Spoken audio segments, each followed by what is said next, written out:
Are you ready? I'm ready. You ready, bro? I'm ready right now. I'm not, because I need to write our time here. There you go. Let's do it. Ready? Right.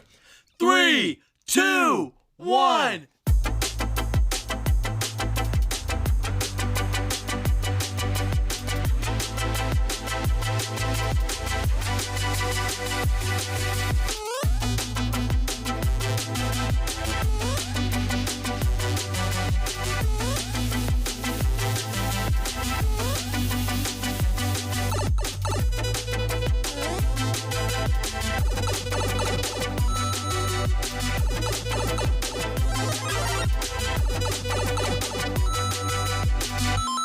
What is good, my friends? Welcome back to the Flash Brothers podcast. Welcome in, everyone. Today marks season 2, episode 26. Oh my gosh. Do you know what that means, Sam? Bro, what does that mean, gosh. Josh? Well, it's 6 months. 6 what is months. There's 52 weeks in a year, I was going to say, the 52 so weeks in a year. And what is, if you add 6 months to 6 months, what do you have? What just came on? It was lo-fi. Oh, yeah. I was like, what is this? Like, the screen be changing, you know? Like, it changes all the time. Yeah. Both of us will look at it immediately. So if you add 6 months. If you add 6 months to 6 months, what do you get? You get a year. You get a year, which means officially we are at our half a year mark. That's as of now. Big milestone, That's bro. massive, That's man. huge, bro. That's Seriously. huge. I'm really proud of us. Me too. Honestly. Yeah, Me too. Keeping this up and like, because this isn't like some light feat. We're not even doing like little 15-minute casts. Like, these are like, we're putting a lot of time. We put our whole and days effort. into these, Yeah, dude. too. Sometimes we really do. We really do. We really be waking up, That's talk right. about the cast, record the cast, go to bed. Go to bed. Yeah, Sometimes literally. that's how it goes. Man, I'm excited. Me too. Also, we're recording today, Wednesday, February 14th. That's the day. What day is that? That is Valentine's Day. That's right. That's right. And do you know what year it is this year? It is 2024, which means it's also a leap year. Dude. As of this year. There's a lot of weird coincidences happening crazy. this year. Yes, This sir. is crazy. Yeah. And I mean, like, you know, you could bring it up any part of the year. We could, Yeah. I mean, I think we even said that like one of our January episodes. Yeah. But February is when we notice it, right? That's because right. it's February 29th, the day important. that rarely exists. You only see it once a year. How does like Snapchat and those kind of memories things do it for the rest of the year? You know, that's a great question. I think we should they make carry sure- over. Do they? To March 1st. But we should make sure to take a picture on that final one and see what happens a that's year so from now. good. We got to make sure of it. We got to take a picture. Yeah, and then we'll just we'll have Flash a memory. Bros photo. Yeah, a memory. We'll see if it brings up memories. I don't know. I'm just curious on that. Because next year it's I've not never gonna... tested the theory. I've never tested it either. So it sounds like this year. I have it written down. This could be February 29th. a year-long plan, and we could bring it up on the podcast and see what happens. Absolutely. See if it brings up a year from now. Yeah, dude, yeah. We'll bring it back up. Oh, burp. Episode Sorry. 255 or whatever. Yep. Yeah, because, you know, we might not see that memory until 4 years from now. Which be. be crazy. That would be so That would actually be Imagine nuts. in 4 years, we get that memory and we're like, oh my God. Yeah, well, I bet what would happen is that a year from now we go to check because I'm writing it down, right? Yeah. It's not there, and then we have a discovery. Yeah. And then we forget about it. Yeah. And then 3 years later, What if it makes up. Yeah, what if it makes like a deal about it? It's like on February 28th, it's like this was leap year. Like it says that on Snap. I don't know. Just an idea. No, just yeah, an idea. you're right. It could be. It could be, bro. Yeah, it could.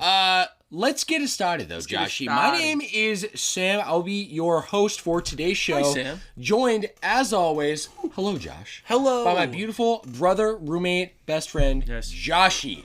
Welcome. How we doing, brother? I'm Dab doing me so up, good. as always, I'm feeling so bro. good. We did just record our pregame. We which did. Is our Patreon exclusive cast that we usually run. This is our second time doing it. Yep. And I thought it was an amazing time. Yeah, dude. Of Me too. course, we'll let you know how to get plugged in during our segment of Plugged In. Yeah. But We'll get there right after we're our coming catch up here, but right dude, after. Yeah, we're coming right like, after. I don't know about you, but like, Yeah.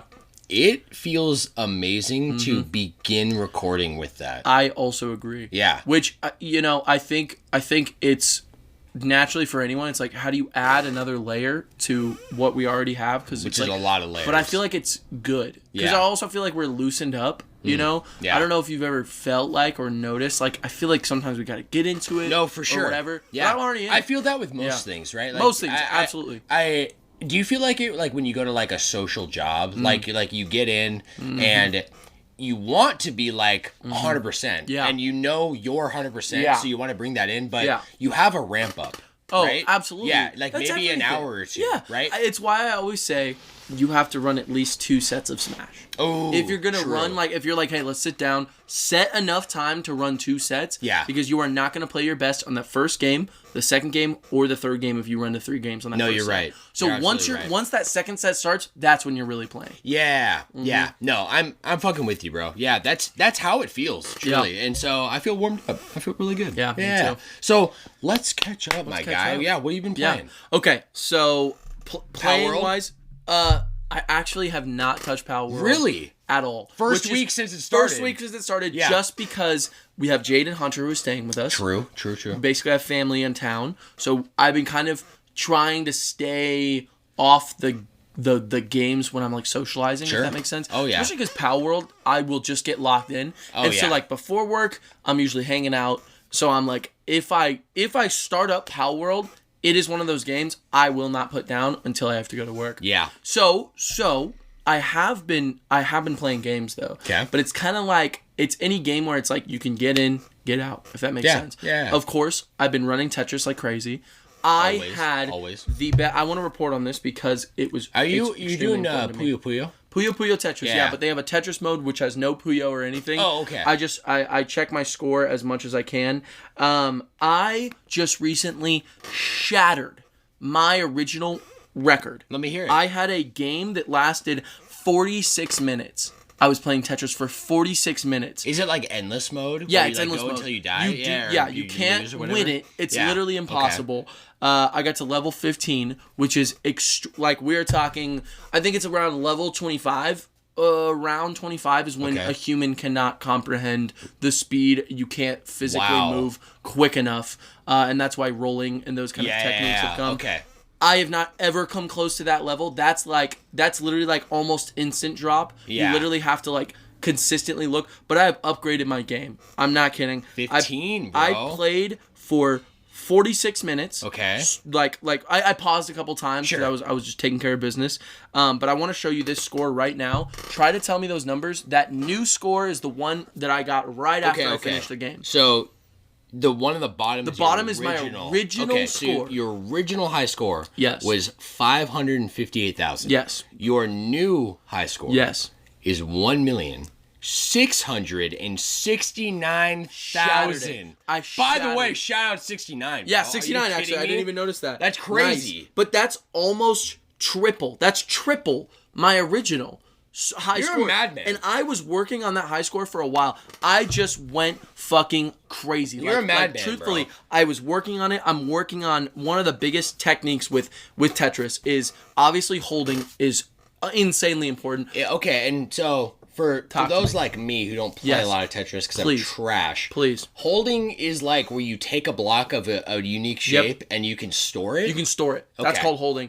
So it'll switch to the next block that's up there. Okay. In Puyo Puyo, which is most modern Tetris games, they show the next 3 blocks that'll be placed. Okay. So the biggest way that you can get better at Tetris, first off, understanding how you can uniquely place blocks in order to set up for better Tetrises, chain Tetrises, and just knowing what your next block is. And saving time and all those things are essential. Like this basically round, being ahead while you're moving and while you're like you're putting this puzzle together. So one of the things that I've learned from my techniques on trying to get better, which I wasn't expecting to talk about Tetris for even this long. Yeah, but I want to know. But the biggest thing is if you clear a line, there is a whole animation of the line being cleared, which gives you enough time in your brain to comprehend the next blocks you have coming, to scan your screen. So truthfully, you hit a Tetris, the longer the thing's gonna like the animation's gonna go. You gotta hit as many Tetris as you can and then scan your board, and you just gotta consistently be on it. I have gotten really good at fixing mistakes. That's the biggest thing I wanted to mess up. Yeah. Sometimes I'll place a block and I'm like, I'm done. Yeah. And once you hit that mindset, it's all in your mind where you're like, I don't know if I can come back from this. Right. You just gotta shatter that. You literally gotta shatter that. Okay. Keep going. So the big things I've been learning is unique block placements. Okay. And expecting to shut off like a line placement and knowing you can reopen it, if that makes sense. Yeah. So if you have a piece that isn't going to go anywhere good, you can place it where that is if you know that you can reopen it by clearing a couple lines and then saving a line piece, like which maybe is in like essential. an unconventional place, Absolutely. right? Where like you didn't see it before, but I'm guessing like through the experience, like you learn that you can kind of like sneak these blocks into not places even just sneak them. It's like I have confidence that I'll be able to clear this next line. Some people, it's like you there's a space for the line piece. Yeah, I've seen that from your brother because he's amazing at Tetris. Drew is too good. It's so funny, actually. I wish I could. I don't want to look at it too much, but I sent him this picture of my high score. I was like, I just had a 46-minute line of like game of Tetris. Like, I'm a demon. Let's go. And he texted back. He was like, oh, that's cute. It's so funny. It was so funny. He's like, oh, big man's playing Tetris now. So the man took his first baby I wish I was even close to where Drew is at, but obviously, you know, I'm getting there. I seriously have from my perspective, bro, that is insane. And I like imagining how you described it without like really like trying on that level, dude. I wouldn't even make it to level 3. I think you would. You would be able to. Yeah. Okay. Yeah. Okay. I think you would. It gets tough around like 7 or 8 is when it's like fast dropping stuff. And that's when it's like, that's literally, I remember I was telling Azzy when I was playing, it was funny because I think about that every time I play. It gets like level 7 and it's like fast dropping, or maybe like level 8 around that. Yeah. And I'm like, oh, this is when the game starts. Tetris before that is a completely different game. It's completely different. Well, it's like a ramp up, right? It's like the warm up. Yeah. Right? Like it's but like you start on level 1, pieces are falling. Like it takes like it's a joke. 8 seconds for them to reach that. What the fuck? I'm fast dropping everything. I'm saving. I'm just like setting up as many Tetris pieces as I can. I just this weekend, it was the second time ever. Okay. I did a full page clear. So I did it all through me like practicing this. I noticed which block I had to hold. I switched it with the one that I had. I had a line at the time, placed it perfectly, and then the line I literally cleared the whole page. And I was really disappointed with it actually too, because the round that I played was just not that good, to be honest. Okay. And I just sometimes you're just not in it. Yeah. Like you have a game, you're like, I'm not feeling it, you know? Sure. So that's okay though. Yeah. So I have been playing that a lot. I've been playing that. That's amazing. Can I ask you a question real quick? Ask me as well. Why Puyo over Tetris Effect? So Tetris Effect I have on my headset, which I did also recently beat on Expert. Okay. Which was also something I was running through and doing really cool, which is also, once you beat it on Expert, you get theater mode. Have you seen that? Is that like the endless mode? It's not endless. There's no Tetris. It's all the visuals that you hit buttons and you can make the sounds and the things move. It is so sick. I recommend, but That's Expert sick. is tough. It is an absolute tough game. You have to beat Expert to get theater? Yeah. And sometimes if I'm playing Tetris and I'm like watching a show, like when I was watching Evangelion, it's funny because when I pull out Puyo Puyo Tetris, I naturally think of Evangelion, especially the not Evangelion, but the rebuild movies that I was watching on my TV. Yeah. It's just like you can play casual Tetris and also like be watching the show. Yeah, so it's just because it's on my Switch. It's the most convenient. Okay. I know they released Tetris Effect. It's on Switch. It is. I think Connected's on Switch. It is. Yeah. I also just, I like having Tetris Effect as the experience of Tetris. You know what I mean? Sure. That's when you're sitting down and just like playing it. Because I rarely play Tetris Puyo Puyo on my TV. You know, I'll just play it casually, you know, on my Switch. So that's like the practice version. Like hammering on the question, wouldn't you rather play Tetris Effect? Like, even portable? I could, theoretically, but then I feel like it would take away from the umph of when it's visually completely engrossed into my vision. So check out. I understand. You see what I'm saying? I'm just kind of like I'm kind of wowed. So think about you're Tetris. Like you're saying basically what I'm hearing is that you're totally okay having a lesser experience on the go because you want to make your better, Tetris Effect, your theater experience better. Tetris Effect is a full, beautiful theater experience. Yes. Whole game that deserves the devotion that a VR headset does to you. It encapsulates you. The speakers are right here. Oh, yeah. All the music hits. And truthfully, every time you go crazy on it, it hits harder. And if I had all those experiences naturally on my Switch and I could play them anytime, I think it would take the oomph away.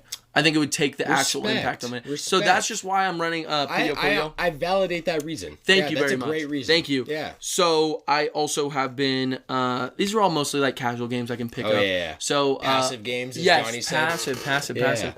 I played a little bit of Pokemon, just a little bit. I haven't gotten Scarlet. Yeah, or Sword and Shield. The DLC. Oh yeah. Yeah. I'm running the DLC right now. That's going good. I just picked back up Tears of the Kingdom, which I feel like I have just kind of pushed under the rug. Yeah. But there's a lot I still want to do. Have you beaten it? No. My whole thing, it's so funny. I was just talking to Blade and his girlfriend Lauren, who loves, like, her favorite game was Breath of the Wild. Oh, they were so into it. Blade already mapped out all of the depths. I haven't even, like, come close. So there's a lot that...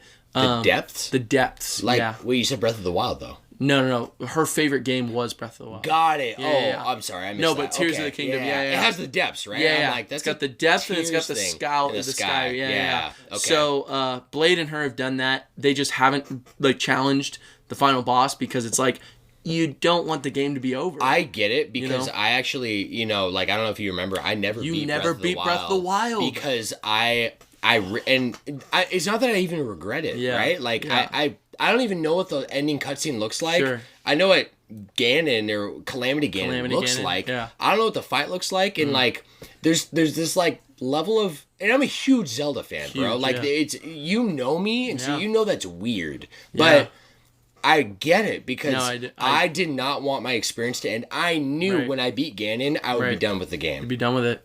Yeah, and you never played the DLC or anything either. I actually did do the... I did Trial everything. I didn't do the Trial of Sword. Oh, okay, you did the Champions. There was the 3 trials, right? Yeah. Right? Or was there 2? No, there was 3. There was 3. Because it was the first trial, second, and the final. I did the first. Didn't do the second and final. I heard the final is insane. It's insane. Me and Blade literally sat down.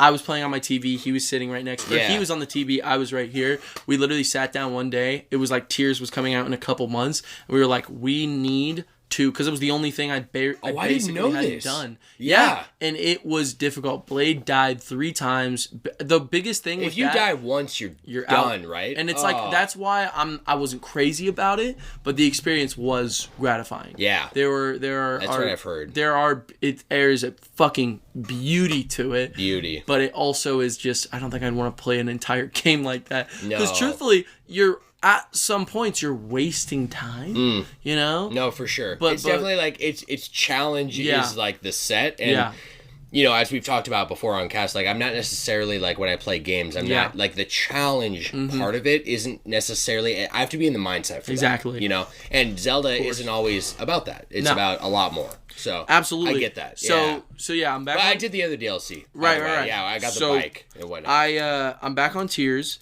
That's been really fun. I'm just playing pretty casually, just trying to get to. There's some pretty big like story parts. Not even story parts; they're optional, but some pretty big parts that I'm really excited about getting I still haven't, and I just got the final piece to continue that part. Okay, and then I just got to run it, so I'm really excited about that. I also have been playing. I played 2 chapters of Kid Icarus Uprising. And let's go! Yeah, I just love it so much, dude. You actually, I'm proud. You did exactly what you wanted to do. What you said you wanted to do, which is that, after your first week off of Power World, you went right back to Kid Icarus, and you didn't want to fall off that. Well, so that's awesome. Yeah, I'm getting to a point now also where. When I first started Kid Icarus, I looked up how many chapters there were, and I was like, can I fit this game into my schedule? Can I do all this? And now I'm at a point where I'm like, I don't want it to be over. I don't want it to be done. Yes, and I bro. know, yeah. So I'm just, and I know there's so much more to be done because it's a Sakurai game.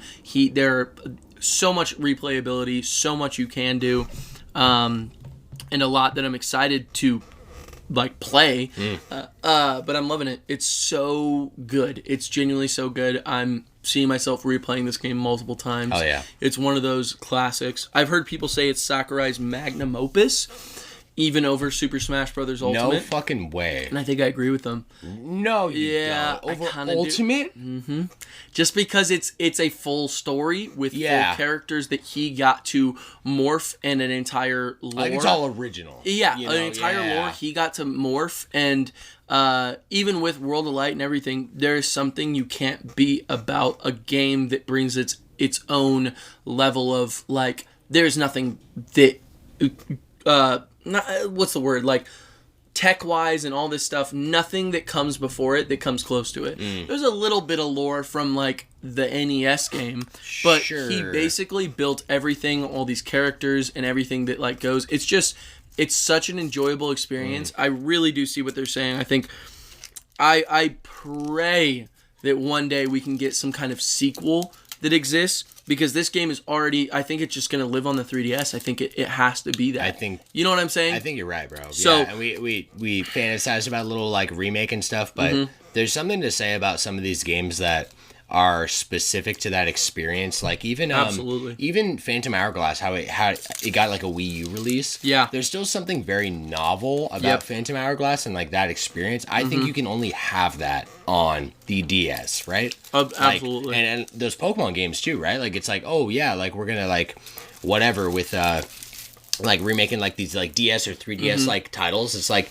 you can't really do that. No, like, there's something very unique, like, you know, like, yeah, you could remake now an Ocarina of Time for the Switch. Right. That would be amazing. Right. But there's something very special and novel, just like the Wii U, about like the 2-screen thing with Ocarina, with Wind Waker, with Majora's Mask, with Twilight Princess. Like, really it's like, anywhere else. You can't repeat that unless you have 2 screens. That's the only way. In Kid Icarus is the perfect example of a game where I cannot see how they would truthfully do it. Yeah. I mean, you could. You really could. With HD, there's so much you could fit on a screen. I could see each, like, dialogue bar pulling up with the characters' animations. You could make that work, but you'd be making it work. You might as, like, with the effort you'd put in, the money you'd put in, you probably would rather just get a sequel, You might as well just make a sequel with a new idea. That's how I felt about Splatoon, because the immediate map that you could teleport to any one of your teammates or back to your base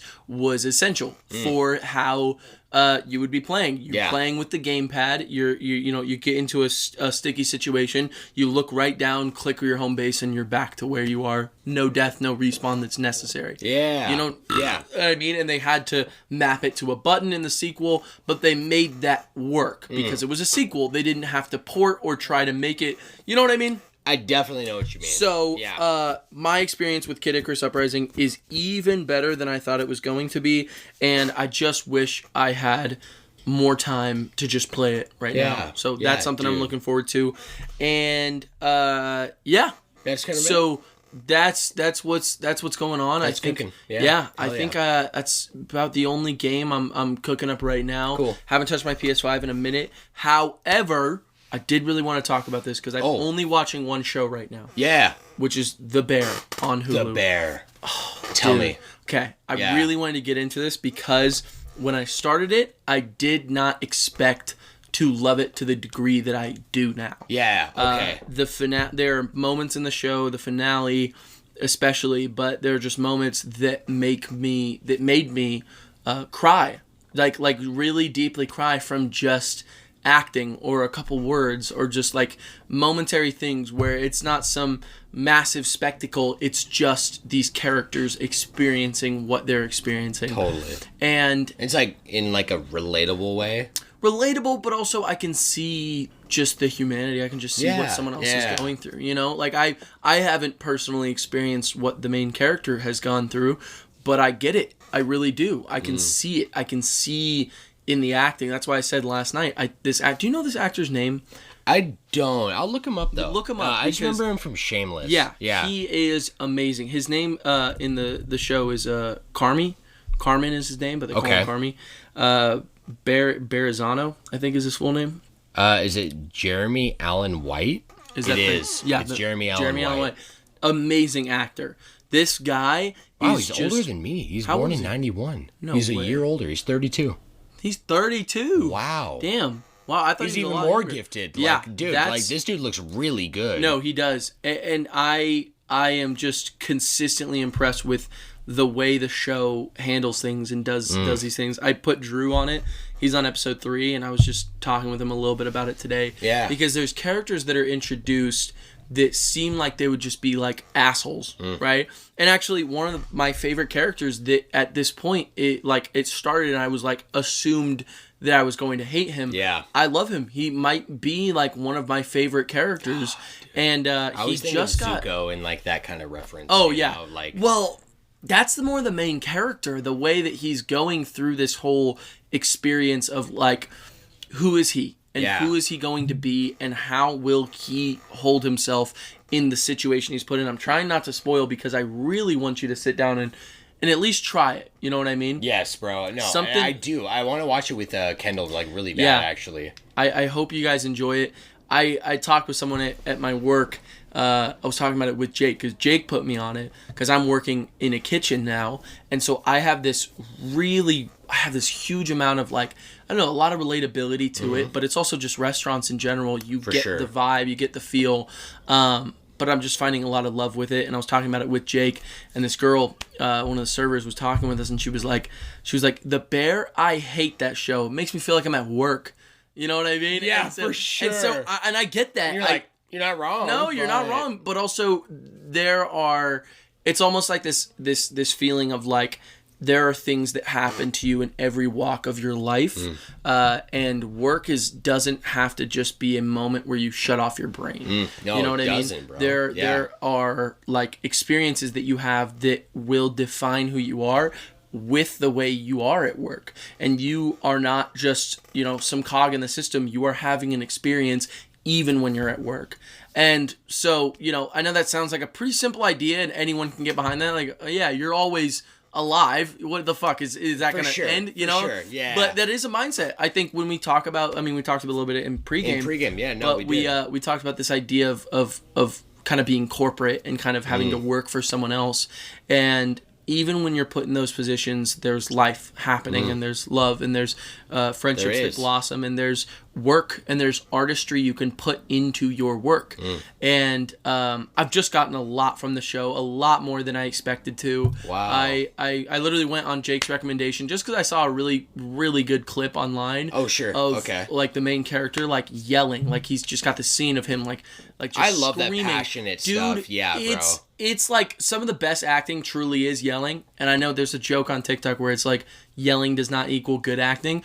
But truthfully, to get like an emotional reaction out of people while you're screaming, that's amazing. Yes. This actor is so good. It feels like the Breaking Bad to Bryan Cranston. How he he was in and obviously I haven't seen Shameless, and I bet he's really good in that. I bet he really is. But this show is just his chops, his acting, his facial expressions, everything is important.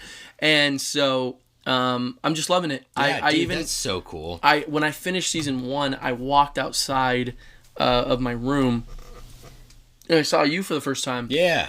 And that was when I told you about it, I think last night. In like a week. I don't know if it was last night. I think it was the night before. Yeah. Yeah. And I gave you a hug, and like we were just like, oh, I love you, man. And there was something that really like touched me a lot more than normal. It's almost like the appreciation I have for the people around me and the family that I have around me.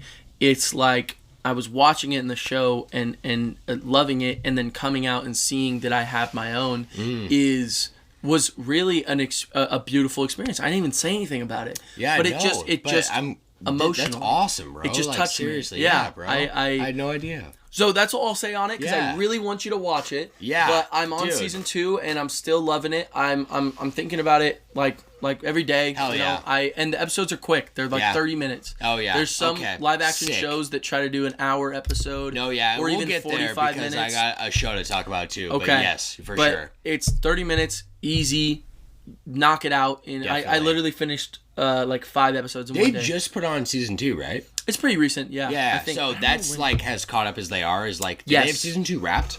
Yeah, it's done. Yeah, okay. There's 10 episodes, 8 episodes in the first season. 10 nice. Okay. Yeah. Yeah. I'm really in that vibe right now. Like these like shorter shows that like maybe they're not complete and still running, but they're easily watchable. They're like totally like taken in chunks. Maybe they got long episodes, because I'm going to talk about The Last of Us in a sec. Oh, but, yeah. You know, The Last of Us, it's 9 episodes. So even though they are like 45 to an hour 15, which like that's long form episodes, right? Sure, but it almost feels like mini movies every time. Yeah, it really does. Yeah, and like sometimes, you know, you're sitting there and you're like, it's not that you're like waiting for it to be over. Yeah. But sometimes I literally am like, dude, so much has happened in one episode. I know the episode's going to end. When is it wrapping up the info? Because like I'm almost like overwhelmed with what's in this one episode, you know? I'm really into that right now. Like I really am, more than these like I don't know, 26 50 episode seasons that are 20 minutes, you know? I'm not starting anything like that anytime soon. Well, I feel like the bear your One Piece run. Well, honestly, it's so funny. I was talking about this with Blade recently, where we talked about kind of how my mindset on One Piece and other kind of long shonen has a little bit affected the way that I consume media. Yeah. Where I map out how many things I need to get done. And I look at that in my day, like, did I play this game? Did I watch this show? How many episodes of this show did I watch? Totally. And then what do I move on to next? So instead of it being this natural consumption of, I'm just going to watch whatever I need, the backlog sometimes hurts you. And me and Azzy talked about this, and I said this on the cast, which was when you look at this huge backlog of things you have to do, and you choose one of them, your experience with that one thing will be lessened. And that's just like research has been done that if you give someone 1,000 tasks, they choose one of the tasks, like they're like, oh, I'll just randomly go with this one. They don't enjoy it as much. And I've experienced that in my own sense of like, oh, I got all these things I could do. What should I do? Yeah. You know, I've tried to, every morning I get up and I'm like, I'm going to do this. And if I start having like this thing where I'm like, do I want to do this or I want to do this? I literally naturally let it come to me. If I feel like I have to go to a spot, like if I wanted to play, I thought about it this morning. I was like, should I play Pow World or should I play some Kid Icarus? And I decided to play Kid Icarus. Yeah, dude. You know, I really understand you because I've been a victim to that. I think a label that's been put on it is analysis paralysis. Have you ever heard of that before? I've not. Yeah, like that's definitely a phrase I've heard many times, and I think I've identified it as a part of myself, and maybe you have too. But basically, this idea that like too many options, or looking at it in the bigger picture only, and looking at how small it is. So like that's like my problem with like One Piece, for example, or a lot of people is like, okay, I'll look at it as a whole, which is okay. There's 1,000+ episodes, right? So if I start in episode 1, what's the timeline here? I'll try to like analyze how long it'll take. You know, if I watch one episode, I'm watching less than 1%. So like, okay, then you'll analyze it based on the whole picture, right. And it seems very small. Yeah. But the same can be applied to things like nonfiction, right? That we can take this now to working out. So you can look at someone and you're like, oh, wow, like Arnold Schwarzenegger. Okay, how long did it take all these things? Right. Okay, it'll take me 10 years to build a dream body with consistent work. 10 years. You'll just look at the 10 years and focus on the big picture and think it's impossible. But it's not about that. It's about the small steps. No one hits that all of One Piece just like, I don't know, like you're not doing it in one day. No, you're not doing it in a week. Like you got there by just slowly getting there. Yeah. Just like you right now are here through all of the small decisions and steps you've made to get here. Right. You know? It's so like the analysis paralysis, right? It's like there's too much. I like that. Right? Yeah. Absolutely. Like, and so like sometimes I do got to take a step back myself to like be like, it's, like I want to start this show. I just am going to do it because I want to. Just experience it. And then I'm going to watch it. And then, you know what? If you have that mindset and you're not overwhelming yourself and you're not looking at that big picture, you do it, eventually you will get there. Right. You know? Completely agree. And you won't feel overwhelmed about it. It's funny how that is because it's not like this actual physical force that's like showing you something, right? No. It's all in your head. It is. And you're overwhelming yourself. And that happens, and that's okay.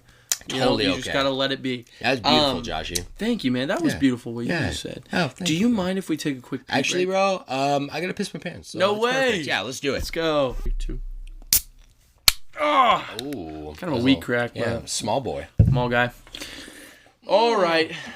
Yeah, that 4 Loko on lock. Have to have it. Brother, let me catch you up real quick and let's dive into this episode, man. So I was sick last week. Yes. All recovered now. Feeling great. Pokemon Go, still going hard, right? Yes. Pretty much the only game I have been able to play. You haven't touched anything else? No, unfortunately, I do have I literally have like this little like to-do list right hanging up there. I know, see a little I crossed whiteboard. 1 of yours off. Oh, did you? Yeah. What was it? The Bible study. Oh, bet, dude. Yeah, I put that up there for next Tuesday. Oh, really? Yeah, so that's fucked up your plans shit, there. No, bro, we did this last Tuesday. This was perfect. Yeah, clean the nightstand, but then right up there, beat Mario RPG. I saw. So I want to do that because Why don't you bring it to Kendall's place? I actually usually do. This last weekend when I was sick, unfortunately, like I was there for like 4 days, right? Yeah. I left my Switch right here. Unfortunate. So it's all good. She's been playing a bunch of Animal Crossing. It's been really cute. That is cute. I love that. Also, small question Yes. between you and me, Animal Crossing, specifically New Horizons. Yes. Getting the shop. Yes. I don't remember it taking as long as it's taking Kendall. Like Kendall's about to like get like the 5th upgrade to her house, you know? Get all the rooms. Yeah, she still doesn't have her shop. She needs to put more money in there. That's what I'm telling you. She needs to buy stuff. She says she's buying left and right, but I don't know. As long as she tell her, make sure to buy all the DIYs. And then I, for a little bit, was buying all my tools from the shop. Yes. Instead of crafting them. So every time they break, just go there. That's just more income into Timmy and Tommy. Oh, you know what? That's a great rec. Yeah. I'll tell her that. It shouldn't take like an insane amount of time, but it takes like a reasonable amount of time. And remind me, like, getting to like, because after you get the Timmy Tommy shop, that's when you get the town hall, right? Yes. Yes? Right? Because they branch off, do their own thing. Oh, then is it just Tom Nook in the... Is she still not have a town hall? No town hall, and it's still the tent. Huh. But to be fair, I don't remember. Maybe it's... she's just fast tracking like this like house process a lot. Yeah. So I remember it taking me a long time to like get to like anywhere near like my house. I did not. Game. Yeah. I didn't really put much into it until after I had a town hall and Timmy and Tommy's shop. And that's what I did too. So maybe like she's just tackling that. She might just be going that as a priority, which makes sense because that's a lot of money you got to put in. So if she's on that point, I think just tell her, let the house be. Once she gets to a comfortable point, she can play however she wants. But if she wants it to go a little bit more quicker, just put all the money you can into Timmy and Tommy's. Buy them out every time if you get enough money. You know? Which starts getting like way easier once you get all the fossils, because then every single fossil you get 5 fossils a day. Oh yeah, dude! And then you can just sell those bad boys every single day. Yeah, and those go for absolutely. Chunk of change. Cool. And chase after those. She's got the museum too. Like she's like working up, you know. But it's, I think you're right. I think that's something I've missed. As I'm like, are you spending anything? She's like, there's not really much to buy, you know. I'm like, I've bought the same. There's like a Switch, right, that you can buy. She's like, one time they had a Switch and I bought 5 of them. You know, I'm like, okay. Buy all the exclusive buying furniture, the tools, and then tools every day. You got to put money in there somehow. Okay. So anytime your tool breaks, instead of like actually putting money, or building it with materials. Yeah. Just buy them. Okay. Stimulate the economy. Cool. So anyway, cool. You're saying though. Yeah. So Pokemon Go. Yes. There's we just are wrapping up an event that has Mega Latios and Mega Latios. Oh, yeah. So I was on the shiny hunt. Yes, you Specifically, honestly, I was looking for Latios, and we talked a little bit about it last week, kind of like which one do you prefer more? Because of the color. Right? Yeah, and like. Did you not get one? No, I got the shiny Latios, and I actually got 2 shiny Latios, right? Yeah, so, and you know, honestly, like, I'm good with that, because it's not cheap to do remote raids. Like, it's actually, like, every time you do one, it's like $1.50, $2 for, like, the store price. Ooh, so, like, if you're trying to, like, that's where they get you with the microtransactions, right? Because then if you're, like, really trying to, like, hundo%, trying to get to level 50, which is max level, well, you need those candies to level up your Pokemon, right? And that's really the only way to get candies playing the game is catching Pokemon. But those legendaries, though, lock to raids. So I can't beat one of those raids on my own, especially, dude, these, like, Mega Latios is the first raids I've seen since starting the game.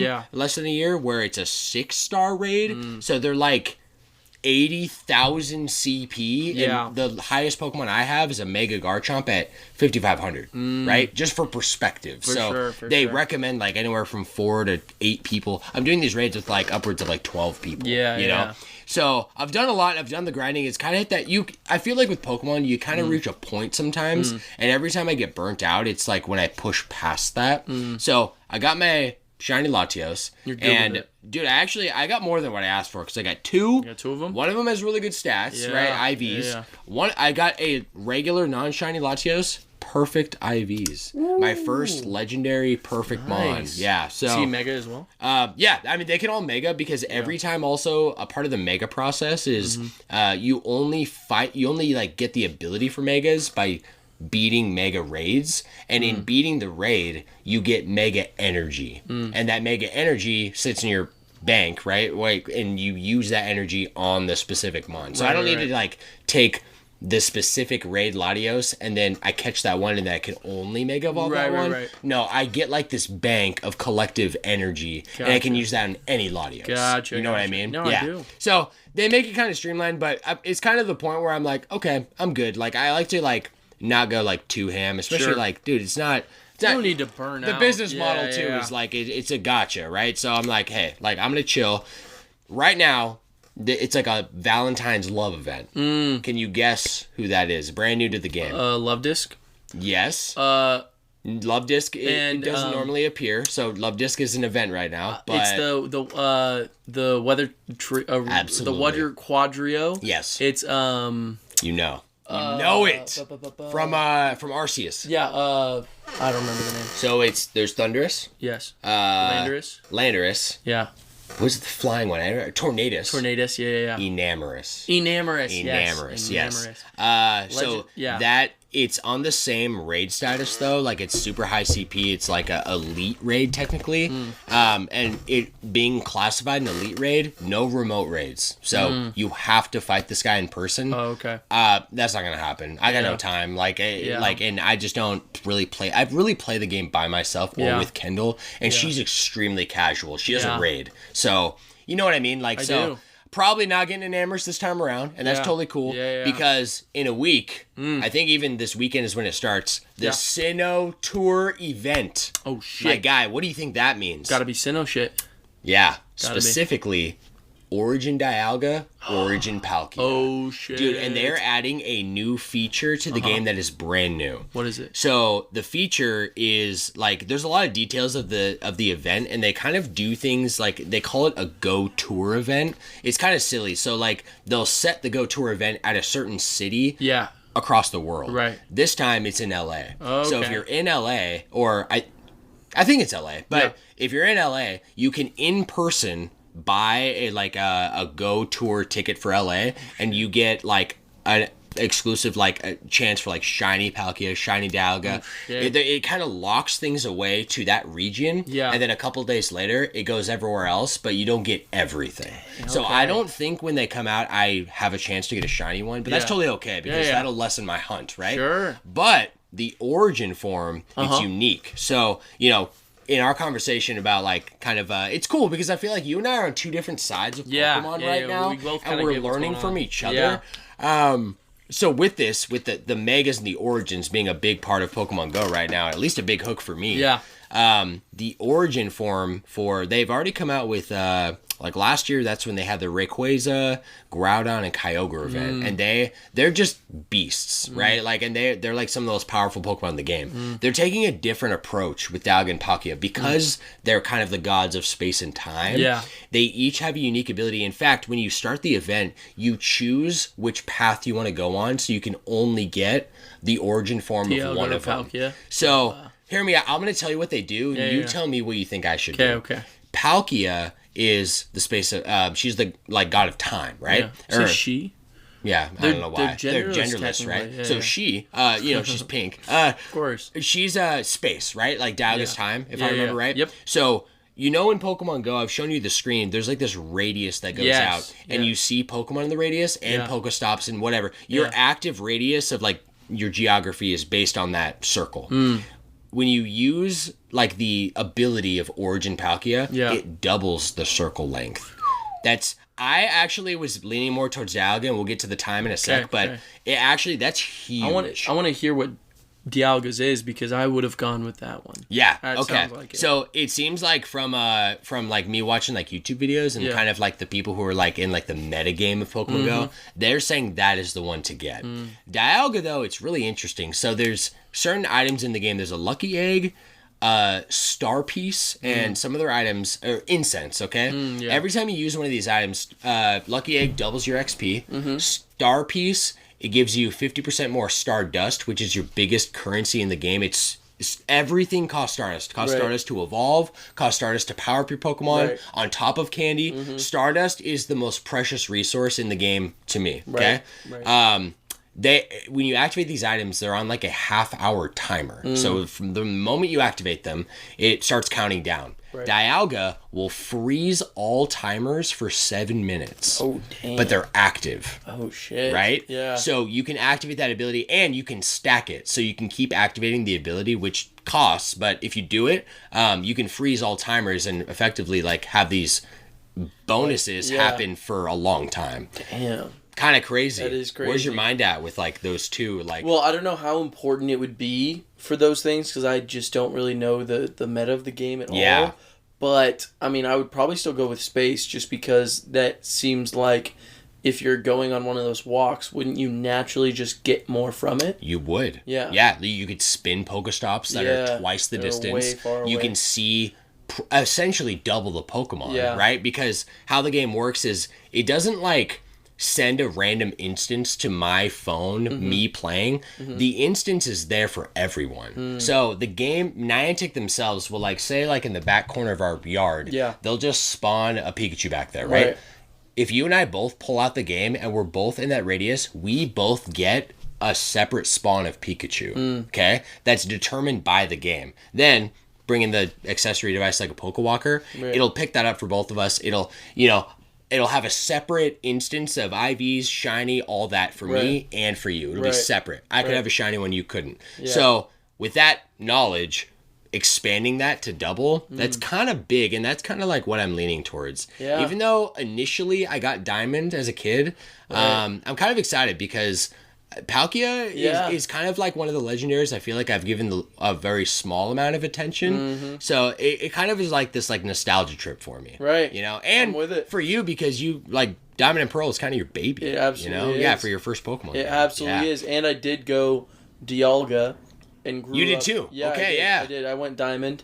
And then even in Arceus, the recent one, I went the Diamond Clan. Yeah, and so I usually kind of go with Dialga. But it's funny because That's crazy. We did the same thing. Yeah, exactly. Yeah. But as a kid, I naturally, almost like, I felt like there was a rivalry between them. And I felt like Palkia was a little bit cooler looking. Okay, yeah. As a kid. And I was like, wow, how come Palkia gets 2 pearls? Dialga has 1 diamond on his chest. I love that. And so I thought that, and then in the movie, I don't know if you remember it. No, I haven't seen that movie. Palkia is more important because Palkia's pearl gets cracked and kind of is more of a main character. And so I remember hyping up Dialga a lot when I was a kid because I was like, I remember my older sibling was like, yeah, he's an ugly horse.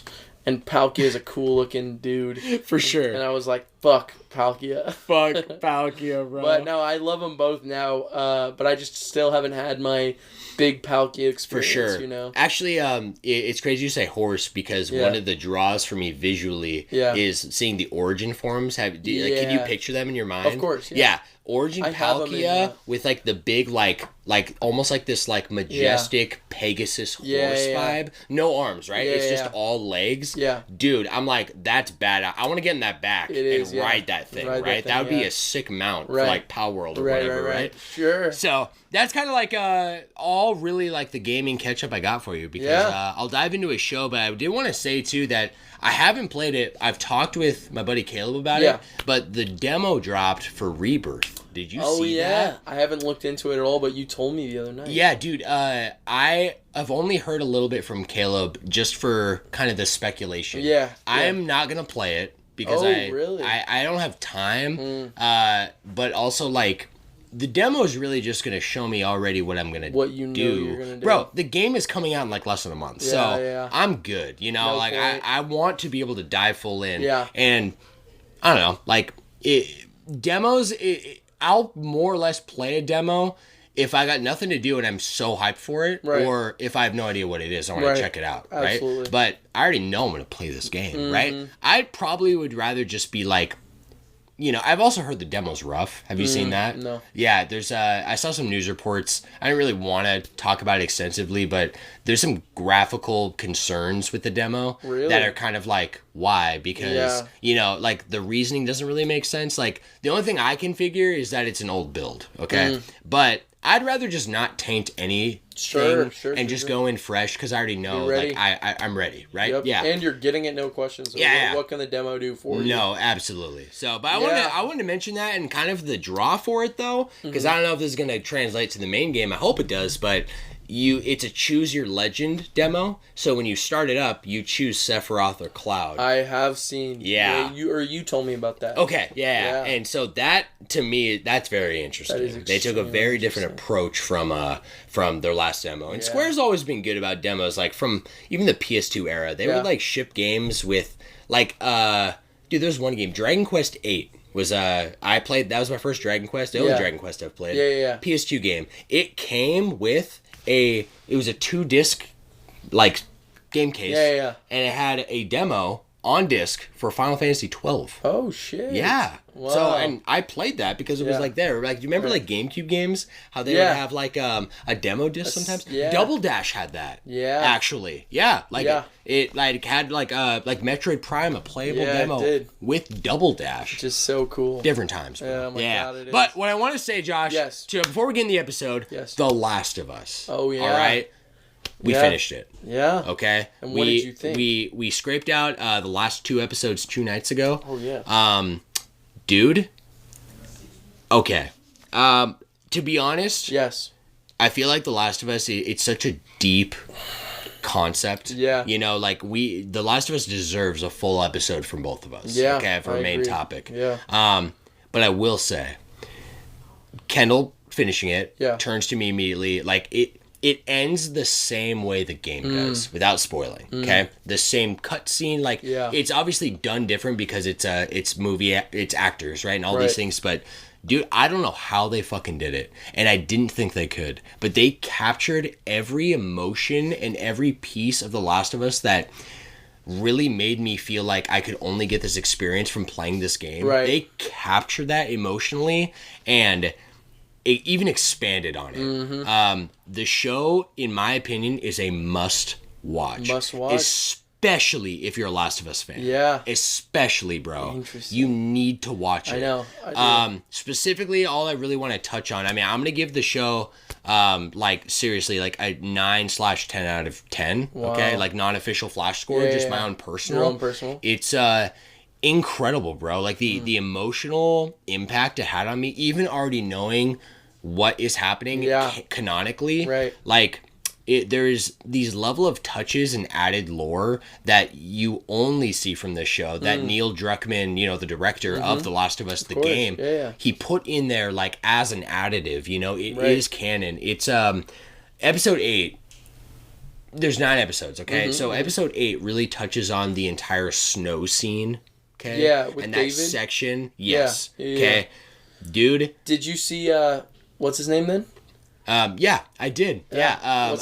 What's his name? Troy Baker. Yeah. Which he did an excellent job, by the way. Yeah, I thought he was gonna have a smaller role than he did, but it was pretty significant. Yeah. But that episode might be one of the most emotionally impactful episodes I've ever seen of anything ever. Yeah. Yeah, dude. It's I'm not gonna go into it because I don't think it's like necessarily. I definitely don't think you should watch it if you're under 18, to be honest, because there's some ways that some mediums, whether it be video games or shows or anime even, they kind of push the boundaries, right? Between like discomfort and being real and being like this fantasy and whatever. And there's just a particular scene that happens that is way more fleshed out than the game ever made it be. And it tugs on discomfort chords within your heart that, dude, I was getting sick watching it, but it wasn't too much. Yeah. Really. Like, the balance to the line they danced on, they just did it so fucking well. Yeah. I literally, like, had my jaw open. It ends with you, like, it hits credits, and my jaw is still open, right? Like, it happens right at the end. Yeah. And I'm literally looking at Kendall, and both of us, we don't look okay. And I'm like, I'll be honest, I don't think we can end on that. That's so heavy, you know? And dude, and she's like, no, we're finishing it right now. It was like 2:30 in the morning too. So we went through it, but dude, I just have to tell you and everyone else out there, like, must watch. Not for the faint of heart at all, but for someone who doesn't like horror, someone who kind of doesn't, for an underlying reason for me of not liking horror, of like too much gore, or like using that like in a certain way to kind of tug at you to make you uncomfortable, dude. Like, everything is so intentional, and it is a masterpiece of art. I've never seen anything like that, especially from a world we live in where usually the adaptive medium is not as close to as good as the original. Yeah, absolutely. So I had to share that, man. That's amazing, and it sounds like it deserved the nomination of Best Video Game Adaptation, right? Yes. Didn't it win? It did, right? Did it? I think it did. Either it won. If it didn't, I'm now... if it didn't, I'm seriously shocked, because the adaptation is insane. I think it won. Dude, like, so I mentioned this before in talking about it, but in so many ways, it handles the camera angles and scenes to make... Like, dude, I'm like... Wow, like, I'm obviously not playing the game, but I have played the game, and the way that it's making me feel with this dynamic here and the camera angles, it's almost like it's so inspired. It's like through the lens of the game. Like, I don't know how they did it, but they did. They did it. So they did it. Literally incredible experience. An experience, I would say. Yeah. Yeah. So are you going to play Last of Us 2, or what's the... Oh, yeah. In fact, like, we finish it, and then, we're so tired about to pass out, and she's like, I want more. I'm like, well, I'm so happy you said that, because I definitely want more, and, like, the plan was The Last of Us 2, and that's definitely happening. Yeah. So, she's on board. I'll keep you updated. So good. It's going to happen sooner than I thought. We might play the game before we start our next show. Yeah. Truly. Good shit. Yeah, dude. That's what I want to hear. Yeah, dude. Also, I'll say, too, I think it's episode 7 is called Left Behind. So they actually trickle in. Oh, yeah, they do the Left DLC. Behind. Right. Yeah, the DLC. In a way that it's different from the game, because in the game, it's an add-on, right? In the game, it's you beat the whole story first, and then you experience Left Behind. It's a flashback. It's understandable. But they trickle it in as a flashback. The DLC, they fit at that part, and it's flashing back between what's currently happening. So in the game, it's right after Joel gets injured. Yeah. When he falls and he gets that shit impaled in him, it's they're in the snow and Joel's injured, and she has to go to a mall to find stuff. So when you're playing the game, it switches between the Left Behind backstory and Ellie in the modern day going through this mall that is reminding her of what happened before. Do you not remember that? Because it was like snowy. No, because that's what happens in the and there's a helicopter coming through the roof. Yeah. And you have to climb in to get you're like looking for medical supplies. Yeah. And so while that's happening, she has flashbacks to what happened. So it sounds that's how you do it in the DLC. Left Behind, I chose a separate menu and I played it after I beat the game. Yeah. Well, yeah, you can play it after you beat the game. But that's what I did. And that's what I thought you were supposed to do. It trickles in. It does. It has like the modern day. Yeah. No, you're right. Do you remember that though? Yeah, no, I do. I remember it in the sequence, but I guess like how it was presented in the game, like me playing it was like, because I was like, oh, this is like an add-on that was, literally made months after the game. Right. So I'll experience this how it's meant to canonically. Like I'll experience it after I beat the game. So that's how I experienced it. So I didn't experience Left Behind in the middle of the story. In the middle of it, yeah. And so, it sounds like you did, and I got to experience that for the first time watching the show. Yeah. Because they sprinkled that in where it was supposed to be. You're right, yeah. You know what I mean? Yeah. Yeah. So, interesting stuff. Joshy.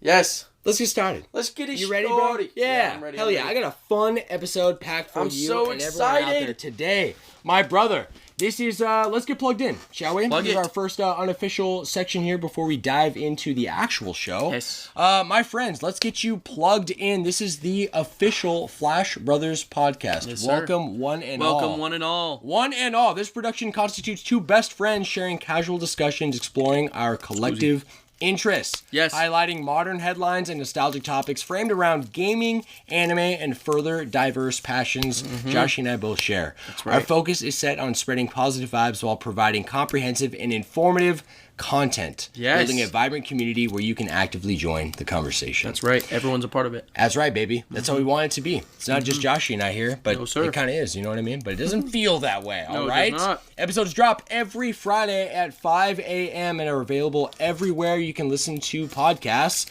including Spotify and YouTube being our biggest platforms. Yes, most it likely. is. Yeah. With like our Spotify Q&A and like our direct like exclusive episodes we'll get to in a sec. We mentioned earlier with Pregame. Spotify is kind of the central place for that. Yes. But we invite you, join the community. Please do. Invite you every episode. So questions, comments, concerns, corrections, discussions, anything you want to say, write us in. You can check out our website where we run the entire podcast. That's right. Patreon.com/FlashBrosPodcast where you can get plugged in. We have a free membership. You just plug in your email. Easy. And you can get plugged in and get your updates and get access to our Discord that way. Yep. You can also check out our subscriber platform. Gold tier members. That is right, bro. Yep. So perks include recognition during each episode, Yep. access to our exclusive content and posts, not just now, everything in the future. That's right. You get signed up, you are plugged in for life, my friends. Yeah, so when we were referencing the pregame that we did right before this, that is an exclusive series that will be available on Patreon. Yes, absolutely, man. Yeah, and it's so hyped to actually like say that and have that content now instead of just talking about the future content. But we have a lot more in the horizon, you guys, and so like we want to make it all inclusive and not be like you subscribe this tier, do this tier, and you get more no. You get on board, you get access to everything we got cooking. Okay? You can also send your submissions directly through Patreon, even through the app, which is probably the easiest way to get your submissions and your fan mail read through our party chat section in every episode.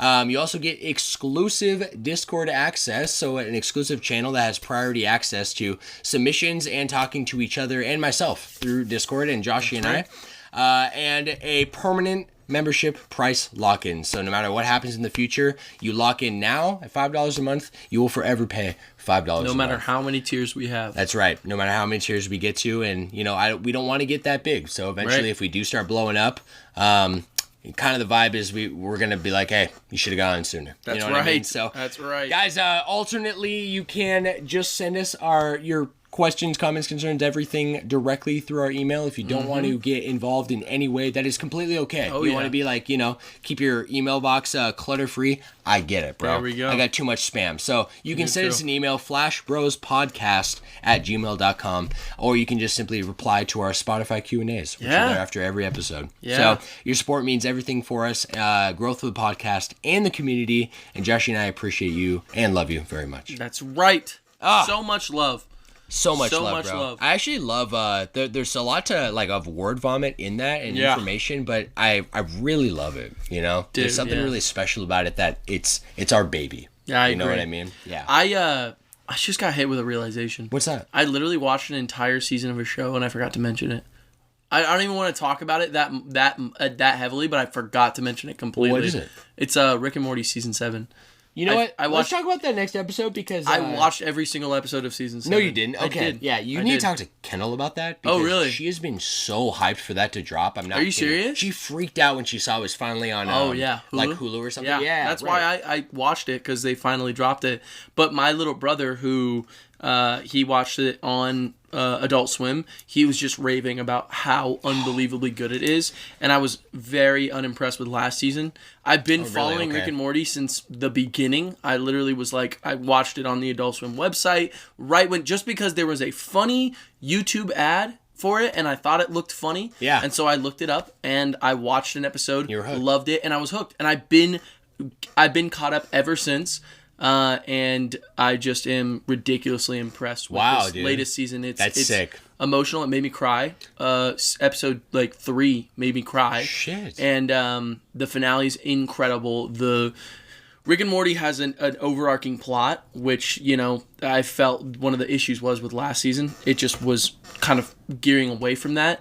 And it's just wrapping up everything really well. Dude, so that makes me happy. I'm really impressed. I think Kendall's only seen the first episode, maybe the second too. So of season 7? Season 7. So, you definitely bring that up with her. I absolutely will talk with her about it. And I'd love to talk more on cast because, to be honest, I'm one of those people that many including yourself, have told me that, dude, Rick and Morty is made for you, right? Yeah. Especially being a SpongeBob fan, I've heard. Yeah. But I haven't really seen much Rick and Morty. I would recommend. They're quick episodes. They're 20 minutes each. Yeah. They're hilarious. A lot are very heartfelt. There are a lot of episodes that leave you with, I cried multiple times, but they just leave you with a feeling that is beyond what you'd expect from an adult animated comedy. For sure. You know what I mean? Just very deep, a lot of philosophical questions, but it also has that Doctor Who element where it brings up the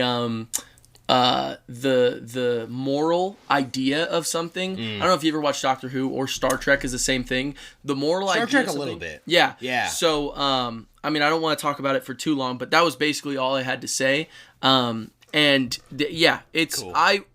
It's a heavy recommendation for me. I probably wouldn't have at the end of last season. I would have said it's not going anywhere, but it absolutely is going somewhere. Wow. And I'm really impressed with it. Dude, that's so awesome, bro. Yeah. Thanks for bringing that up. And it's fucking hilarious. And if you want to watch it with Kendall, you guys should absolutely do it. If she's willing to rewatch it. Oh, dude. I'll even watch some episodes with you. Fuck it. Dude, yeah, I'm so down, bro. She's always in a mood for that, I feel. Absolutely. Josh, let's get to our Patreon sponsors. So these are the current patrons that we have on our platform. Let's hear subscribers. Them. Yes. I'm also, you know what I'm gonna do is I'm gonna take out last names. Okay, I'm gonna adding some privacy here, really for a lot of reasons, but I feel like it just makes things a little more simplified. Sure. So let's begin this list. Yes. With Annette A. Okay, Annette. Yeah, love her. First Patreon supporter we got. Yeah. From the beginning, her and Austin both. So shout outs to those guys. The first ones. First ones, baby. Next up we got Donald Duck. Yes. Yes, sir. Still here. I said I was going to send him a message. You know what? I didn't send him a message. No, but send him right now. Yeah, you know what? We could just send him a message. Let's send it on the air, bro. Because it's on air and it's and half a year we've been doing this. Yeah, you're right. And so this is a celebration, and we should celebrate with one of our OGs. I'm glad you brought that up because honestly, I don't think I've sent one message to all Patreon sponsors, and it was right when we got the Discord set up with instructions how to do it. But I see you right here, Donald. I'm gonna send you a private message, and you'll be the first one ever, my friend. And I'm going to say, what is good, my friend? Watch you. Joshy and I wanted to shout you out this episode. I'm going to put in parentheses, episode 26. So he listens to it or sees that reference and see how you're doing and what you love about the show. Real one. We appreciate your support. Appreciate it so much, Donald. Thank you. Hope to hear from you. Yeah, thank you. And we perfect. Yeah. Okay, there we go. First official Let's message go. From the Flashers podcast and see if you live on back. air. Yeah, live on air, and we'll see you next week. Well, give you a week to respond, buddy. But otherwise, we're happy you're on board, bro. What if he responds live? Dude, that'd be insane. Yeah, okay. Yeah, let me put a ringer back on real quick. See if he does. Next down here is Kendall. Yes. Kendall S. Oh, yeah. Shout outs, Kendall. We love her to death. Love her so much. Bless her. Adrell. How we doing, brother? A-dubs. A-dubs. The man himself. Sweet A. Sweet A. As we might say. He, as another shout out, he does do Twitch streaming. So he's consistently on Twitch. Make sure to check him out. It's Sweet A-Y-E-E. That's right. Yeah. Right? At Sweet A-Y-E-E-E. That's 3 E's on Is it one word? Yeah. It is. Okay, I think that's how they have to do it. Because it's at. I think you're right. Something kind of like an Instagram post. If you go to his profile name and stuff, you know how you can make it whatever you want. Is it one word? I think so. Yeah. Sweet A. It looks fresh. I'm pretty sure. Yeah. Cool. Yeah. Maybe fact check. Next up, we got Johnny in the house. Was at the house last night. Shout outs to Johnny, bro. Love this guy, man. Yeah. For real. Him and next on there, Lene Lovelady. Lene! Yeah, she gets a full name shout out because, to be honest, superhero name. She absolutely does. One myself. Lene Lovelady. Listen to that. Listen. That is the name of a character who has superpowers. That's what I'm saying, By day, she's Lene Lovelady, and by night, she is the illustrious ladybug. I love that. Just an idea. An idea. Spitballing. Yeah, so you're like that because that's permanent. Okay, yeah. Yeah, the illustrious ladybug. I love that. Oh my gosh. And to wrap it up, Joshy, we have of the Sandoval 7, Mikey himself. Mikey the man. Yes, sir. Mikey the man. Yeah. And a special shout out as well to Brad Schmitz. How we doing, brother? He is a shadow buddy. This guy runs all of our music production for the podcast. Bless him, and for our new pregame show. Yes, he has a song which sounds really, really good. I'm really happy with how all the music came together. Yeah, it sounds so good too. Dude, seriously, Brad, cannot thank you enough. Check him out, Shadow Buddy Music. Yeah, and if you guys, one word, you can check him out anywhere. Please, if you guys are even debating whether or not you should become a gold tier member, you absolutely should, just so you can hear that intro to the pregame. Oh my gosh. Brad is a legend for making No, dude. Now, this guy's got vision that's beyond me, bro. And he's been working at this music for years. Like, truly. Like, I've been following this guy, and it's really cool to see how far he's come to, you know, and his support for the show. We couldn't do without you, Brad. So thank you so much, brother. Joshy, sure. You know how we do. Oh, I know exactly what we got going what's happening right now, right? We are diving into the classics with our first official segment. You already know. I don't know it. You don't? Let me remind you. Retro Recap! Yes, sir. That might be our best one. That was the best one. I'm not even kidding.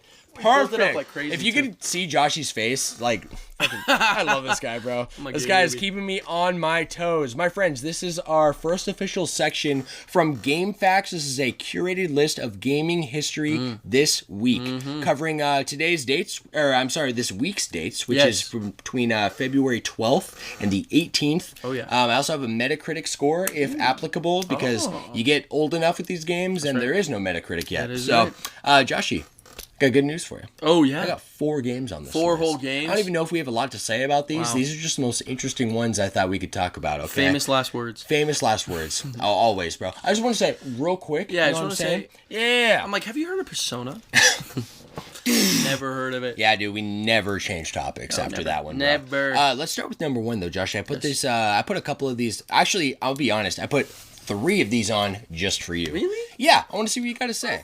And honestly, I thought, like, you know, if we like shorten down the retro recap to like 3 games, we might run out of games to talk about that are like classics if we like keep pushing for more. Yeah, so let's keep it simple. Let's start with, I want to know your take. I think we've talked about it before, but I want a reminder. Okay. Jump Force. Jump Force. Yeah. Okay. This game came out on PS4 and Xbox One February 12th, 2019. It actually hits its 5-year anniversary this year. Yeah.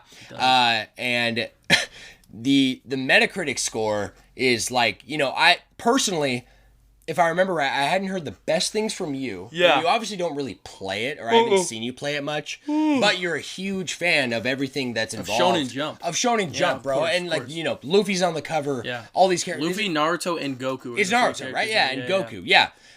Dude, the Metacritic score, not looking so hot. What are we looking at? User score out of 10 is 4.4, which... That's not pretty. Out okay. Of 10? The critical score, okay? 56 out of 100. That's not pretty. Not pretty. Probably one of the lowest scores we've mentioned on this show so far. So that's right.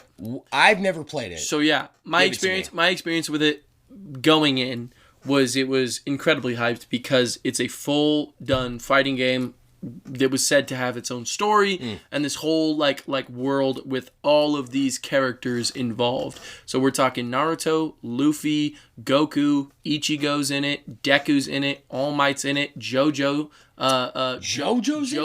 and Dio are both in it. Asta from Black Clover, Yugi from Yu-Gi-Oh. No way, Yugi's in it, bro. It's got every character that was like serializedly published by Shonen Jump in it, if not multiple, because Bakugo's in it, Todoroki's in it. Every like character you can think of that was in Shonen Jump. So, like, you don't have AOT because I don't believe that was Shonen Jump. I don't think it is, yeah. So you don't have those kind of characters. I actually might be wrong about that. But I'm gonna double check here. If you don't mind, just to make it fun, I am going to find the full roster. I don't mind it at all because I just want to find. I think that was the selling point of the game, right? Yes. Yeah, it was everything you're saying, like setting up for this universe. Yeah. So Yugimoto. Yeah. Trunks from Dragon Ball, Hisoka from Hunter x Hunter, Sasuke Uchiha, Frieza, Izuku Midoriya, Deku, Roronoa Zoro, Vegeta, Goku, Gaara, Sanji, Rukia, Bleach. From Bleach. Yeah. Okay. Jotaro Kujo, Ichigo, Kurosaki, Piccolo, Gon from Hunter x Hunter. Okay. Sosuke Aizen. Aizen, you know? Yeah, Bleach. Okay. Yeah, Bleach. Oh yeah. Blackbeard from One Piece, Kurapika from fucking whatever the fuck that thing is called, Hunter x Hunter. Dio Brando. So Dio Brando, baby. Monkey D. Luffy, Kakashi, Naruto, Killua. I think this is from Bleach. Makoto Shishio? Shishio? Is that from Bleach? The name's familiar, but I don't even know what that looks like. Yeah, probably. But you're seeing, and then some of these are gonna Yu Yu Hakusho. So Yu's in it. Renji from whatever it's called, Asta. So yeah, there's a couple others that are gonna come in. Renji from Bleach. Yeah. Wow. Yeah, the red hair guy. Wow, dude. And there's more. That's stacked. There's more. So that is a stacked list. Yeah. Some of those are DLC.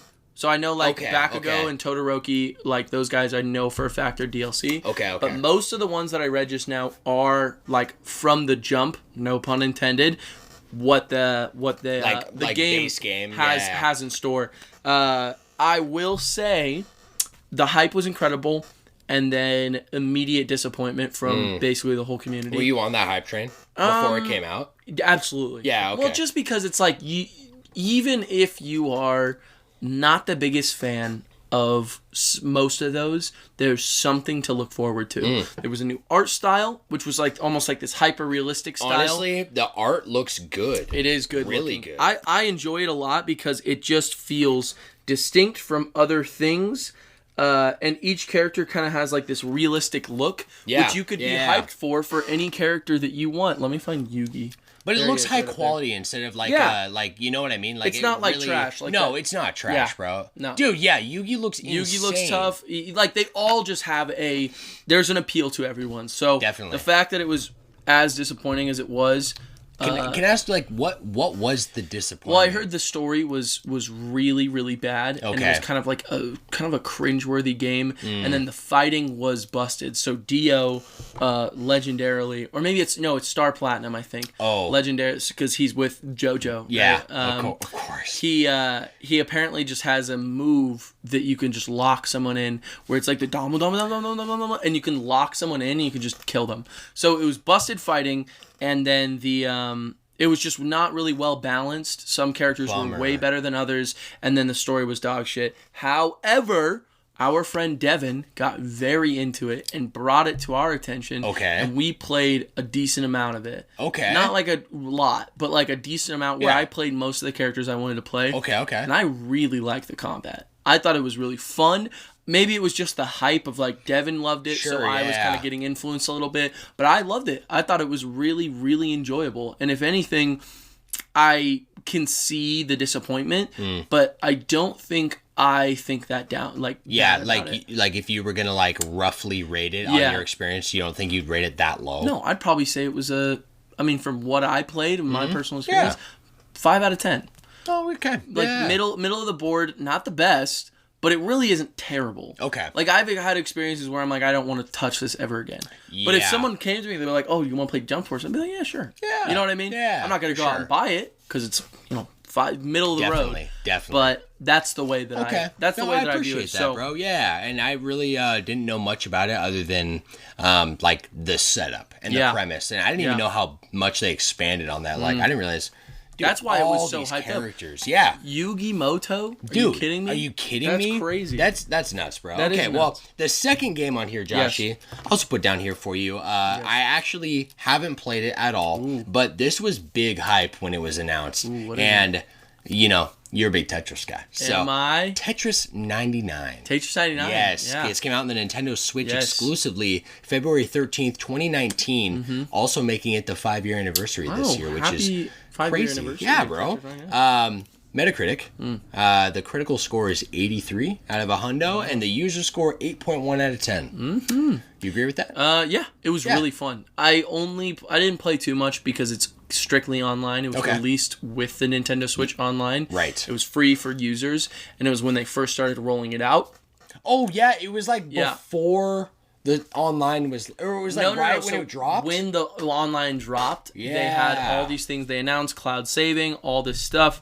No, you're so right. That was 2019. It was 2019. So when I played it, I very much enjoyed it, but I was kind of getting out of my online game spell. I definitely was still into it, but it was like I was playing Splatoon 2 at the time. I was enjoying a lot of other online games, and it's definitely extremely fun. I would say it's probably the best online Tetris experience because it feels like almost like what I said back then was like Fortnite meets Tetris, which sounds crazy. Yeah. But the idea is the same as like Fortnite, which I also loved at the time too, which is you get put into a free-for-all with 100, it's 99, but it's all basically 100 players. Right. And you are like you're competing to be able to win. So the way that it works is it's basically you get locked to another person, one of the other. So battle mode in Tetris, do you know much about it? No, like, isn't it kind of like, I only know like really like base level, but it's something along the lines of like the better you do, the more you're like penalizing the other person. Yeah, so the way that it works literally is after one block, which doesn't do anything, or one line clear, upwards to 2 to a Tetris will send that amount to your person's other screen. Yeah. So you literally have to play better than them, send consistent Tetrises, and then it'll stay up at the top of your screen for about 5 to 6 seconds. Okay. Right? And so it'll have this block that'll means one line, and then it'll send another block, which means 2 lines, another for 3, 4, and then 5 out of Tetrises. Yeah, but you can counter that if you clear those specific lines. So the way that you kind of play online is you save up your Tetrises and you kind of wait for them to make a move. And if they are not making a move in time, you send the lines over. And so there's like ways to, right? Like you're like stacking. You can stack people up like crazy. I play with my little brother all the time. He's way better than me. Yeah. He fucking stacks me all the time. So it's really fun. The way that it works is everyone gets a partner. So it's this giant screen of like, you can see all of them? Well, you can see, most of the games that are being played. Yeah. But you only get, like, connected with one of the other screens, and you can see what they're doing. And so, if you beat this person, you move on to another person. Yeah. And so it's not like a tournament. It's all happening at the same time. Yeah. And so it consistently gets people kicked out, and people are, like losing. It is a stupid amount of fun. Wow. Like a ridiculous. I don't even know if it's still going. Is it? I don't know. Because F-Zero's happening. F-Zero 99. Yeah. Which I'm guessing, I've never played. I'm guessing it's probably the same idea. That's my guess too. Yeah. You're just like slowly knocking people out or like whatever. Like, or you're just competing for that top spot. But I like the idea. For not being a Tetris guy for me, like from the outside looking at it, I'm like kind of genius. Well, I already love battle mode of Tetris. Yeah. I already love it. It is so much fun to play. So it's just kind of like this it's hyper expanded version. Yeah. It's like imagine doing a 1v1 fight with someone, but then you're in a massive tournament that ends when you beat them. Yeah. And when you win. Or you get beat. Which I never won. So, I don't know what the taste of victory was, but me neither. I mean, you're with 98 more people in there. That's a lot of you could have a really good player, but also you could also be caught off your game.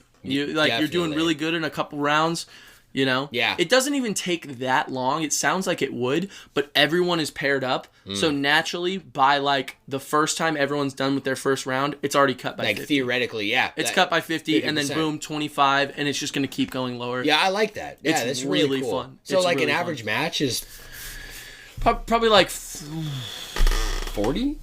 40 minutes? 40 minutes? No, that's too long? Way too long. Okay. Because Tetris battle mode, it can be quick. If you're sending down lines and you just like cook someone up and they're done and other people are being cooked up quick, it's it's quick. It could go by pretty quick. So I'd but say it's like a little more competitive, maybe right? Maybe like 7 minutes. Okay. Maybe. Wow, that's actually pretty fast. Well, think about it. I mean, like, I feel like an average, maybe a little bit longer. 10 minutes. I'll say 10 minutes. Okay. Maybe. Okay. Yeah. It's not as big of a like commitment as anything. It feels like a game of Fortnite maybe. Okay. Which could go long, but I don't know. It's a little more simplified, right? Cut to the chase, right? Hey, you're forced to kill right now. Yeah, I got you. It's good though. I loved it. Yeah, hell yeah. Thanks, Joshy. Okay, well, this next one on here is something you've brought up a couple of times. Have I really? Especially in reference to Sonic. Do you know what game that might be? Rystar. It sure is, brother. Yes, sir. Oh my god, I finally see it on the list here. That's crazy. Came out on the Sega Genesis, February 16th, 1995. Rystar. You like? What do you want to say about it? Okay, because I've only ever heard this game from you. So it was released on the Sega Collection. What was it called? One of those, on the GameCube. Either the Gems or the Mega Collection. Mega Collection. Yeah, it was the Mega Collection, and I think it was a secret. Like you could unlock it by doing something, and it was just a lot of fun. It felt like Sonic, but a little bit more. It wasn't like a fast. You weren't trying to go as fast as possible.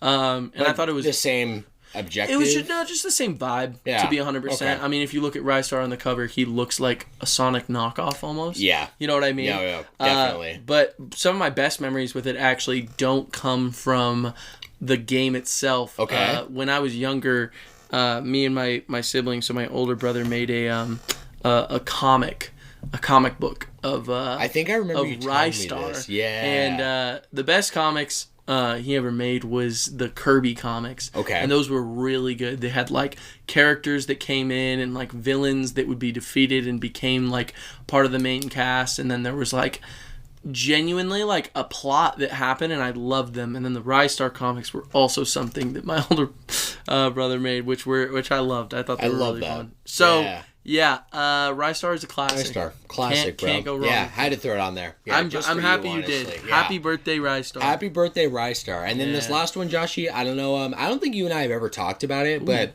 it's something that's like caught my radar, especially because it got like a, I think it was the same company, like Emu, I think is the developers, or I think they were the original devs. Okay.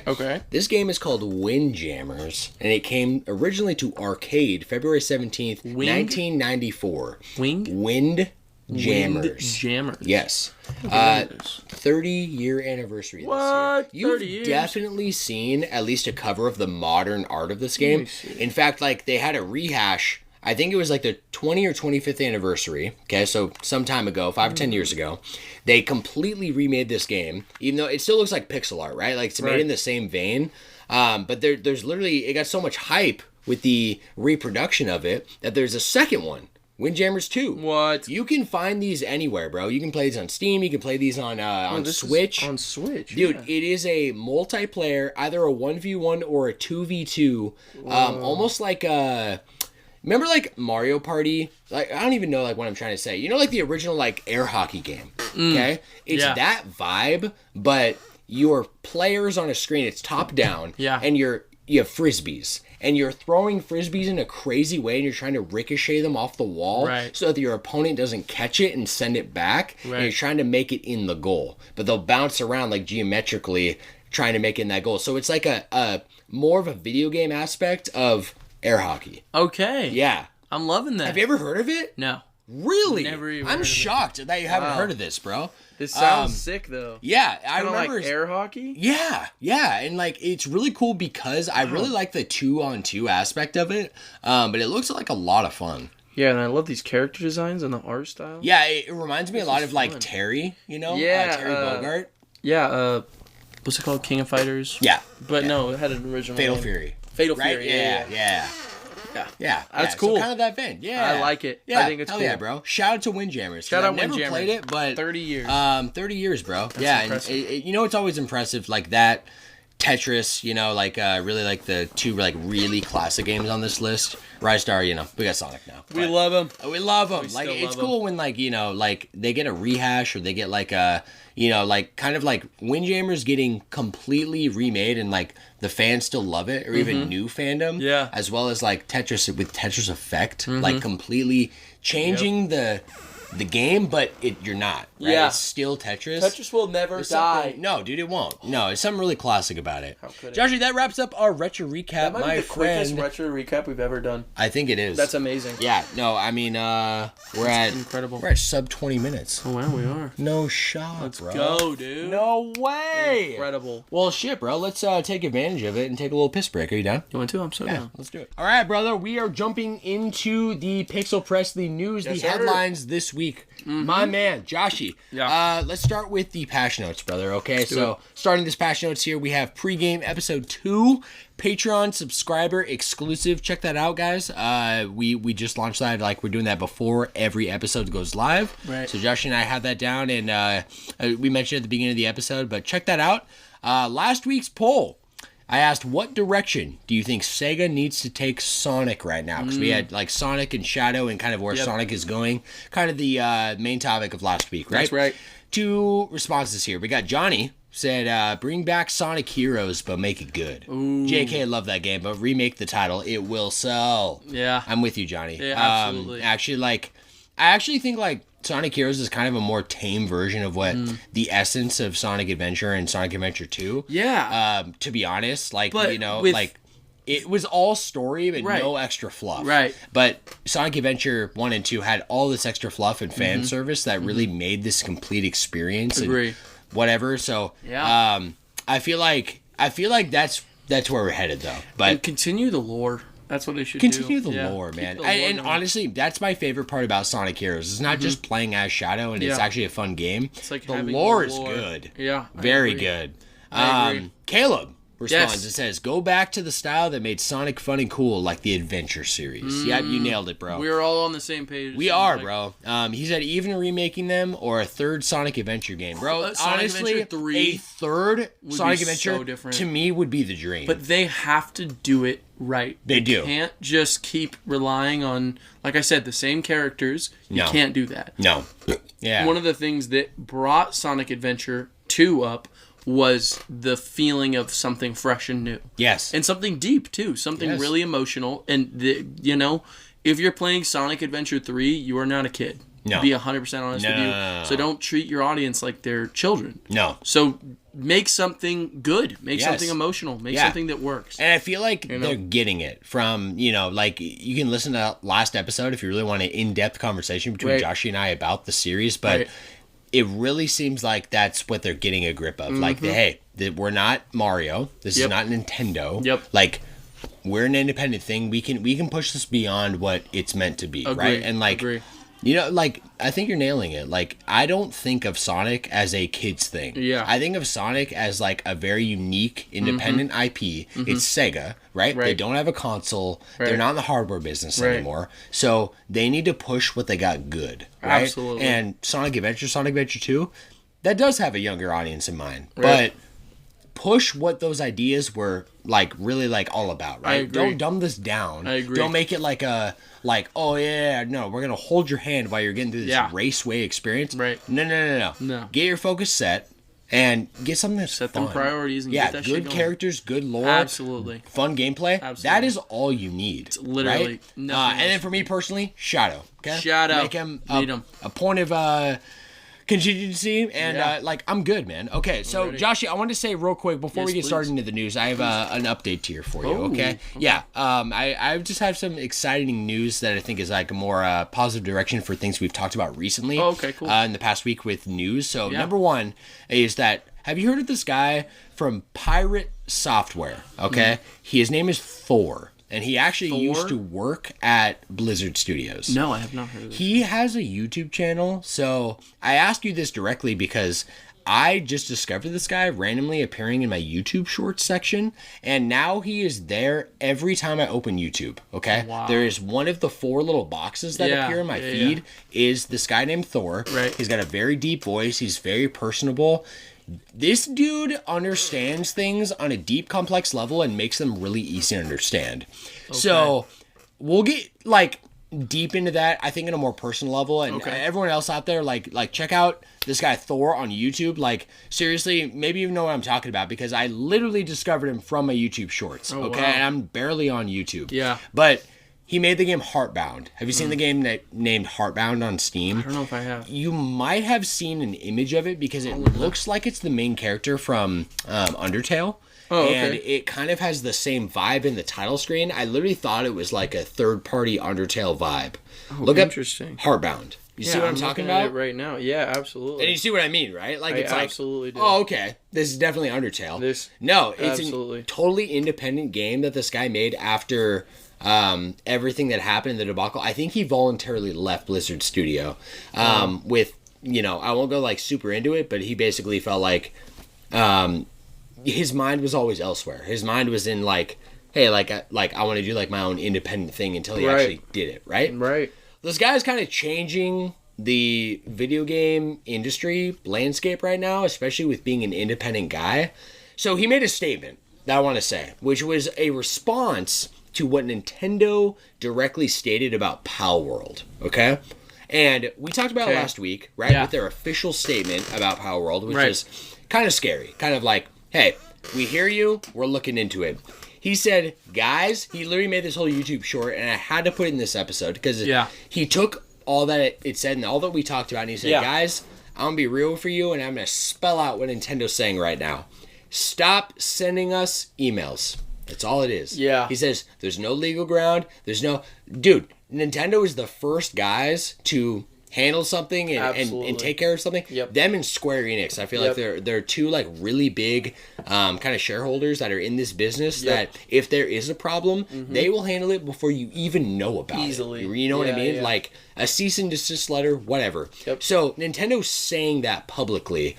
He said that's simply them saying, stop sending us emails. Stop telling us. Right. We know. Yeah. So I'm with that. I'm with that 100%. Yeah. He said, if we can figure something out, we'll take care of it. If not, there's nothing we can do. So, just chill. And that's kind of the way it is. And I took that as good news because, like, obviously, everything we talked about with Palworld, everything you said about Palworld with, like, there's no legal grounds here. No. You're absolutely right? And so, like, putting out that statement, I was a little freaked out because, like, I don't, if anything, I want it to be in the wheelhouse that we talked about of like, dude, this should be good for the industry. Yeah. Challenge is good. Yeah. Competition is good. Yeah. We don't need to like be like, no, I own the entire monopoly, especially if there's no merit there. No, absolutely not. So I wanted to say that. I'm with it 100%. I also think that, I think it goes a little bit like deeper into the idea that, Nintendo, if they had any merits or ground, would not release a statement like that. They would have taken action. I completely agree. You know what I mean? That's not a statement that's like,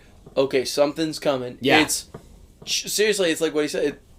Like, stop sending us emails. Yes. We get it. Yeah. I know what's going on. Yeah. We'll look into it. But guess what? We already have. We've done everything we can. And guess what? The reason nothing has been done is because there is nothing that can be done. Absolutely. Because there is no merit towards some kind of monster catching game. Yes. And acting like that's a knockoff or some kind of, or at least a legal piracy of something that they own. It's not. No. So, I agree with that completely. Yeah, we're there. So, I want to update you on that, and then I got two more things for you. Persona 3 Reload, and Spider-Man 2. So, Persona 3 Reload, they just hit. They announced 1 million sales across that game releasing, which actually marks it as the fastest selling game in Alice history. Wow. Alice being the developer of Persona, right? Under Sega now. Yeah. So that's hype. And with that, Spider-Man 2 just passed 10 million units sold. Wow. For, I was going to say Activision, but it's not. It's Insomniac. Yeah. Big hype, bro. That is big hype because, guys. I mean, especially with Spider-Man, that's a PS5 exclusive. Yes. No Steam release, no like any other console. It's not anything except for the PS5. So 10 million, you said? Yes. That's not a number to like scoff at. No. That's a good number. And from what we talked about a little bit last week with like the death threats and like and whatever for like, hey, hurry up with your shit or like, we know what you got planned and cooking. Right. Like this is despite what we hear and what's reported on for the vocal minority, like stats really kind of speak for themselves. Totally. And that's more the focus on Spider-Man 2 here, like, that's amazing. So, like, ignore, you know, to the devs out there and stuff, like, ignore the noise. Yeah, seriously, because, like, the numbers speak for themselves, and that passes the threshold, by the way, for profit for Insomniac and the IP of Spider-Man. Oh, wow. Yeah, for the budget that they set for it. So, that's good stuff. Yeah, I want to announce that because I feel like it was pretty important. Yeah, I love Spider-Man 2. Dude. The only reason I haven't been playing it is because there's no New Game Plus yet, and there's no more content for me to get. There's literally nothing more for me to do. But if there was, I would be playing it every single day. It's cooking. It is. You know? Absolutely. And guess what? I'm a patient gamer. Cook it up. Cook it up, That's baby. like looking at someone and being like, hey, my chicken isn't done yet. Yeah. Oh, right. You want an undercooked chicken? Are you thinking in the bear mindset right now? Actually, that's so funny. Like, I'm like going to the restaurant mind. It's like, oh, you want your chicken now? No. You sure? Well, I guess kind of. Well, because I cook chicken. Right. And it's important because chicken can hold salmonella, and there's a very big importance in making sure your chicken is cooked to the correct degrees, which is 170 degrees. And if it's not, if there's even parts of it that are undercooked, there is a danger that someone can get salmonella poisoning, which is possibly fatal. Not saying that that's, you know, what's going on if they release something shitty, but it's like... But it's a great analogy. It's just saying, I want my chicken now. Yes. It's not done cooking. You do Chill not out. want... Yeah. You don't want a cyberpunk. You don't want that. You don't want that initial release. No. So stop complaining. Stop whining. Wait for your chicken. Wait for your chicken. I love that. Yeah. I feel like that should be a thing going forward. Funny. Like, hey, bro, wait for your chicken to cook. Wait for your chicken to cook. You eat raw chicken, you're going to die. You want to die? Let's chill. Okay. Chill out. Just chill out. Let's chill out. Joshy, with that being said, let's dive into the news, brother. You got news to start us off? Tradition dictates you got news for us first, my friend. Yes. So, what we got? And this is exciting, too, because I have 2 news pieces, and then Dylan texted me and called me and gave me some news, some interesting news. Some headline news. Yeah, I'll put it at the end. Yeah, because I don't actually have an article. I just have a couple YouTube videos I saw. Perfect. And some statements made by the original company. Yeah, let's do it. So just to get us started, this is the freshest news you can get as of February 14th. Okay. As of today. As of today, baby. Now everyone knows I'm not insane about what's recently been going on with Marvel Studios. I feel like there has been a lot of undercooked chicken. There's been a lot of salmonella that I've been taking, to say the least. But I do wish for the best for that whole MCU and that series because there's a lot of exciting things to come. They haven't even introduced the Fantastic Four, the X-Men. You're right. Yeah. So there's a lot of stuff that still can be possibly good. And that said, leading up to the new Avengers series that they've already announced, right? Please. Yeah. Absolutely. With that said, the Fantastic Four entire cast has been announced with a single picture posted as of this morning on February 14th, no fucking 2024. Way, bro. Okay. The entire cast was revealed, and they have a cool little picture that was posted and a little bit of insight on what we can expect from this movie. Okay. So some of the cool stuff. I'm going to show you the picture right here. But I'm going to announce this because you just finished Last of Us, so this might be pretty exciting for you. So, the Fantastic Four, with this picture that is released, this is what they released on Instagram. I saw it on TikTok myself. Yo! Take a look at Mr. Fantastic, Reed. Richard Reeds. Oh! Yeah, you know who that is? Wait. You know dude, from The Last of Us. Yeah. Literally. Yeah. So, Pedro Pascal is going to be Reed Richards, which is Mr. Fantastic. Hell yeah. Vanessa Kirby, who I actually don't know a lot of stuff that she's from. Can I see her face? She's right there. I have that article taken right there.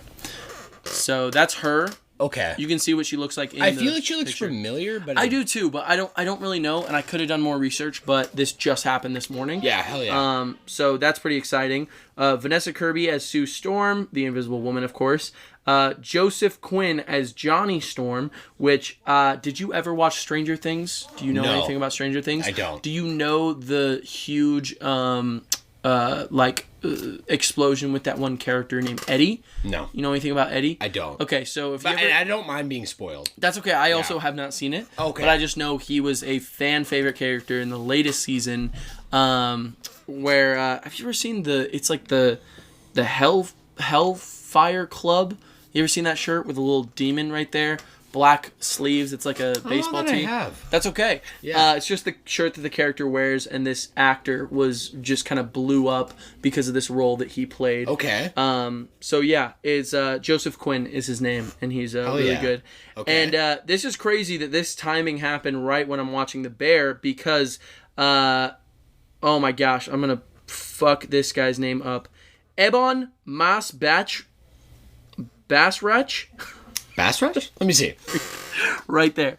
That guy. It's the guy who's... Evan Bachrach? Bachrach? I feel like I've seen him before. Mas Bachrach. He plays Richie in The Bear. Okay. He's one of the main characters. He was actually that character I was talking about where he's like, you think he's just an asshole, but he's really not. There's a lot going on to him. Yeah. I mean, he is an asshole, but, there's a lot going on to him. Yeah. So he's going to be playing Ben Grimm, a.k.a. The Thing. So he's going to be the one behind that, cool. Which is really excited because he's an incredible actor, and he's really, really good in The Bear from what I saw. Cool. And the fact that he's getting a little spotlight like this for the Fantastic Four is nonetheless exciting. Yeah. Extremely, extremely exciting. So you feel like this is like a positive direction for Marvel right now? Just, I really appreciate the casting, and a couple things to note. The Thing is reading a paper, and that's an actual paper that exists from 1963. So it's with someone I need I don't know the name, but it's some kind of president that's on there. But it's an actual thing that was released in Doctor Strange and the Multiverse of Madness. Okay. When Doctor Strange meets Reed Richards. Have you seen that movie? I have. Okay, yeah. You know the Fantastic Four guy? Yes. Who shows up? Yeah, John Krasinski is the guy who plays the guy from The Office. Yeah. Okay. He plays Reed Richards. In that movie, Strange is like he's like Fantastic Four. You guys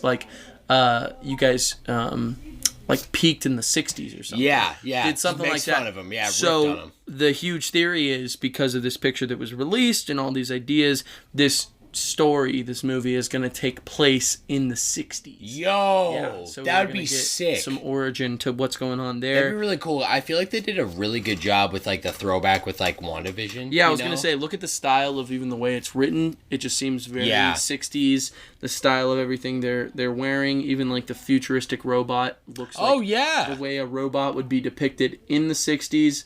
But pretty exciting. Crazy way to announce a cast. They just posted this picture and then they, in the description, announced who's going to be who. But pretty happy Valentine's Day for people as of today. So, shit, that hypes me up. I actually really like the original Fantastic Four movies, like just me too. For what they are. Yeah, you know, Rise of the Silver Surfer I thought was really fucking cool. I really loved it, and I loved wasn't it the original like Captain America? Yeah, he was Johnny Storm. Yes, the Human Torch. I love those. Yeah, Human Torch. Yes, thank you, Josh. Okay, perfect. Evan. What the fuck is his name? Evan. No, it's why was the first Chris name? Evans? Chris Evans. Yeah, he's one of the Chris's. Because there's a bunch of Chris's in Hollywood. There's like Chris Hemsworth. Yep. Chris Evans. Chris Pine. Yep. There's a bunch of and Chris's. that's just Marvel. That's right there. just Marvel right there. In like the main cast, right? So yeah. Yeah, cool. So hopefully it's good. But I thought Pedro Pascal was fucking cousin. From The Bear. I thought that was that's a great cast already. The other two I haven't really experienced too much, but I think it's a good cast. For sure. It looks like a good My fingers cast. are crossed, bro. I'm not kidding. Too. Yeah, and Pascal, I probably wouldn't be as excited if I didn't already see The Last of Us. I feel the same thing about the Thing actor. Yeah. I wouldn't have even known who he was if I didn't just watch all of season 1 of The Bear. Yeah. Which I'm incredibly impressed with that actor. So, good stuff. I think it's good stuff. Yeah, I think coming from you, it means a lot. So let's keep our eyes peeled. We'll see, Shall we? Joshy, this first announcement here for you, fat meme. All right. Oh yeah. Taco Bell decided to host its own E3 out of nowhere. You did. I did. Okay. Yeah. Sweet. Yeah, I watched the highlights from the presentation. Did you? Okay. Yeah. I actually didn't see any of the video. I just saw pictures, and I have the tidbit here for you. They do it just like an Apple presentation. Or that just is like exactly some kind of what E3. I read. Yeah. That is exactly what it is. If you watch it, I thought it was like a parody. I thought it was some kind of fake thing, but it got everyone hyped, and everyone is hyped. So yeah, it's interesting. So basically the title goes E3 out of nowhere, but for tacos. Yes. This story comes from IGN this week. Yeah, I'll give the tidbit here. So E3 may be dead and buried, but if you're craving live stage presentations with huge surprise announcements, celebrity guests, early leaks, and a giant screen displaying hot new trailers with a roaring crowd, don't despair. You can find it all and more. Courtesy of Taco Bell. Oh, yeah. Taco Bell has hosted its own announcement showcase a la E3, right? So, like, really, like, the setup was the same way, like you just said, of E3 or a Apple presentation. And the whole thing is kind of wild. Okay, so it was called Taco Bell Live Más Live 2024. Streamed live February 9th, a couple of days ago, hosted by rapper Amani White. And I'm not really like big on like the rapping scene, so like, do you know who that is? I know of him, but well, featuring all greatest hits we've come to love from gaming presentations, including a deeper philosophical meaning behind Live Más, a look behind the curtain. Literally, all these things are like taken straight out of like E3 and in our wheelhouse, you know? No, it absolutely is. A look behind the curtain, right in the Taco Bell test kitchen, right? New menu items including triple-decker tacos, more coffee choices, gyozas, because it's definitely not, like, Hispanic, you know, like, what the fuck? More vegan options, a partnership with ice cream chain Salt and Straw. Have you ever heard of them, by the way? Salt and Straw, no. That, I have only heard of them because they have a big location in Portland. Oh, really? And it's so big, bro. It's like anytime you go to this place, it's on the corner of a downtown place in Portland, and you pretty much have to walk to get there. Right. The line is atrocious. The line goes... There's a line inside that wraps around, but then the line always, when you're driving by, is out the door, around the corner. It's crazy. Always. That's how it was when I saw the first Starbucks in Seattle. Like Seattle? When I went. Yeah, and it was the exact same way. I literally was like, oh, wouldn't it be cool if we went? We drove by. Yeah, no. No way. No, fuck no. I've waited in that line. Really? Many times. Really? Dude, it is worth it. What they basically do to tangent from this real quick is they have a set menu of their items, and they're all so unique. And then they have rotating flavors that change every month. Wow. Okay? But they're so out there. I'll just give you with my example. I don't remember a lot of what they got, but I remember my favorite that was on the staple menu. It is blue cheese and pear. For ice cream? Blue cheese and pear? Blue cheese and pear. Sounds weird as hell, right? I want to try it. Dude, the best ice cream I have ever had. Way. I'm not kidding, bro. That's crazy. And they have all these things. They have like stuff that's like whiskey based. They have stuff that's like, like cayenne pepper based. Like, try that like all these funky ass ice cream flavors that like it's all local, it's all made in house, like whatever. So that I haven't heard the name Salt and Straw in years, since I pretty much moved away from Oregon. Wow, that's crazy. But that's crazy. So Taco Bell is joining with them with the chain Salt and Straw, right? And basically they showed off ice cream tacos, whatever the fuck that means, right? Chimichanga X Chalupa, Taco Bell milkshakes, and a Baja Blast pie. Yeah. You saw that? Yeah. Yeah. I don't think I'm going to dive into that, but oh my God, looks very interesting. You know what I mean? Yeah. List goes on. Live music, crowd shots, swag, even a brief awards ceremony a la the Game Awards, okay? Including an award for Best Taco Wedding, awarded to a couple who got married in the Taco Bell Metaverse, is what they called it. What the fuck? What the hell? What the hell Taco is that? Bell Metaverse? What is happening, bro? Taylor Montgomery, the CMO of Taco Bell, so Chief Marketing Officer, made other announcements, including the fast food equivalent of a shadow drop. Right, we've talked about shadow drops on like from E3 where they'll announce something and it's available now. Right. So, okay, fast food equivalent of a shadow drop. They're dropping the cheesy chicken crispanada tomorrow. What? Yeah, whatever the fuck that is. And then also calling out a guy in the audience for always leaking news to Reddit about Taco Bell. What? Directly shouted him out. He was in the audience? Yeah, apparently. I don't even...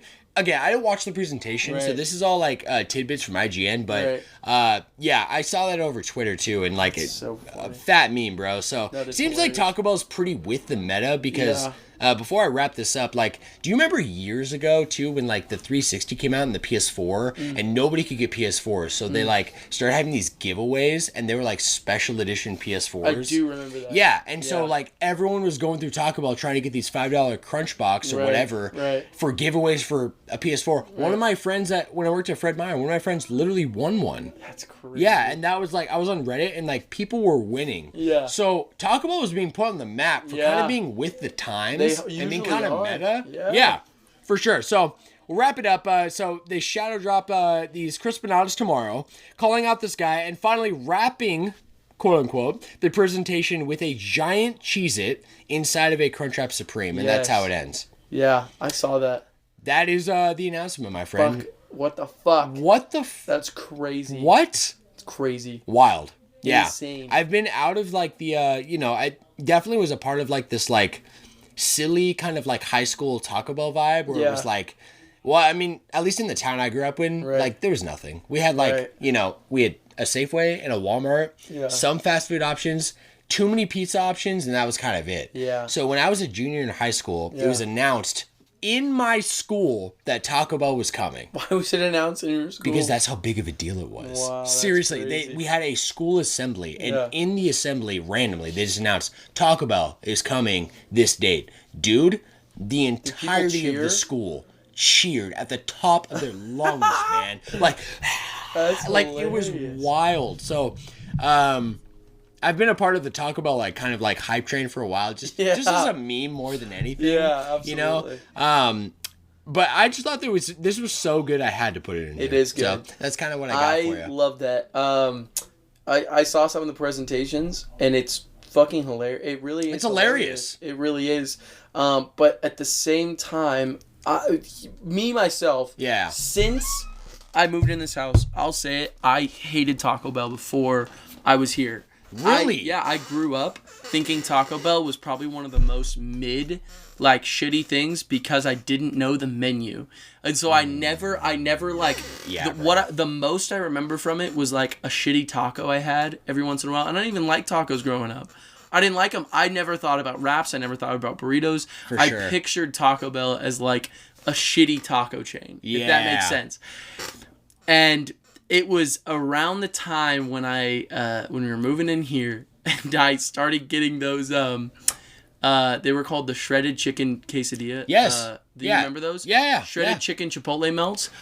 Dude. Literally $1. They were like this big. Seriously. And I am not kidding. That is to this day one of my favorite things I've ever eaten, and they were available for $1. I'm not kidding. If I remember at the time I was dieting, of course, but my one exception, nowhere could get me except for Taco Bell.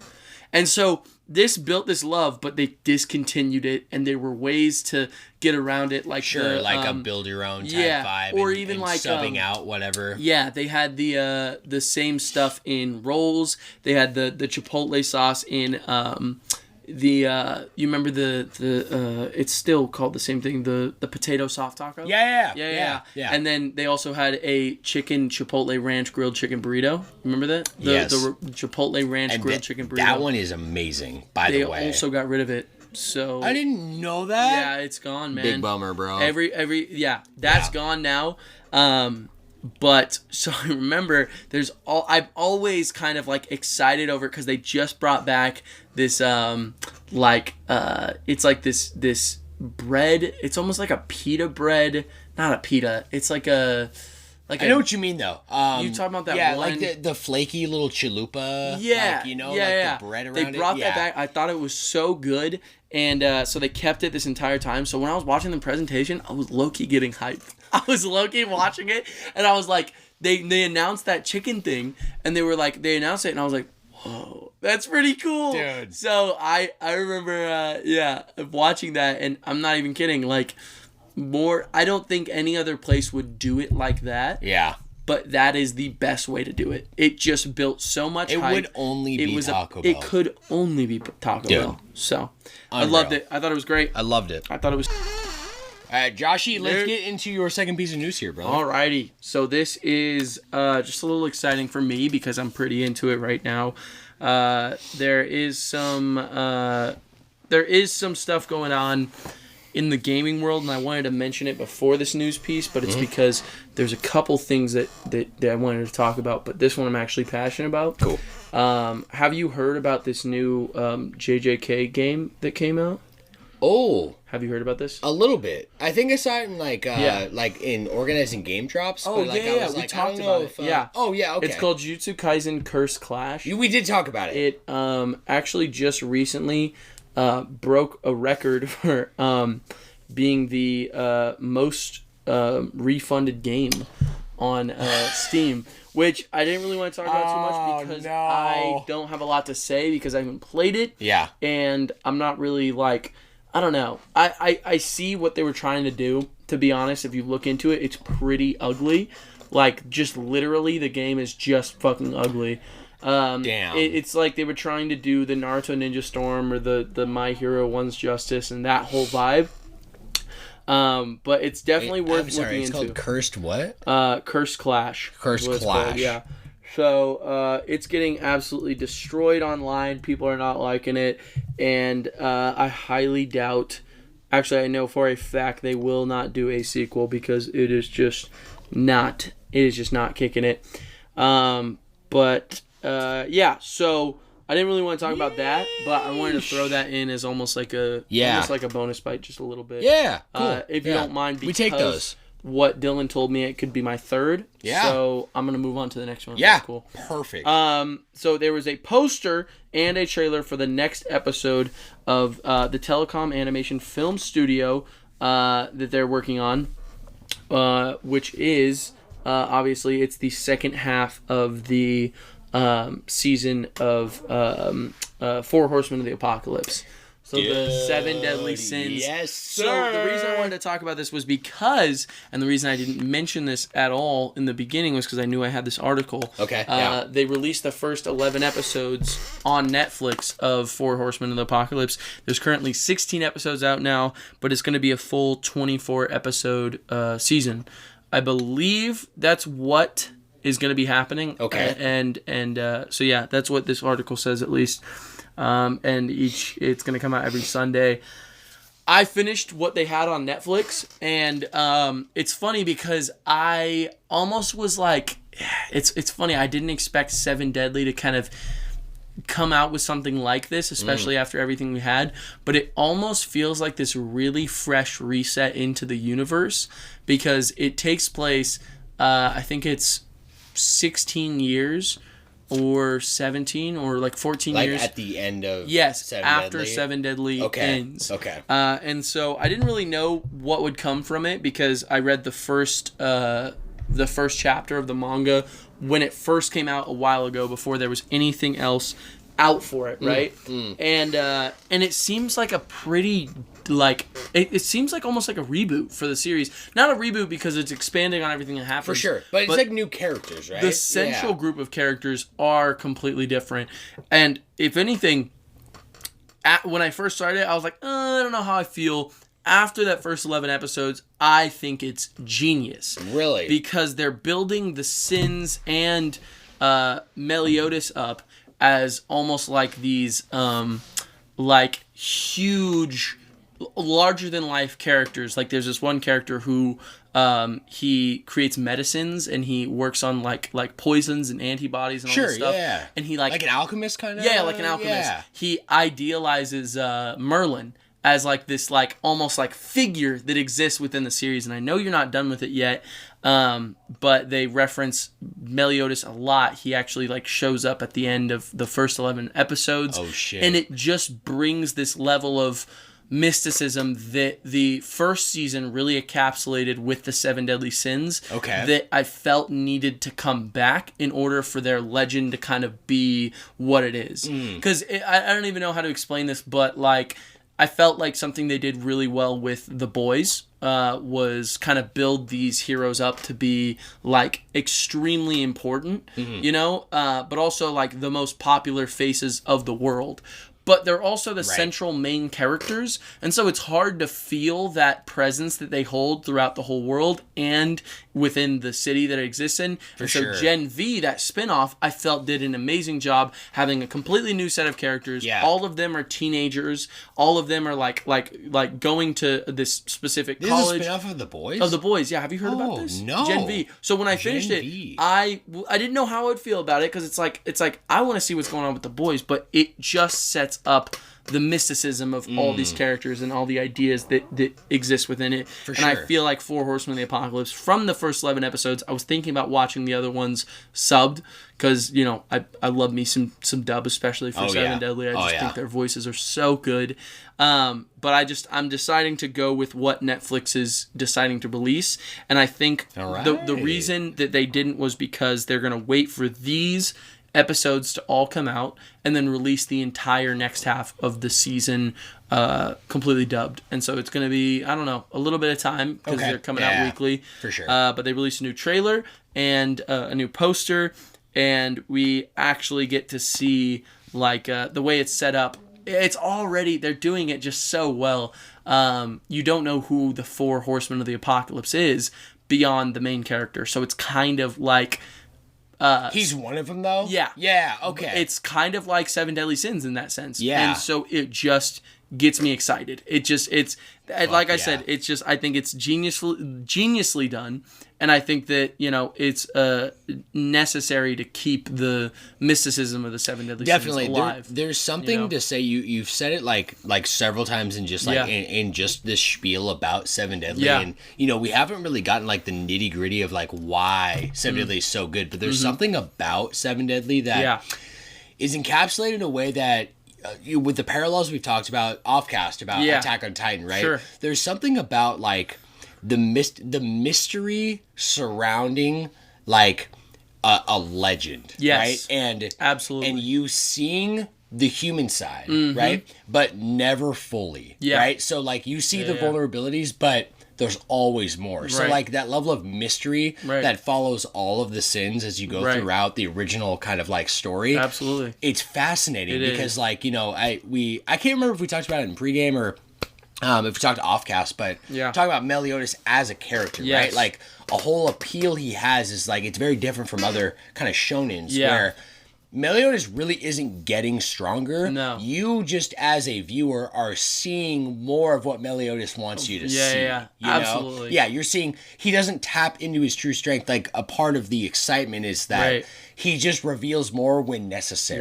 Right? I agree. Yeah, and that's kind of going with the mysticism, and I like what I'm hearing. Yeah. I really do. It's good. I mean, it's the first 11 episodes are out. Once you get caught up, like I said, I think you should follow that. Yeah, I am. I'm going to. Yeah. So once you watch all those movies, and then there's the 2 other movies that just came out, The Grudge of Edinburgh, that I thought were really good. Okay. And if anything, I think set up for Four Horsemen of the Apocalypse even better than I would have expected it to. Cool. So it's just really good. That's so dope. This is exciting because I was a little confused on how they were going to be handling this. I didn't know if it was going to be like a 16 episode season or if like Netflix was only doing 11 episodes and then they were going to release them later, which would be weird if they like had like 5 more episodes that came out later. But it sounds like they were waiting for this. Somehow they knew about it. So pretty cool announcement. It's really cool. And I'm really excited about it. And from what I've seen, it's exciting. It's exciting. So, hell yeah. Well, I have one question. Please. The Four Horsemen of the Apocalypse are like the characters that you really see in the show. Yeah. Are they shown or hinted at in any of the movies or anything, even in the anime? So, looking back? So, No. Even indirectly. No, I will say no. Okay. Because Britannia has changed a lot in the time, because even the Kingdom of Leonis, I don't want to spoil too much of the ending, but you could probably assume what role Meliodas would take after the series. Yeah. If you think about it, you know what I mean? Right. Like, there's places that these characters need to go in order to be... Same thing with Bond. You know, he's you know... Yes. Married to the Queen of Elves. Yeah. You know what I mean? Yeah. So what position does that put him into? All these characters have shown up after that fact. Got it. I don't even want to say if they're like the children of anybody or if they're what. I was just curious. Yeah, they're all new. They're all, from what I've seen, all new characters. And the whole setup is basically, it's not that they're a group by the time the series even starts. It's like the whole setup is that there is... dude, it's so good. I need you to... more. Oh my God. There's just more. I wish I could tell you more. Yes, bro. But no, save it. Just you gotta watch it, because I want to experience talk about it. Yes, so bro. bad. Yeah, definitely. Definitely. Okay, Joshy. Thanks for hyping me the fuck up as usual. Course, Let's get to our last news piece here before we move on. I do have another one though that Dylan told me about. Oh, That's I thought that really was an it. article. No. That was just one that I felt I should mention. Definitely. Okay. Yeah. Do you want to throw it in now? You want to do it at the end? You can do it, and then I can do it at the end. Sure. Yeah. That sounds great. This is kind of a, an add-on from last week talking about Sonic, and also what you told me personally, about like the Knuckles trailer that was shown after we aired the episode. Yes. So the title of today's final news piece is Knuckles trailer sends Sonic fans spiraling over surprise character appearance. So I don't know if you've seen, particularly, like, I know you watched the trailer, and I know you expressed your hype, and then even like your kind of like in your mind like what this means for the series, which I am so with you because of what this article unveils. So we'll get to that in a sec, but I want to unveil like what IGN is from IGN also. Okay. So we'll start with Knuckles. The series has been officially unveiled as a brand new series premiering on Paramount Plus in April, following Idris Elba, as you mentioned, as the Scarlet Echidna, on what we're being told is a hilarious and action-packed journey of self-discovery with a little help from his friends and a few familiar faces, right? Yeah. Sounds like a typical kind of setup, but the fact that it's called Knuckles already, like, I think you nailed it before, Joshy. Basically, we were talking off-cast, and he's like, dude, they're making Sonic... the movie. Sonic 3. Or Sonic 3. Yeah. And then they're making a series called Knuckles. That sounds an awful lot like the throwback to Sonic 3 and Knuckles being its own game and then combining it, right? So if you literally even say, it's like, oh, what's coming out for the Sonic series? It's Sonic 3 and Knuckles. Yeah. Right. It's crazy, bro. I don't think it's an accident. I think you're 100% right. So let me continue, because I don't know if you caught this from the trailer. So naturally, Twitter, among other platforms, had fans going absolutely bonkers over the brief screening of a character thought to be long forgotten. Pachacamac? Yes. I think, and so, okay, forgive me I'm going to spill the rest of the info. Yeah. I have not seen, as I said last week, the movies. So I haven't seen Sonic 1, haven't seen Sonic 2. Let me know if any of this sounds familiar for you, okay? Blink and you'll miss it. The trailer indeed confirms the character by his name tag, actually, though this character design is pretty hard to bewilder. Pachacamac, is the father of Tikal. Does Tikal ring a bell to you at all? It does not. Okay, you didn't play Sonic Adventure, right? The original? No. Okay. This is all lore. This is why it's fascinating, because this is all lore. Pachacamac and Tikal. They are big integral characters for Sonic Adventure, the original, and they both debuted in Sonic Adventure. Gotcha. They're basically an ancient Echidna tribe. Right. Okay? Yes. The ancestors of Knuckles. Right. Okay?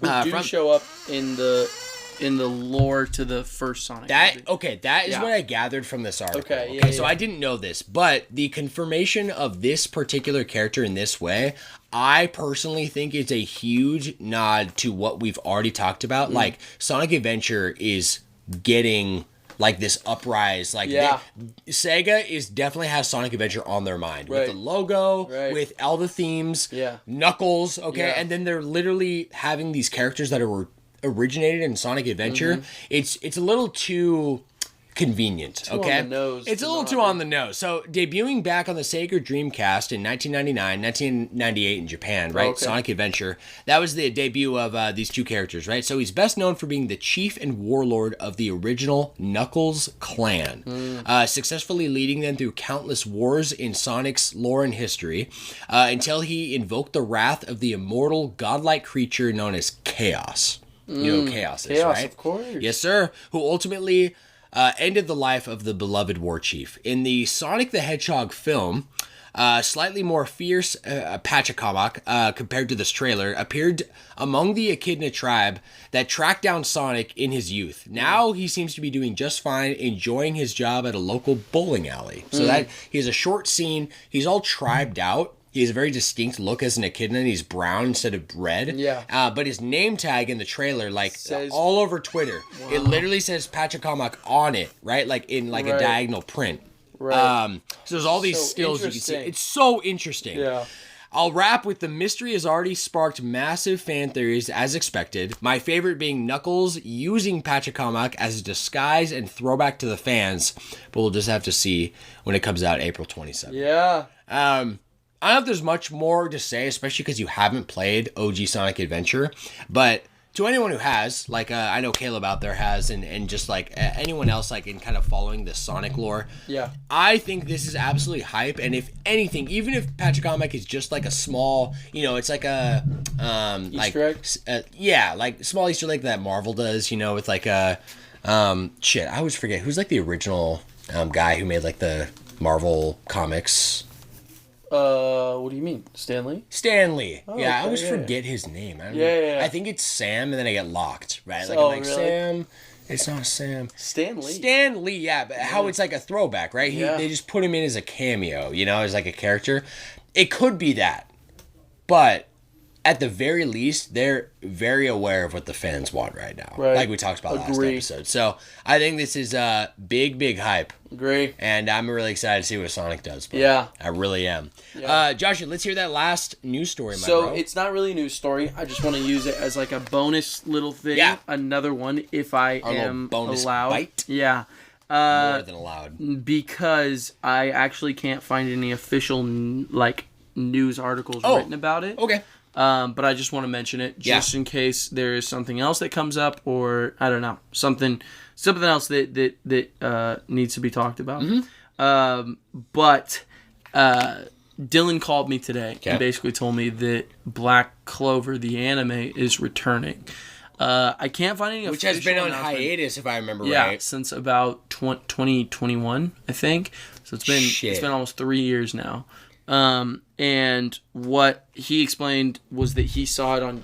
He said there was an announcement, not even an official announcement, but basically that the studio talked about how Black Clover is returning because the reason it was on hiatus was because of lack of content beyond the point they stopped at. Got it. If that makes sense. Yeah. But now they're like, there's a couple arcs that have been coming out, so if they do choose to make a return, they got plenty of content to be able to adapt. So, dude, pretty exciting shit. That's hype. Me. Yeah, pretty exciting. Definitely. You're caught up with the anime, right? Yeah, up until And I read a little bit of the manga, a good amount, but nothing crazy. Okay. Yeah, dude. Thanks for adding that on, Joshy. That wraps up our news this week, brother. Let's jump to side quest real quick here. Actually, I forgot. Before that, we got the game drops. Oh, we do? Just kidding, bro. You lied. Yeah, I did. Let's run through these game drops real quick here, brother. So these are the games coming out this week. We'll start with Dragon Quest Builders is coming to PC. Wow. And I want to bring that up because I've played a little bit of Dragon Quest Builders. Oh, yeah? It's very cute. It's kind of like, the World of Final Fantasy vibe that I kind of like showed you. It's like their own kind of take on Pokemon. Yeah. And I think it's done really well. Probably one of the best besides Power World now. Right. And so in that vein of Minecraft, Dragon Quest Builders is made in that vein. Spin on that? Yeah. And so, especially with how much you enjoy Power World, I know they probably got a lot of elements from Dragon Quest Builders, which probably got a lot of elements from other things too. And, it's very original and a lot of its stuff. I tried the demo back when it came out on the Nintendo Switch, but I didn't play a lot of it. But I thought it was cute. Yeah. I thought it was really cute. It definitely seems like your kind of game, and anyone else out there who just loves like this kind of like, slice of life. Yeah, type vibes. Animal Crossing, Minecraft, right. like you can really lose yourself in these games. Totally. So, it was a series I wanted to get into, but there's just too many games, so little time. Absolutely. But I wanted to bring it to your attention, everyone else. It is coming to PC February 13th. Yeah, very exciting, man. So it came out yesterday. Also came out yesterday, Tomb Raider 1 through 3 remastered. Right? We brought that up a while back, but it's officially out now. Cool. Xbox consoles, Xbox One, Xbox Series X, PS4, PS5, Nintendo Switch. Nice. Came out yesterday. I threw in this title. Comes out tomorrow. This is the title of the game. Pretty Girls, Klondike, Solitaire Plus. The fuck? Yeah, you tell me, bro. I literally put this in here because the name is... I'm looking this up. I'm like, what is this? Okay, Pretty Girls, that's his own thing, right? Sure. Klondike, okay, ice cream. Solitaire, great, card game. Plus, okay, they just had to throw the Nintendo Klondike? thing in there. K-L-I-O, I said I. K-L-O-N-D-I-K-E. Yeah, Pretty Girls, Klondike, Solitaire Plus. Some of these names, my bro, oh my God, these are hilarious. Ridiculous. Interesting. Very interesting. And if you're interested, comes out tomorrow. Switch, PS4, give PS5. it a look. Check it out. Give it a look. We got Mario vs. Donkey Kong, the remake. Comes out on Switch February 16th. That is on Friday. Launching with this episode, along with Skull and Bones, that new game coming from the guys who I think did Sea of Thieves, right? Yeah, I think and so, it wasn't looking Skull so and hot. Bones. Well, that officially drops on PC, Xbox Series X, and PS5 February 16th, along with Trails of Cold Steel 3 and 4. This is that part of that massive series I've talked about a couple of times. Right. It's actually getting a full PS5 remaster, originally on PS4, and I think you can get it on Switch too, and it's available anywhere, but a full next-gen remaster, okay, coming to PS5 first. Nice. Also launching on Friday. Nice. So that's all we got this week, Joshy. I like it. For the game drops, my bro. Let's move on to our off-topic real quick here. Let's run it. I have a question here. It actually isn't a question at all. It's a small. We have a lot to that I really want to get into for the main topic, which I want to be the main focus of this episode. Yeah. So I thought I would throw this in as a really small factoid I came across from the news this week. Okay. And I thought it was really interesting. Yeah. Here it is: the HD remaster of Kingdom Hearts. Which came to PS3 via the 1.5 HD remix. Do you remember that? Yes, I remember. Yeah, it was like a part of like when they were getting ready for the hype train for Kingdom Hearts 3. Yes. They remastered the first half of the series. Yeah. Then they did the second in 2.5. Right. And then they had like that actual PS5 engine ground up. It was called 0.8 Final Chapter Prologue, I think is the name. Crazy. Ridiculous, okay? Yeah. So a part of this, the first compilation, the original remaster of Kingdom Hearts. It was the first time it actually was being remade for the PlayStation 3, next gen, 60 FPS, all these things. Mm-hmm. Did you play it all? Have you seen it? No. Okay. I have, and I have played through the original Kingdom Hearts twice on like PS2. Okay. Then I've played through the PS3 version. Yeah. And from my experience, like playing through, I'm like, oh, this is like amazing. It's exactly almost like what I remember as a child. Right. I found out a really interesting tidbit, which is that on PS3, when they were remaking it, it actually had to be completely recreated. They had to reverse engineer the game and recreate it that way because the original completed copy that was on PS2 and all the files, the source code and assets, everything was burned down in an office fire. Oh, damn. So they didn't have it anymore. Jeez. So when they went to recreate that game for the collection, they actually took all the assets off of the disc copies they had of PS2 and they took the source code from that. They literally recreated a 10-year-old game in an identical fashion. They recreated the engine for the game. Just from the ground up. From the ground up. That's wild. Technically. So my question is, does that make it a remake or a remaster? It's got to be a remake, right? It's got to be a remake, right? Yeah, it has to be. And honestly, I know that stuff has happened before. This is just like the best example I can think of because it's just come to our attention here, and it's a game I actually have played, but I would have not been able to tell. Seriously. Absolutely. Like playing through it. That's why I asked you if you played it, because you could not tell at all. And it's I'm sure other games have gone through that. What do you think of that? No, that's crazy shit. Isn't that interesting? No, that is really interesting. I can't even imagine the the initial like pain. I've had pain of like you put 2 hours into a game, forget to save, and then you lose it all. I can't even imagine just being like, oh yeah, just got to start all the way back from the ground up. From the ground up, of this bro. game. How disheartening, you know? It's gotta hurt. You know that probably happened too? Could you imagine being there, like you and me are in the studio. Right. We're like, shit, we don't have the source code anymore. Yeah. Well, at least it's an old game, like we're good. Tech evolves, you're moving on, the series blowing up, then eventually the time comes where you start thinking, dude, do you think we have to like remaster this game? Right. What are you gonna do? That's right? So funny. And then it becomes reality. I don't know. I think it's nuts. I'm with it. That was the first time I had heard of that piece about Kingdom Hearts, which also is notable, I think, because this isn't a small game or series. Right. This is like that's a lot. Disney's a big IP. Oh yeah. You know, so. All right, Joshy, let's dive into our Canon Event, our main topic. Let's make like a dolphin today. Yeah, let's do it, bro. You know what dolphins do. Project Dolphin, was that episode 5? Project Dolphin. I think you're right. I think it was 5 because then it went AAA and then Pokemon. Mm-hmm. Yeah. Good memory. Yeah. Good job, on Joshy. you, bro. My friend, today we got 2 things. Yes.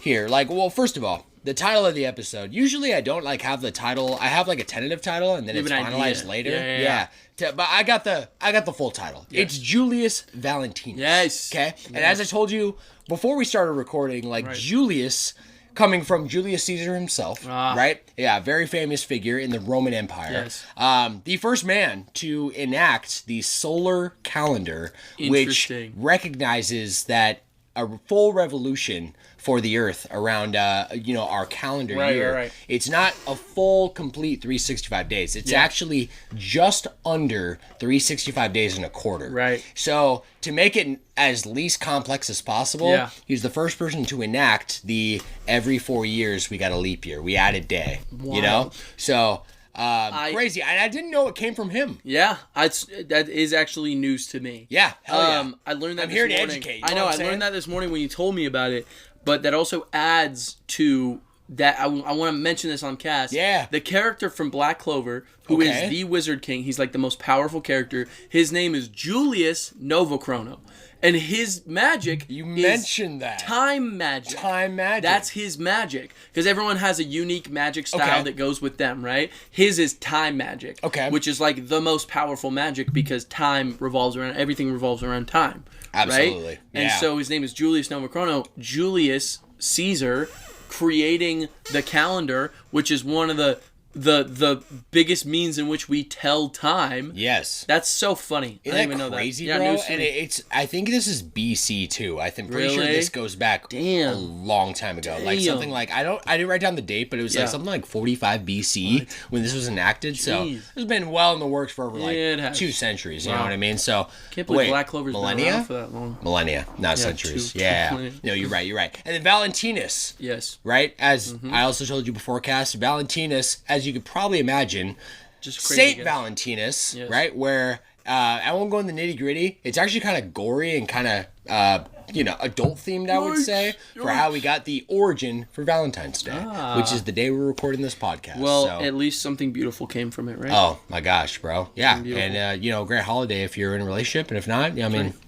still kind of a fun holiday. No, I think so, but some people get really depressed. Yeah, you know I get it, but I also I'm of the opinion where I don't think it has to be strictly romantic. I feel like am with you. Girls have really done such a good job, kind of taking it to be where it doesn't have to be, like Galentine's Day. Yes, which is a huge event for a lot of girlies out there. No, you're so right. Who love some Galentines. Some Galentines. Or even like Kendall,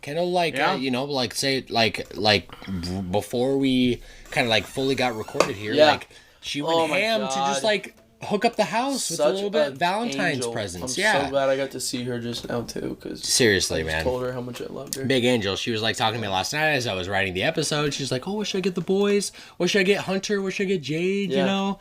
I'm like, "You're adorable. Yeah, do your thing, bro. Yeah." So she got you a little Sonic the Hedgehog. She did a little Squishmallow. You got me a little Knuckles to match. Yeah, so we're matching. I love it, bro. Absolutely. they're so cute. They're little, they're adorable. Like 8-inch boys. I love them. Come on now. Little guys. Joshy, so we also have another thing we gotta say, which is that this is the tentative title I had earlier was biannual milestone. And that, as you can probably infer, like biannual, like we are at the 6-month mark. Yes, we are. Episode 26 marks we are. 6 straight months of the podcast, and I wanted to make it fun. Okay, I wanted to make like something new, some kind of like competitive style game. Yeah, you and I could play together. And I do got a game that I've coined up, and I've really I've thought hard on last night. I'm so excited. And we'll dive into the game, but before that, I wanted to dive into more of the love part of this. Okay, yeah, the Valentines. Let's take advantage that it's Valentine's Day today. Okay, because you know how much I love you. Yes. Right? You know how much I love our audience. Of course. Right? How could we not? And we're all about love over here. We are. Right? On the podcast. Like, dude, the world needs more love. Yep. You know what I'm saying? Absolutely. Like, we got too much going on. So, love. And, like, as mushy as it gets, guys, like, we really do. Like this world is a better place when you just exert more love and you think a little selflessly. You know what I mean? So right. So, I wanted to talk about real quick, this is actually Josh's idea. Let's talk about some things that we love so much they're our favorites. Yes. Okay. Yes, sir. Yes. So these are questions I have not prepped Josh on at all, and I just kind of like thought of the most random things that were on my mind. I'm so excited. Okay. Yeah. This isn't even the game yet. This is not the game yet. Feels like a game. Yeah. Doesn't it? Yeah. No. So I'm gonna like rapid fire some questions here. Okay. And I just want to. I didn't even write down, as I mentioned earlier. I don't. Yeah. When I ask you questions, I'm also gonna not. I'm gonna leave my brain clean slate. If you want to. I do. I do. Yeah, I want it to be as natural as possible. Okay. Let's go down this list. I got a few questions here I'm going to ask you. Okay. For what comes to your mind when I think of like your favorite or what you love so much. Yes. Okay? Don't think too hard on it. I won't think too hard. I'll get right to it. Hell yeah. Okay. I think I'll be able to. Yeah, specifically covering like what we love the most. Let's start with ice cream flavor. Ooh. What you got for me, bro? Like when you think of like an ice cream flavor you love so much. It's got to be blue cheese and pear. Blue cheese. I'm just kidding. Don't steal mine, bro. I'm just kidding. Okay, so this has changed so much throughout the years. Yeah. But my consistent favorite one is absolutely pistachio. Pistachio. No question, because that's crazy. Normally they do pistachio and almond, or they do pistachio and some kind of nut, right? Yeah. And I love a little crunch to my ice cream. I love a little bit of something. Me too. But I've gone more, the older I've gotten, I've gone away from traditional flavors. Like of Rocky just like, Road? Yeah, Rocky Road, or just like chocolate, or like even like sweet strawberry, or some kind of like cheesecake. Fuck with that heavy. Yeah. However, it's like, it's not too sweet. It's got a little something else going on. And it's not the super fake taste of almond, which I like the smell in small doses, but too much almond is gross. You know what I mean? I agree. But pistachio. I'm with you. Yeah. And dude, there's a weird thing. I'm a big texture guy. Oh, yeah, me too. So I hear what you're saying, all about the nuts and all that. Yes. But there's things in my brain that don't click. An example, shredded chicken and Alfredo. Oh, okay? Really? This isn't ice cream, but like I love shredded chicken on its own. Yeah. And honestly, like, dude, panko chicken, all those other things. For sure. So there's something about shredded chicken specifically in Alfredo. I can't do it. Can't do it? No, like, I literally can't eat it, bro. What? Like, it's like something in me is like, no, these two don't mix. Interesting. Isn't that weird? Yeah, it is right? weird. Rocky Road. Okay. I love almonds. Yeah. I love crunch. Right. I love texture. Right. I love all the flavors of ice cream that are in Rocky Road. Right. I cannot do Rocky Road. You don't like Rocky Road? No. I do not like almonds in my ice cream. Interesting. I can't do it, bro. Interesting. I mean, full almonds I can get. Full almonds would just be too much for them. Yeah. But I like a little crunch. Actually, I'll be honest. I would rather have whole almonds than the bits. Really? Yes, dude. I fuck with the bits. Yeah, no. I more fuck with heavy. full almonds. Yeah. You know? Yeah. Well, the best is pistachio with pistachios in it.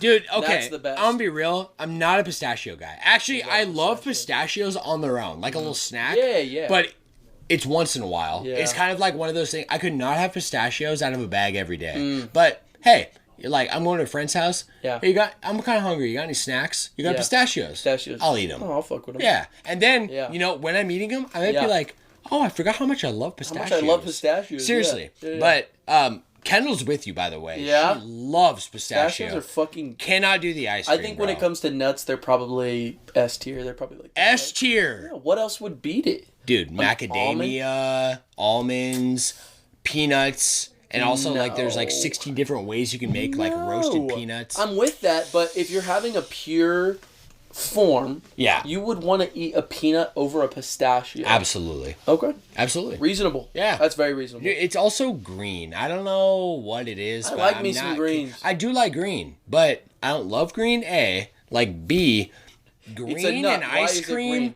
I love that. Don't mix, bro. Mint, I look at chip, like pistachio. When you go to Neapolitan ice cream, right? Yeah. That's at like when you go to like Old Spaghetti Factory. Right. No.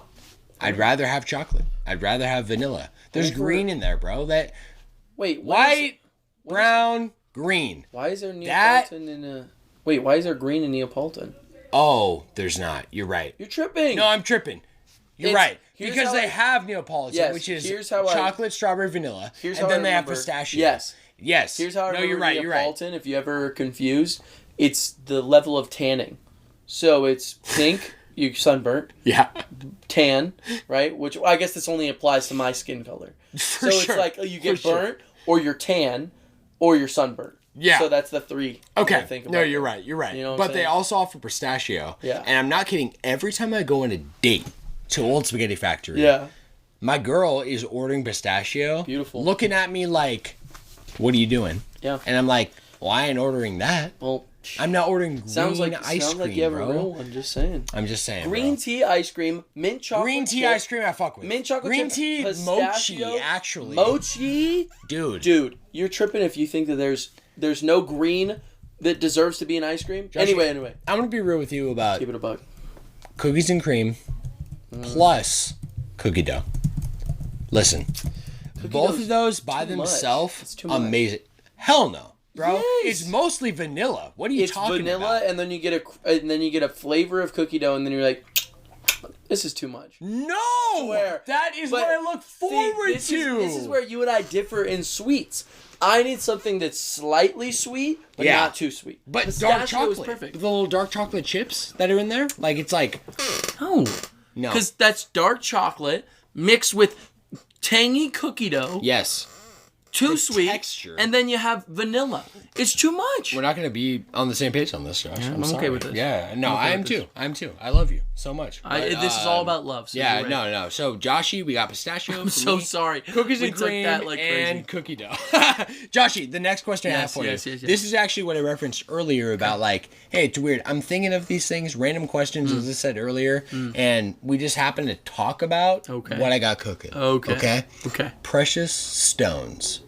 What I mean specifically by precious stones, granite, onyx, ruby, sapphire, emerald. Like, Pokemon gives you a lot of names here, but classics.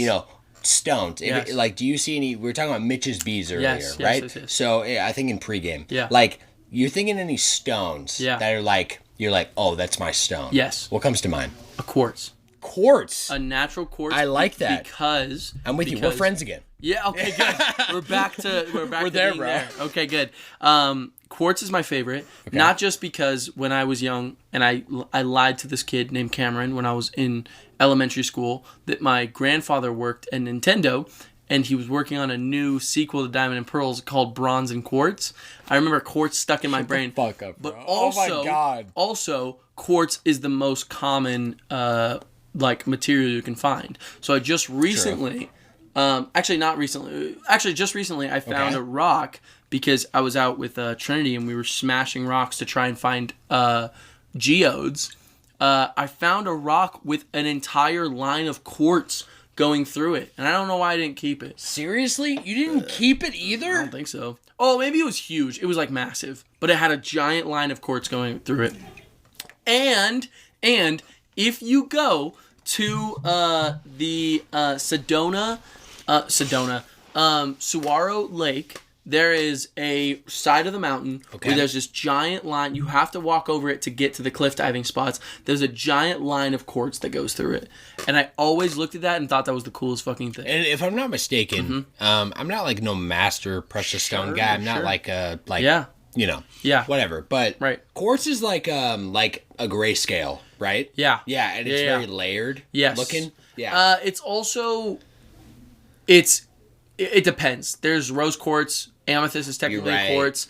There's a lot it is. Technically, yeah. Okay. So there's a lot of different shades and different ways that quartz can go. But it's like grayscale, right? Yeah. Yeah. When I imagine like a gem that's me, it'd probably just be quartz. Just like clear quartz. Okay. You know what I mean? Yeah. That's mine. That's my idea. I'm with it. Hell yeah. I would probably, if I'm being like just honest about what first comes to mind. Yeah. Probably sapphire. Oh yeah, low key. Sapphire's a good There's something about like I'm in a weird way like I'm not like all about like brilliant blue because I feel like blue is like too generic. I feel like it's like hey, what's your favorite color for like most people? Right. Blue. I'm not I'm not trying to like I like kind of have my own thing. Totally. Okay? But there is something about this specific blue that's within like a brilliant stone of sapphire. Yeah. Like, dude. It's like the bluest blue. It reminds me of like talking about like Hawaiian water, right? And like just how different it is because we talked about it last night off cast, but like you haven't been to Hawaii, right? No. Yeah. I did when I was a kid. Oh, okay. Like so I don't know if you remember, but like looking at the water, it's like I do remember. It's bluer than blue, and it's clear. Like, dude. I went boogie boarding with my dad, and we went to the coral reefs, and I had one of those boards where it was clear. There was like a section that was clear. Yeah. I was a little kid, and I looked down, and it looked like a wallpaper on an early 2000s computer because it was just like tropical fish. Yes. Bright colored quartz. You could have screenshotted your eyes. You could see right there. Through. If you go to California, you could go, and I did screenshot with my eyes. By the way, that's like a memory I just remember seeing so heavy. I remember. No, I don't remember. In California, you go there, you put on goggles, you try to swim in the ocean, you're not seeing shit.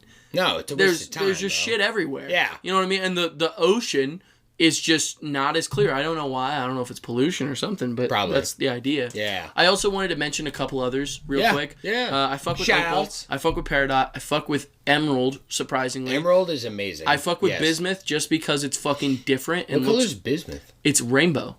It's every color. Take a look. Look up what Bismuth I'll look it up right now. I'll find a picture too. It's not helpful because... Bismuth. Dude, look how cool it looks. I'll show you right here. Wow. Look at that right there. Okay. Isn't that cool? I fuck with that. Isn't that cool? Yeah. I feel like I'm getting rave vibes because I feel like that's kind of like the but whole look at that vibe design. behind. Dude. That's naturally forming. That's the craziest part of me, yeah. A geometric design like that. It looks like a fucking pyramid. I know. It really does. Cool stuff. Okay, that's sick. Yeah. It's also not really fair because I Bismuth. I grew up watching... You were the right guy to ask this question, bro. Yeah. I grew up watching Steven Universe. Oh, yeah. Have you ever heard of that one? I have, but I've never seen it. It's really good. It's surprisingly really good. I'd say it's on par with Adventure Time when it comes to, like, a kid's show that's a cartoon, not anime, that is, like, storytelling is incredible. Yeah. And, like, you remember things as a kid is more than just, like, being, like, a kid's show. I watched it up until I was, like, 16. They had a sequel series that came out that was basically like Naruto Shippuden called Steven Universe Future. And it was about him as a 16-year-old like coming to terms with the trauma he went through during the entire show. And he like internalizes it and it physically affects his body because he's like part gem, part human. And he ends up like killing someone. It's like a genuine it was on Cartoon Network, but it was not like a kid's show. I'm not kidding. The only thing it was missing was blood and curse words. It was just as mature, and there were moments that were creepy. There were moments that just like worked, and it was all metaphorical, and I really liked it. Okay. Wow. That's a recommendation of a lifetime. Yeah, okay. Yeah. Because Steven Universe. Yeah, I was going to say Steven Universe Future, you got to watch the original series, but the whole show, Steven's like 13 or like 12. Yeah. And he's a kid and he's very happy-go-lucky. In Future, he's 16. The voice actor changed. He is physically like bigger. And he just has to deal with all the horrible, like, traumatizing shit he saw and experienced as a kid. And he, like, resents the main characters. He, like, resents all these things. It's so good. Shit. I'm not kidding. It made me... Network. Yeah, it made me cry to a deep degree because of where I was at. I was probably like 17 or 18 actually. Sure, yeah. But it was when I was like planning on moving out, and the end of the series is essentially Steven gaining the ability to cry and gaining the ability to leave, to have the strength to be able to chase what he wants to do, not just being withheld to this idea of, because the whole plot is essentially like there's like an alien race called gems that come to Earth and were originally supposed to hollow out the Earth and colonize it and make it a part of this huge, like, almost hive mind company, but they fell in love with the planet, and then Steven is an offshoot of one of the gems that, like, the leader of the gems, he's a half gem, half human, and he exists with almost like this paradoxical idea,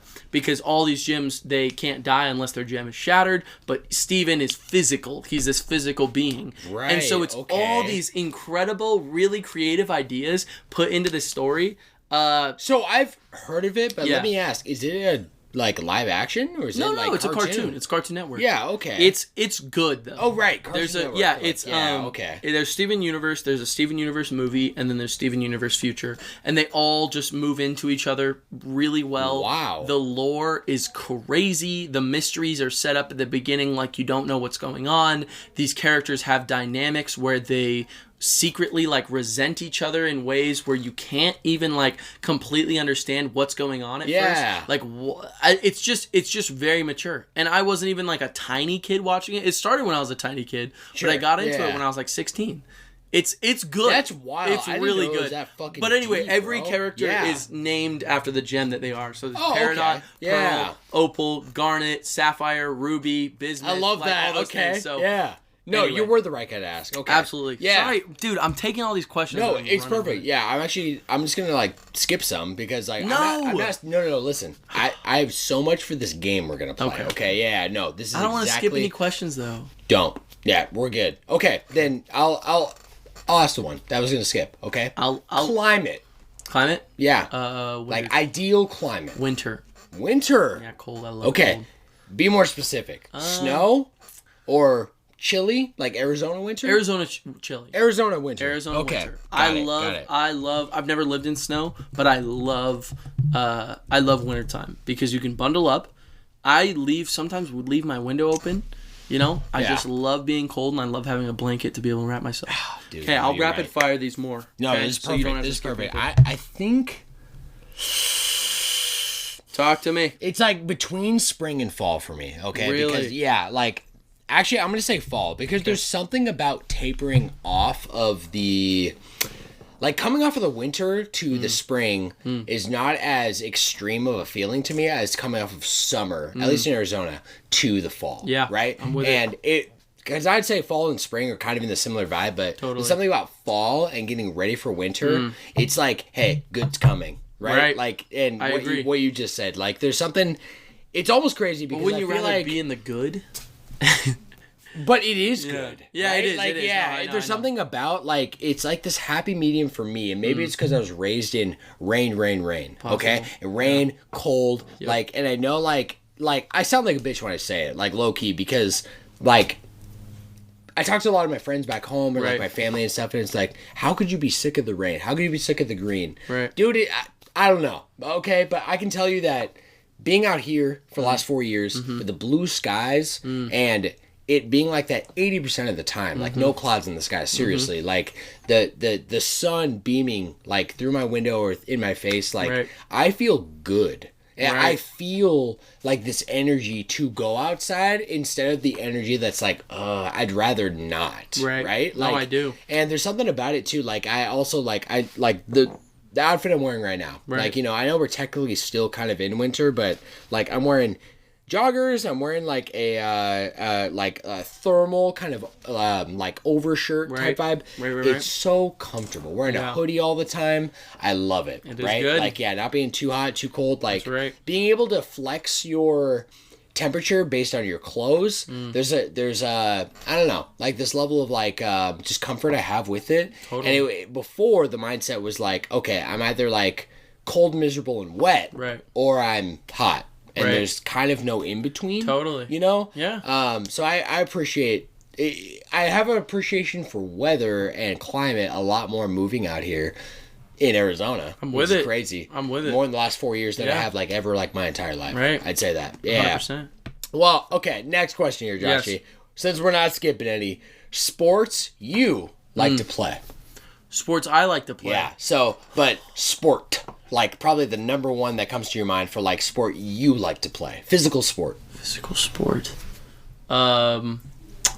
Probably flag football. Flag football. I think that's the most fun, but it's impossible to find a way to actually play flag football. What do you mean by that? Because, like, where do you go? How do you find people to play flag football? True. You know what I mean? Group. It's usually set up, in my experience, exactly. Like youth group or school. Exactly. I just love it, though. I remember there was this one time this kid was, it was in PE. So he was just picking on me. It was like in 8th grade or something. And I remember he was just like picking on me. He was like calling me slow. He was saying something. And he was like telling me how I couldn't do something. Okay. And I remember I was like, I am about to show this kid what's up. Because truthfully, like, I'm not the fastest guy in the world. I mean, I got my speed, though. Listen. I've got my speed. I've got my speed. We have our own story of but tag. I'm not the fastest. And you and I literally...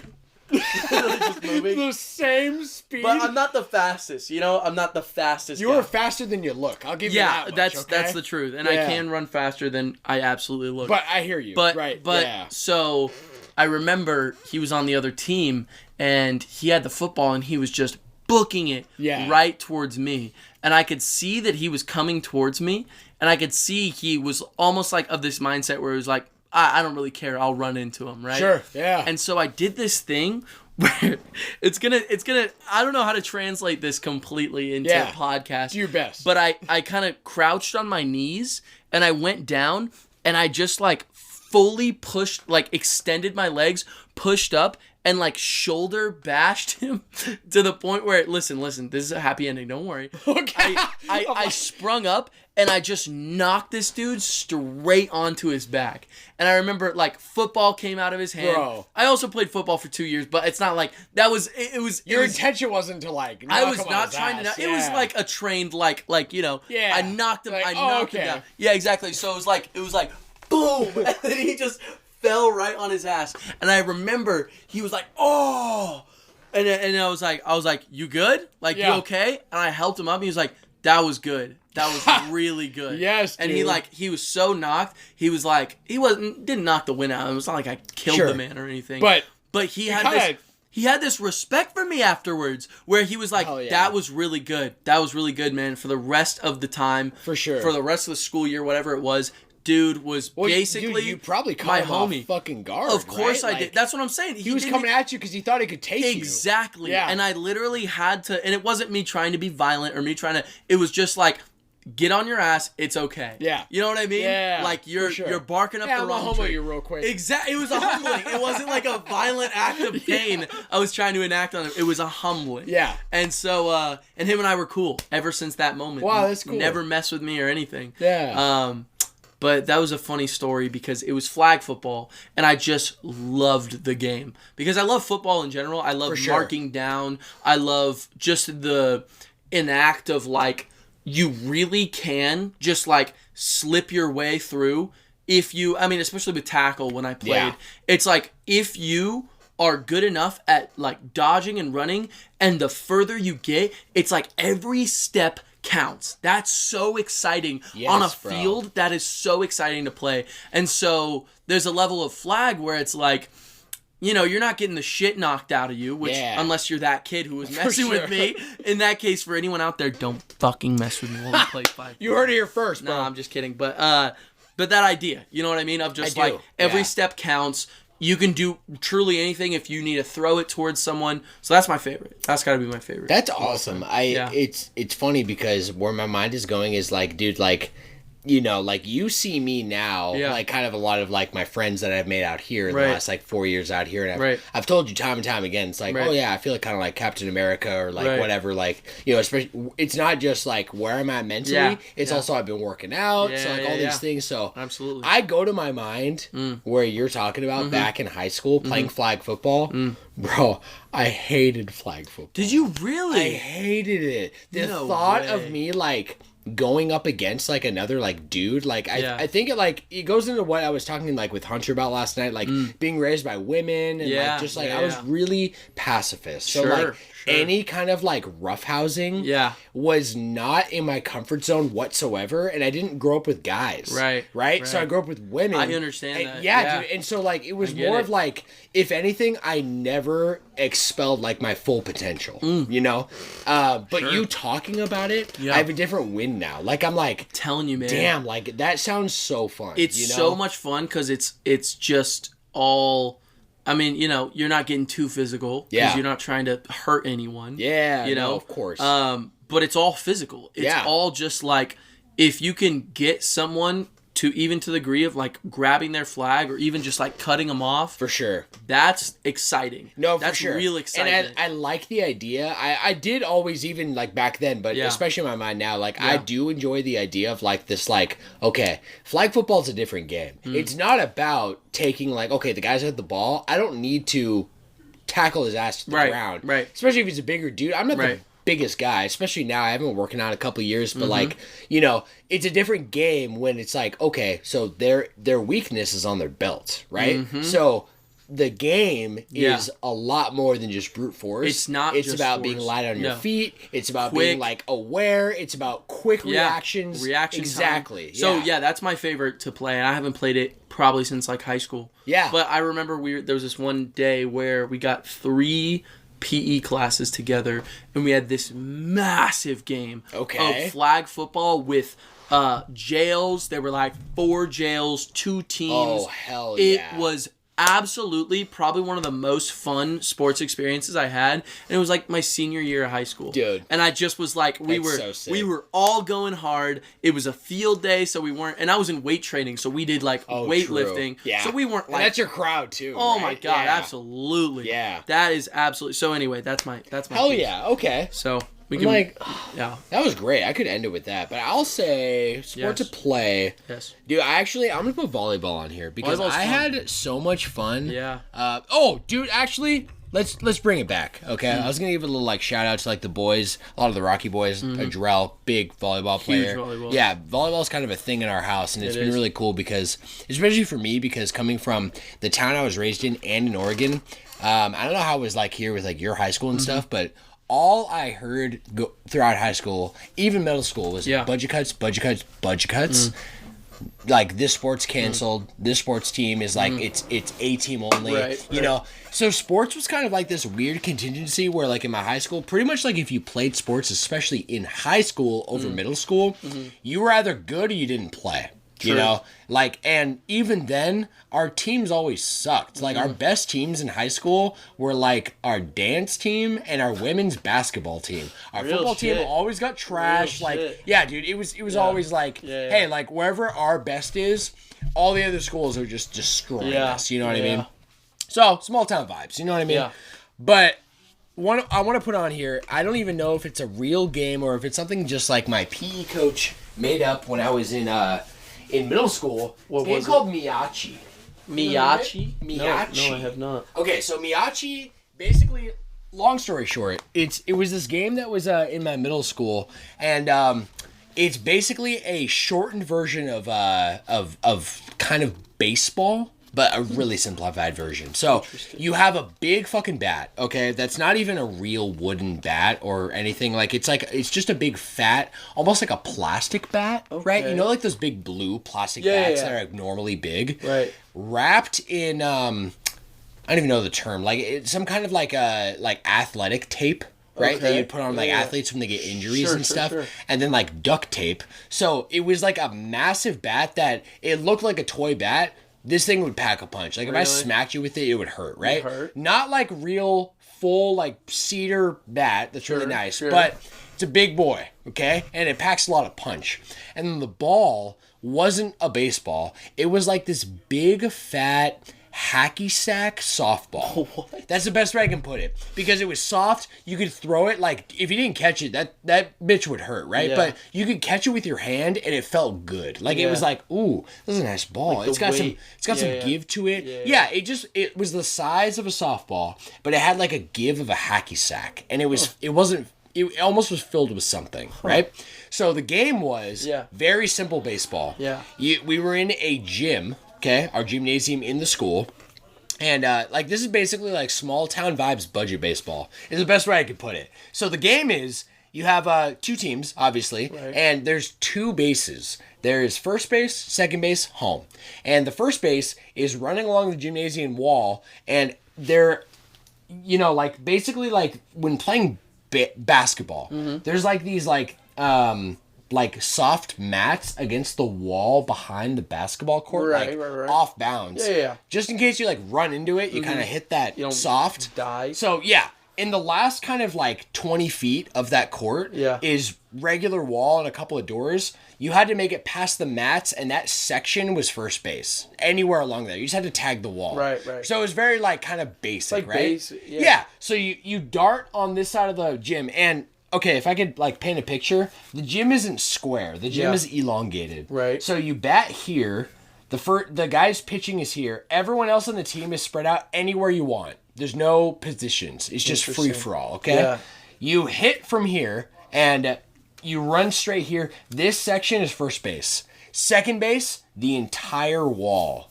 So all you had to do was touch that wall, and you're safe on second base. Dang. And then home base, you run to the corner. Okay. The goal is to play it just like baseball. Right. Okay. You catch a line drive before it bounces, that's an out. Like, same rules, just kind of like simplified, right?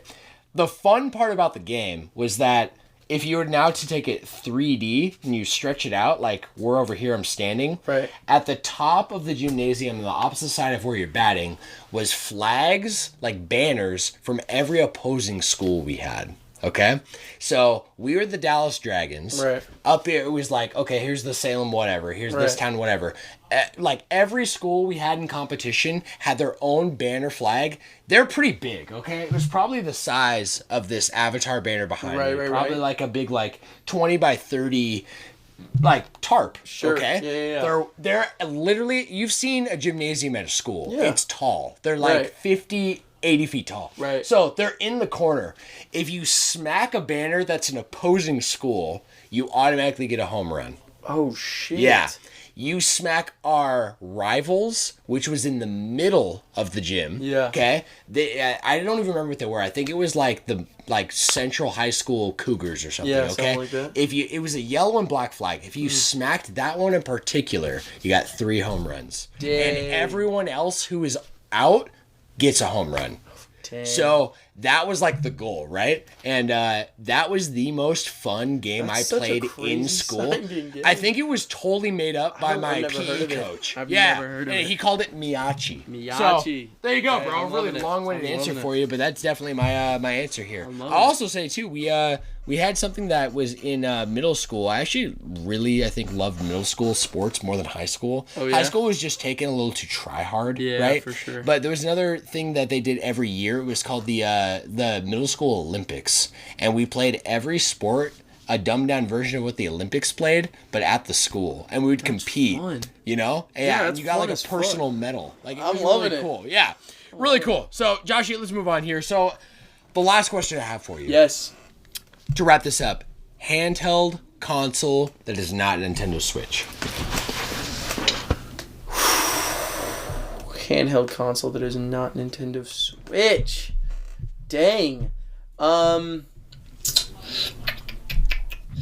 You know, I'm going to go with the 3DS. 3DS. I'm sorry. I want to say Vita.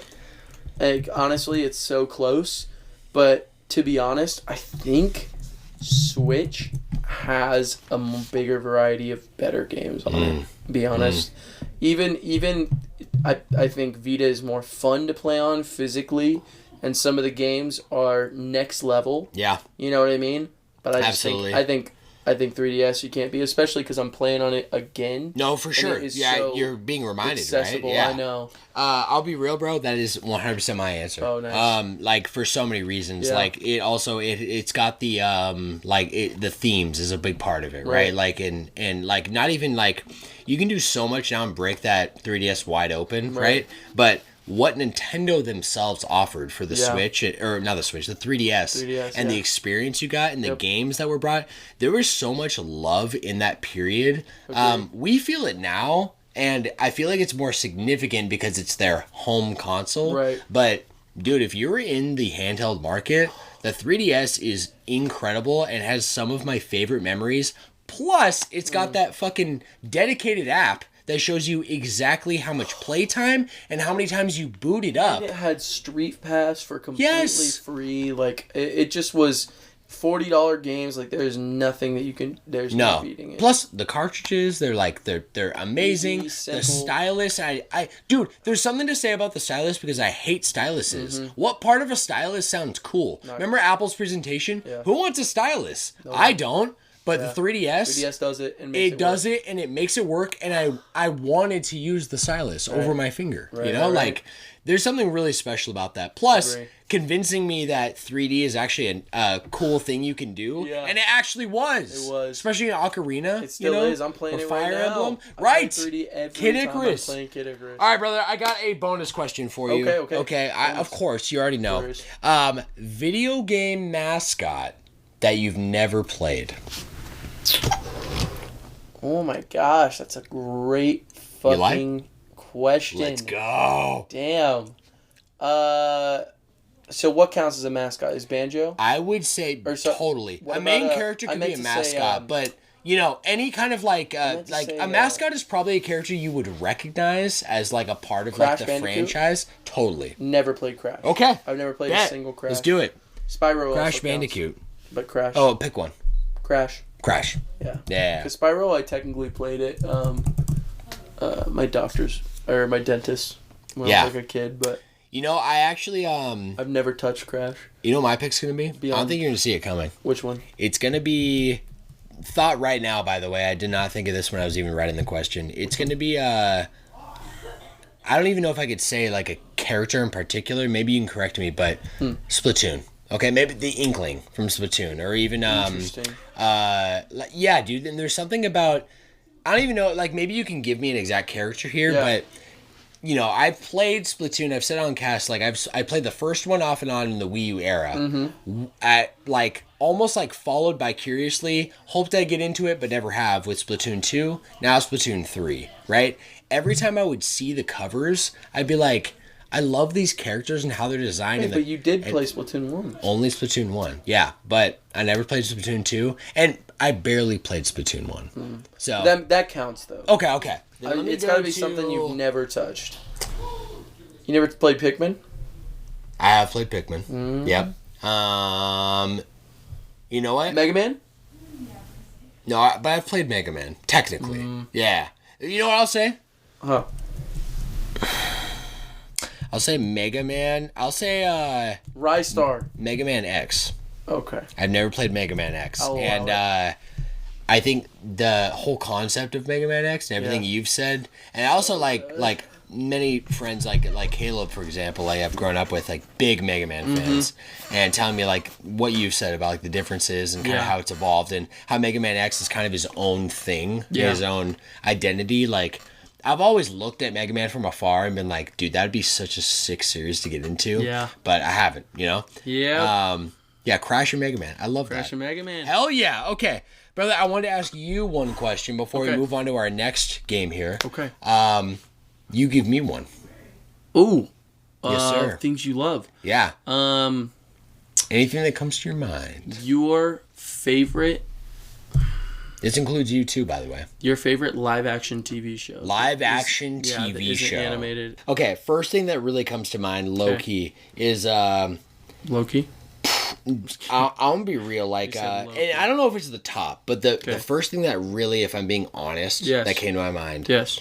And I did directly compare it to The Last of Us because I just watched it, but WandaVision. I'm gonna put WandaVision up there because of the very unique journey that show took me on. It's a trip. Yeah, and like Shameless almost made it, but Shameless really dropped off for me. Like, and I didn't finish it, but like I watched I think season 8 was the last one I watched while it was still like a Netflix original before like all this stuff, and then Fiona left and whatever. But I've talked to you before too about like that character who's in Bear. Like, he takes a drop off that is not likable.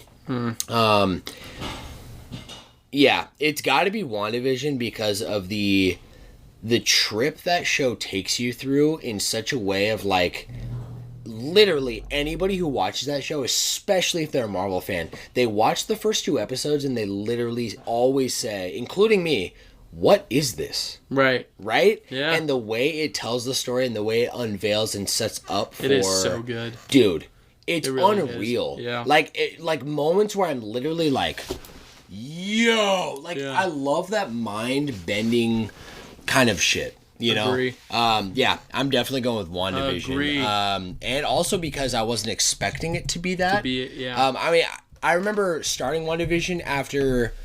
It wasn't immediately after, but it was after you had watched it, and you were like, bro...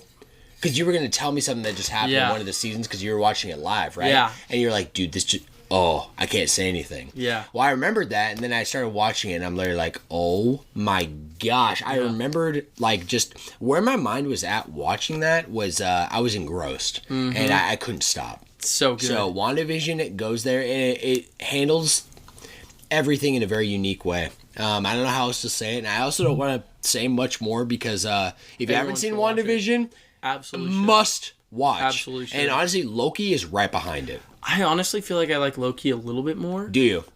Just because I feel like it withstands the test of the questions that are posed. So I feel like there's an issue with a lot of shows, and I talk about this a lot in referencing AOT. The answer is not always as satisfying as the mystery. Of course. And that is an issue that comes up with a lot of shows. Once you get the answer and the full picture is placed in front of you, you're like, okay. Yeah. You know, it's all right. There was a huge mystery in Loki that I felt like the answer was far more interesting than the actual answer they originally posed to you. And WandaVision, I love. But the mystery was the best part of it. It was the best part. And once you have all the pictures, going back and watching is not as compelling. I'm so with And that's why I would say Loki is better. But and honestly, that's just for Marvel shows. Well, and I would also say that objectively, you're so right. I actually think I like Loki better. Yeah. But for my initial watch, for how I felt in it, so different. And I love both of them so much. I actually watched them back to back. Oh yeah. So I remember though, like just being honest with how I felt in WandaVision, feeling like when I was in it, I was so unexpectedly compelled beyond what I thought. Whereas I went into Loki already thinking I was going to love it. Right. And I was along for the ride with everything you said. Like, Loki is amazing. It's really good. I love it more. But WandaVision is one of the best pieces of just like unexpectedly amazing fiction I've seen. Yeah. Insane. For a first time watch. Yeah. I got some big ones. Obviously, I would say, The Boys is up there. Probably one of the best. Yeah, dude. Live action when I'm thinking of you, ever. can I be honest? Yeah. I literally thought of The Boys and Breaking Bad, and I'm like, well, I can't relate because I've seen those, right? Those two are really good. I might just say Better Call Saul as the number one. I think I'm gonna be real with you, Josh. I think knowing you myself, that's your answer. I genuinely think it has it. That show I was so emotionally connected to that it was beyond. Like, it's almost like Breaking Bad and The Boys is a spectacle. Yeah. But the experience of Better Call Saul was something so much more intimate than I ever could have imagined. And I got so connected that I couldn't believe it. It was just that good. Yes, dude. Oh, no, and I remember like being right there as your roommate. Being like how you were, because like before you even started Better Call Saul. Yeah. From what I remember, like you were going through Breaking Bad. Oh my god. Excuse me, which is like that's how many seasons is that? It's 6 seasons. Yeah. Yeah. You were so in it. You took a tiny break, and then you immediately basically started Better Call Saul. And how you describe Better Call Saul after watching it straight from Breaking Bad, you were like, dude, I cannot believe how good the show is. And you would say that every time I saw you until you finished it, and you're like, that's one of the best things I've ever seen. It absolutely is there. Yeah. I literally say my second favorite character of all time is Jimmy McGill, the main character of Better Call Saul. He like the compelling nature of just that show, but also the character writing is hard to even put into words. Yeah. It's just it's my favorite live action show, no question. I don't even know why I had to think about it for a second. It's the best one. Had to, bro. It's the best you got too much cooking up there. Absolutely. Oh, Joshy, this crack-a-lackin' marks a brand new game I have for us, brother. Okay. I'm excited. I'm so excited. I'm not nervous. kidding, bro. I'm excited. You're nervous, huh? Maybe a little. All right, bro, we're going to... By the way, I want to say real quick, for anyone else out there, submit your answers. I know we had some pauses in there. We're thinking about all these things are our favorites. You guys, if you have any favorites, you have any chime-ins from all the things we just went through, send them in. I'd love to know. Do. Yeah, what do you guys got for your favorite live-action TV shows, game mascots, sports, sports, whatever? Actually, I had another question in here. We'll skip it for now, but it was like sports games, like, you know what I mean? So... For sure. Joshy, what I wanted to jump to for our next game section here, my friend, it's called Versus. Versus? Oh, my goodness. Bro. We are jumping straight to our class trial right now. Are we really? For our main topic. It's a special edition of class trial. Okay. We're calling Flash Bros Versus. Flash Bros Versus? Yes, sir, bro. Okay. I had this cooking for a minute. So both of us are going to go through and answer simultaneous answers on paper. So I'm going to get you hooked up. Okay. With a... Oh, you like that sound? I love that sound. A piece of paper here. Right, bro. That's paper. And That's a pen. definitely paper. Okay. Here we go. Okay. And so that, you know, we did like a simultaneous kind of like Quizlet style thing before. Yeah. With Dorian, actually. Yes, do you remember? we did. Yeah, with Yes, episode 3 with the More Dory and the One Piece live action episode. Yes, we did. But... My bro, I found, this is credit to a user named Chrome66 on Reddit. Shout out Chrome66. I wanted to look up some kind of trivia that kind of went in our wheelhouse. This is kind of specifically Nintendo trivia. Okay. This guy went through and I found this wonderful Reddit post that was posted a year ago. Okay. So keep that in mind here. He had 100-question Nintendo quiz that starts easy, gets up to normal, hard, and nightmare mode for questions. And I do not know any of these answers. Jeez. Okay, we're in the same playing field. Okay. I do, however, have one bonus question at the end for you because I put these questions together. Yeah. Okay, so I wanted to give you a little edge here. But we are competing, my friend. I'm so ready. Today. I have some questions here. There's a few, okay? Okay, I'm ready. And this is kind of like, some of these questions I think are a little familiar from things we have talked about on cast before. Yes. So we might both have an edge up here. Other things I've never heard of before. So are you ready to dive into this quiz? Ready to dive in. Okay. Hell yeah, brother. Okay, sweet. Let's take it as it comes. We're going to start with the easy mode here. Yes. Okay. We're going to start with question number 1. Mm-hmm. What is the best selling Nintendo game of all time? By the way, these are all multiple choice. Okay. So I'm going to run you through. Okay. We have A, Super Mario Bros. B, Tetris. C, Wii Sports. Or D, New Super Mario Bros. Write your answer. Mm-hmm. Do a quick here. Hold on, this pen is not working so well. Oh, is it not? No, it's working. It might be the table, too. Hikey, I didn't even think about that. It's all good. Okay. Let me know when you're ready. Okay, sweet. We're moving on to, we will get I have the answers saved on a separate doc to organize the answers so that I wasn't spoiled at all. Okay. I want to make this as fair as possible. So, Joshy, let's move on to number 2. What game is Lucas originally from? We have A, Earthbound. B, Star Tropics. C, Mother 2. Or D, Mother 3. Easy one.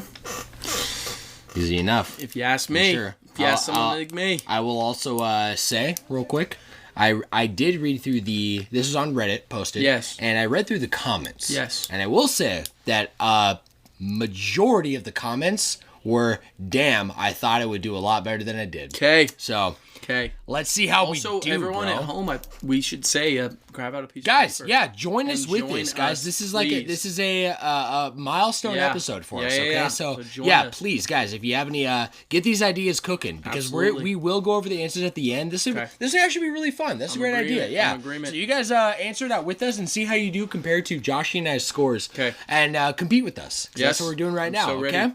Hell yeah. Number 3, Joshy. What copy ability first appeared in the original Kirby's Dream Land on Game Boy? Okay. I got 4 here. Okay. A, hammer. B, fire. C, wheel. Or D, none of the above. I'm fucked on this one, so I'm gonna go. I got one.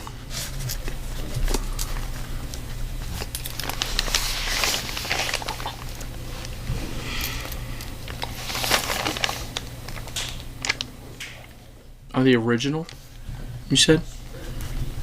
Yes. Okay. So, I'm guessing. Yeah, it was the original Kirby's Dream Land. So, like, which ability here debuted in Kirby's Dream Land on the Game Boy?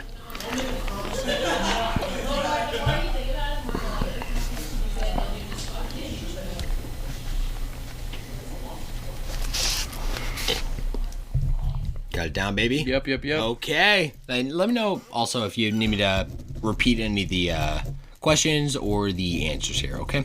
We got number 4, Joshy. Which Mario Kart does Rob appear as a secret character? We have A, Mario Kart DS. B, Mario Kart 7. C, Mario Kart Super Circuit. Or D, Mario Kart Live Home Circuit. I got mine written. Damn. This guy's fucking on it. That's easy. Why do I feel like Mario Kart DS is not a game? I think it's Mario Kart 7, right? Like, I'm like, I have no idea. Bold guess here. All right, brother. That is it for the easy questions. Okay. We're moving on. Let's go. The next category here, normal. Okay. Number 5. What is the name of Slippy Toad's dad in the Star Fox series? A, Grippy Toad. C, Grippy Toad, huh? Grippy Toad, and we're going to C, right? Okay. B, Toad. Beltino Toad. Okay. C, Anderson Toad. Also, did not add No, that. did you not make that? This is 100% from this guy's doc. Right. I want to give him the credit. Right. And D, Papa Toad. What was the second one? I'll run through it again. Yeah. A, Grippy Toad. B, Beltino Toad. C, Anderson Toad. Or D, Papa Toad.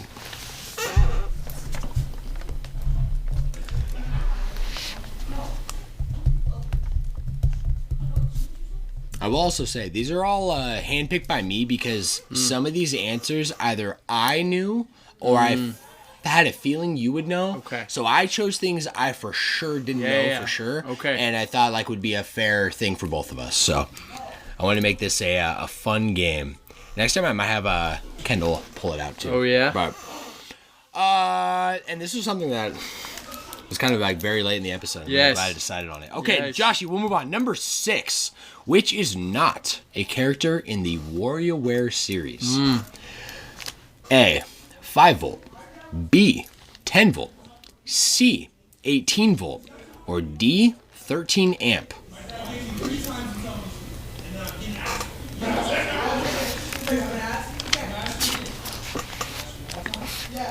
Say it one more time. I got you. So the question again, which is not a character in the WarioWare series? A, 5 volt. B, 10 volt. C, 18 volt. Or D, 13 amp.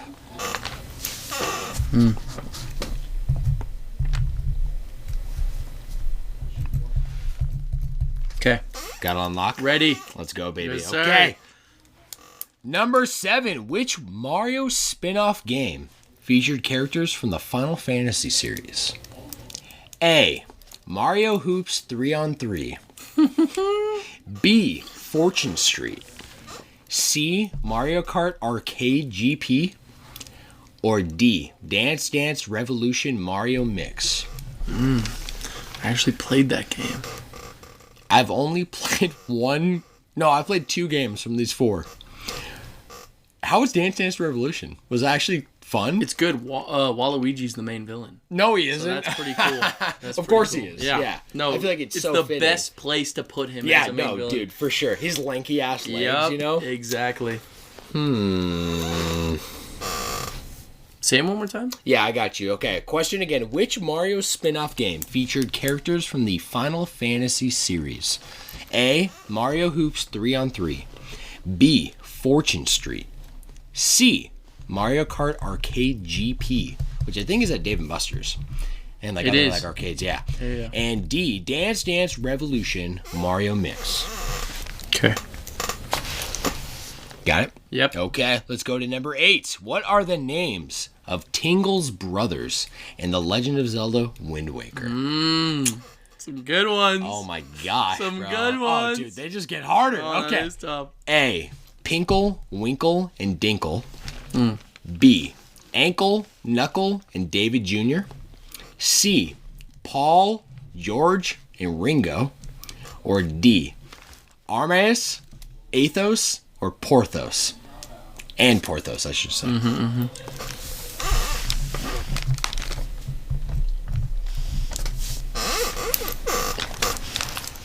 Got it? Ready. Let's do it, baby. Okay.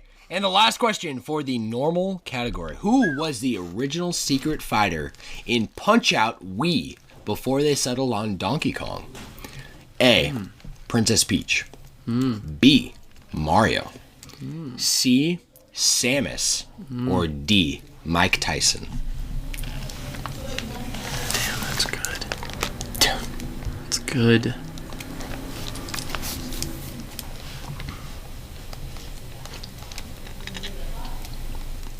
Let me know if you need me to repeat. Got you, I got you. I think.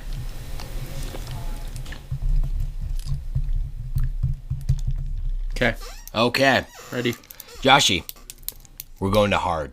Okay. Let's go. These are already pretty tricky, bro. You're telling me, bro. Tricky. Easy already had some. Yeah. I'm like, maybe. Yeah, there was I will say too, there was a question in the easy category that was how many Mario parties were made, and it was like, I don't remember all the answers, but it was like something like 5, 12, 25, and 50, and I was like, oh, this is 12, right? Right. There's 25 because dude, this guy did his homework. He looked up and he referenced the games that were in Japan that we never got, and there is a total of 25 Mario Party games. That's crazy. So this guy did his homework on all of these. Damn. And like to bring up again, I didn't bring it back up, but this was made a year ago. Okay. So some of the info might be like slightly dated, but for the most part, pretty up to speed. Yeah, I think it'd be good. Yeah, for sure. Yeah. Number 10. Okay. Hard. Okay. What was the other Nintendo published game that released on day one of the Nintendo 64 alongside Mario 64? A. Pilot Wing 64.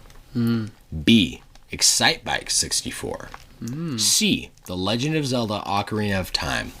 Or D. Turok Dinosaur Hunter. Oh my god. You're telling me, bro. Jeez. That's tough. I'm struggling. Absolutely. I don't want to give away my strats here, but I'm not doing so hot. We'll see how it goes, bro. These Kirby questions are crazy, and I'm really curious. If I miss them, I want to know how you do. Yeah. Next one's a Kirby one, okay? Number 11. What was the name of Kirby's original name before it was changed to what we know now? A. Pom Pom. B. Kibby. C. Tinkle Popo. Or D. Lil Peep. Repeat them one more time. Got you. So what was the original name for Kirby before Kirby, okay? Yes. A. Pom Pom. B. Kibby. C. Tinkle Popo. Or D. Lil Peep. Not Lil Bo Peep. Lil Peep. That's so tough.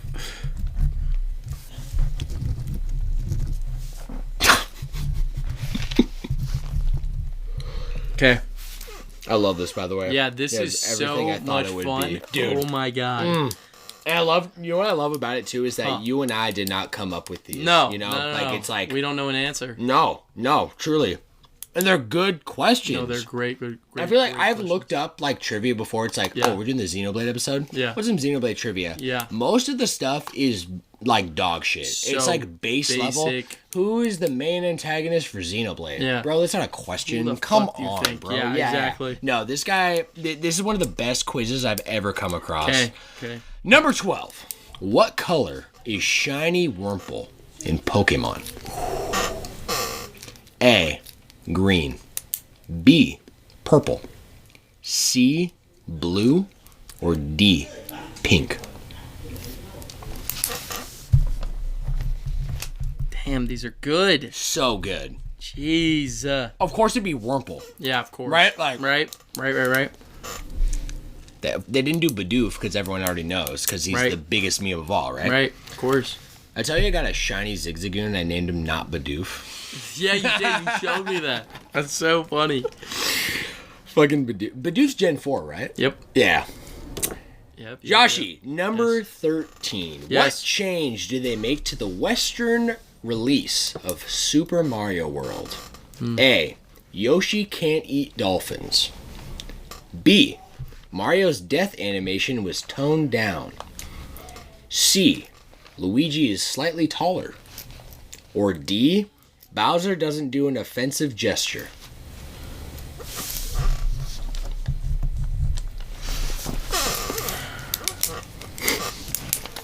Can you repeat it again? No, I'm great. We're good. Okay. We're good. Hell yeah. Number 14, my man. Which of these Game Boy accessories is not real? Oh.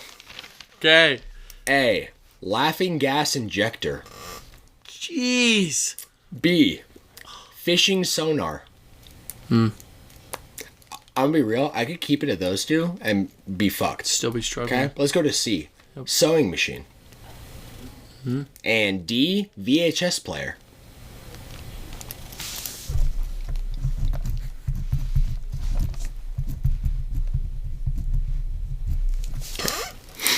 Okay. Joshi, we are in the nightmare category, brother. We are wrapping this up right now. I got 3 final questions for you. This is rough. Number 1, it's actually going to be number 15, okay? What is the first game that Satoru Iwata, my bad. Yeah, how do you, Satoru. Yeah, Satoru Iwata first worked on for a Nintendo console.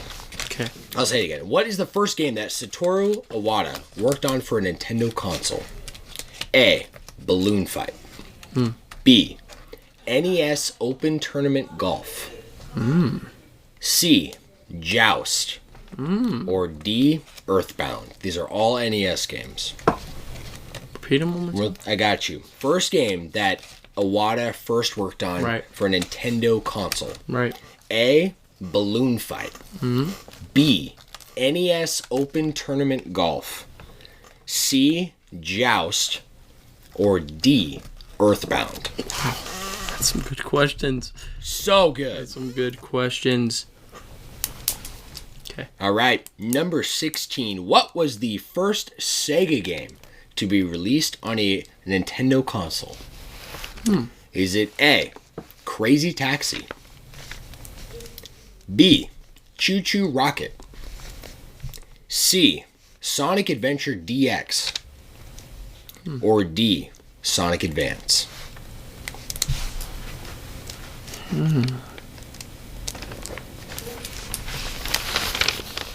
Want me to go back through? No, I think I got it. Got it? Okay. No. You're like me. I got no idea. All right. Rough. Rough questions right Very there. rough, bro. Number 17. Yep. To wrap this up, what MLB team did Nintendo own up until 2018? Major League Baseball? Yes, sir. A. Seattle Mariners. B. Houston Astros. Okay. C. Atlanta Braves. Or D. St. Louis Cardinals. Jesus. Jesus. Oh my God. Well, let me just say I have no idea. No idea, huh? No clue. Joshy, as I mentioned at the beginning here, you have a bonus question just for you. Oh, yeah. Because I put this list together and I handpicked them, and I could be way off here, right? And I don't want to give any bias, so you get a bonus question here. Joshy. Okay. It's a visual, okay? Okay. I'm going to pull it up. Please. Because I don't have it up real quick, so hang tight here. Mm-hmm. Nintendo Trivia Night. By the way, I will say, the entirety of this trivia was gathered from a PowerPoint slide. No way. Yeah. So I literally hand went through like all of these. I love it. A third of it is questions that we answered. A third of it is music. And a third of it is looking at a slide and identifying the character. I see. So, you are going to identify a visual for me. Okay, I'm ready. I'm going to make sure I got it right. So, it's slide 315. Okay. I'm nervous, man. Yeah, let's see if you got it. I'd be nervous. All right. What series are these characters from?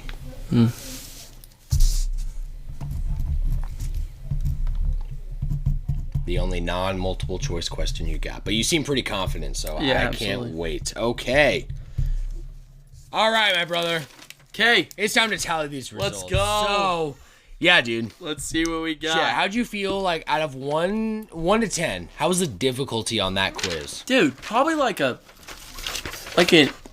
overall. 8. Yeah. Like an 8 overall. Yes. No, you know that's what I mean? exactly what I rated it myself last night. And putting it together, I'm like, this is like, some of these questions are fucked. And we'll see just how well we do. You know what I mean? And for all those of you out there, tally up your scores, put it together. Let's see what we got. I'm going to reveal the answers here.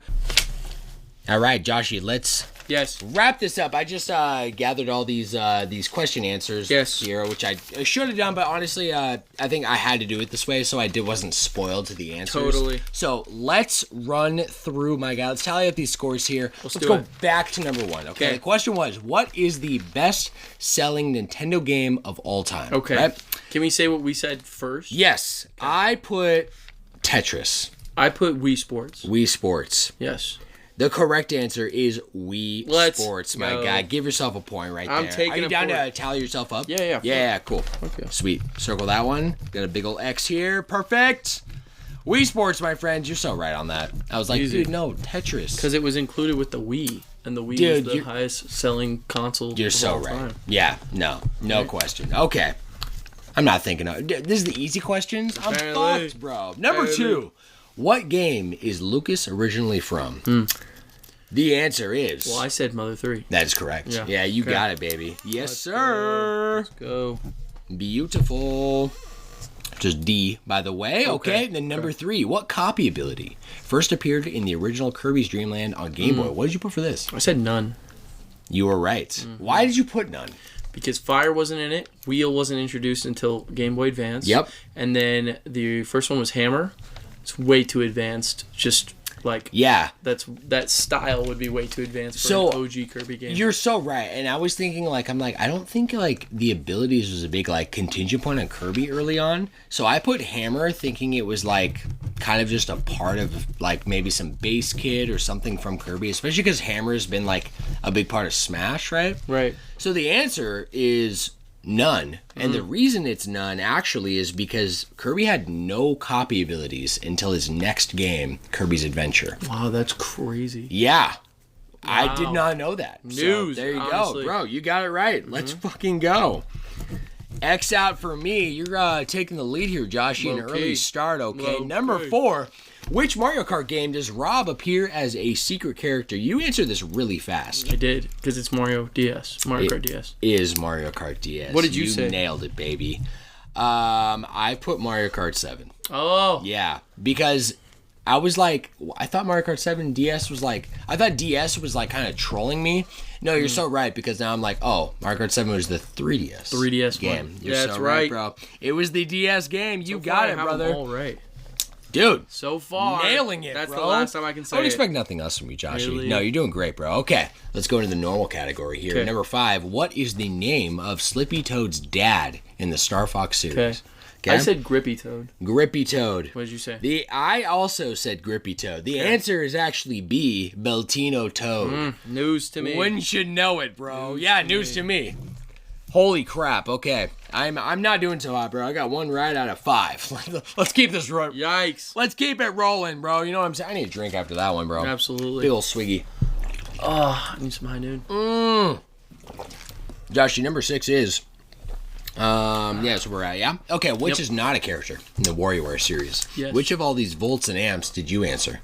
I said 10 volt, but I might be wrong on that one. The answer is actually 10 volt. No shot. I thought so. Because 5 volt's the little kid, 18 volt is the mom, and then I swear it was 8 volt or 7 volt was the other, and then I know amp is a real one. Yeah, right. Yeah. Dude, I had it backwards. I thought 10 volt was the kid. No. And I'm like, oh no, everything, like, it's got to be 5 volt. Yeah. I had it completely swapped in my head. No, you got it, bro.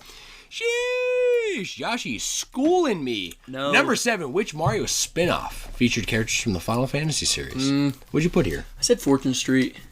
I also said Fortune Street, but the answer is actually A, Mario Hoops 3-on-3. No way. My guy. What character? Actually, the answers are kind of extensive, and so in the answer here for Mario Hoops 3-on-3, they said unlockable characters after you do basically everything. You get Final Fantasy characters, and they continued the trend in the sequel on the Wii. No way. Yes, bro. That's crazy. Yeah, you're telling me. Okay. So, big riff from me. Okay, moving on here, number 8. What are the names of the Tingle brothers in The Legend of Zelda Wind Waker? What'd you put here? I did A. A. Yeah. Which was Pinkle, Winkle, and Dinkle. I almost put that, but I'm like, it seems too obvious, and I feel like I would remember. But Dinkle was sticking with me, you know what I mean?